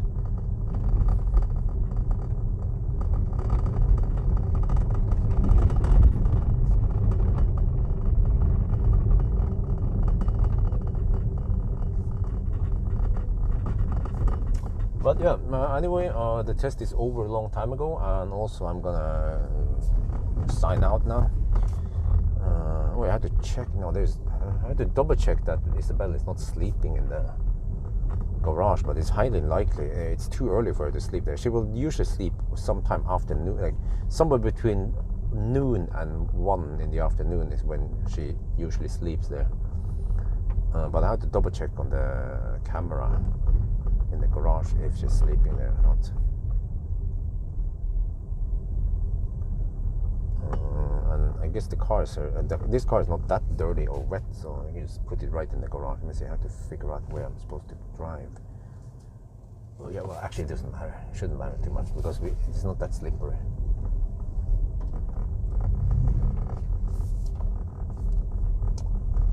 But yeah, there is a Mach-E. There are actually several EVs around here in the neighborhood, and there's a Tesla right here, and that's my neighbor, and BMW iX. You have a fat e-tron. Here's a Tesla Model S, kind of classic EK 309. Okay, let me see. Well, I want to back up into the garage. What big donation? Did I miss it? Oh no, Uber. Okay, Uber. Yeah, that was awesome. Yeah, Dankeschön. Oh shit! I forgot to check. Okay, whatever. Yeah. Okay, I forgot about that. But yeah, the chances are low that she's sleeping now. Okay, she's not good. Otherwise, I'll probably get yelled at for not checking. Okay, we're good. Let me see. Just back in here, and you want to roll. Keep rolling. Don't stop, because then you lose control, and you're gonna slide uncontrollable.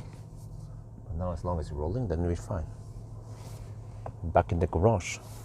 Yeah.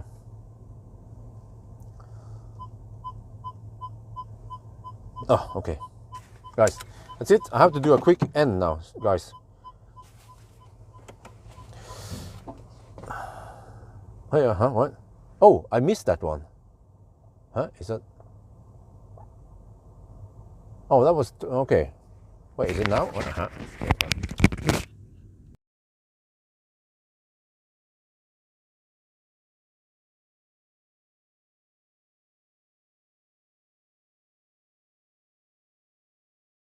Oh, I should, guys. I have to be back. Sorry, urgent.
man. Sorry for that.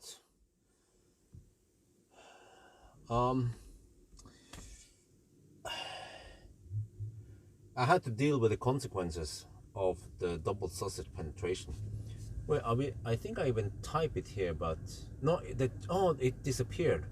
But if Achtung Polizei is still here, thank you so much, man, for the donation. Highly appreciated. Yeah. Thank you so much, man. I don't know what else to say, other than that. That money will go right into the house fund. Yeah. Isabel wants. Isabel would probably sleep in the garage right now. So I'm actually. Yeah. No, that was a Type 3C discharge. That was not a Type 2. That was a Type 3C. It was the sausage. You know what? You know what? It's like a pattern here. Many times when I get back home, I get this. And unfortunately, we have 3 toilets. Yeah. But wifey usually uses 2 of them, so but the last one is available for now. Eventually, Isabel will use it, and then I don't know where the heck I'm supposed to nuke my shit. Well, you can like a super chat, because I think that was a super chat from Achtung Polizei, so you can then like it. But normally, when you have regular Streamlabs thing, that's not likable. Yeah. If that's even a thing. Wait, where did I put the other? Oh, there. Yeah. So, you also get them. Yeah, but you see, I tend to eat the hot dog at Varberg, right? And then 6 hours pass or shit. I don't know. But is that a coincidence? Every time I eat the hot dog at Varberg, then usually when I get back home, it's like, oh shit. But in a way, I kind of knew that the risk was there, but I wanted to make content about that. I had a wound here. You know? I have. Oh shit! Oh shit! It stings. I bit myself there, and then after 5-6 days, it becomes very painful. But it's almost over now. It's almost healed. But until then, it's like. Oh.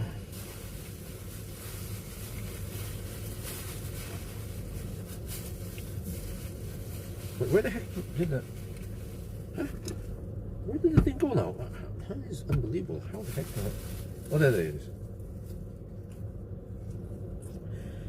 But yeah, I guess I will prepare the car later tonight. But I have to do this homework every time I arrive at home. Stuff that needs to be done. But then wifey wants to walk with Isabel soon, so I can't dick around too long in the garage here. I have to go and join her. This is a Sunday walk with family. But then eventually I need to pass out at the same time as Isabel. And then I should try to time it so that I eat and get some kind of food coma right when Isabel is sleeping. But that means I have to eat quickly or some shit. The skin... Okay, I don't know why I react so much or so badly on it, but that's what happens with me all the time. But it was mainly like for entertainment, yeah. Yeah, well, yeah.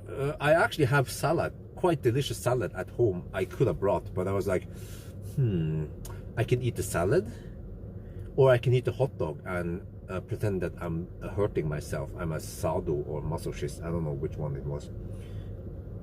And it will be maybe more funny to watch if I go through the pain. I'm like, yeah. So what you do for showbiz, right?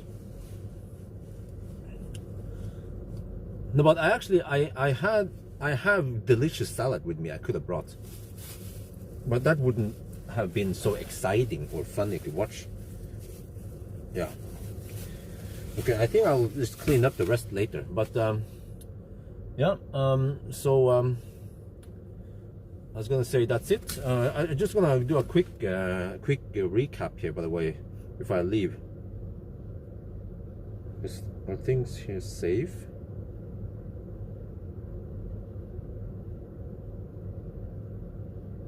Wow. Yeah, tomorrow I'm returning the e-tron, and then I had to pick up, yeah, EV9 is ready from noon. Okay, no wait, half an hour past noon. Okay, we have set up now. Half an hour past noon I'll pick up the EV9, so that means I have some time. I can go return the the Q4 in the midday. Yeah, and then I pick up EV9. That's Monday. Tuesday, it's I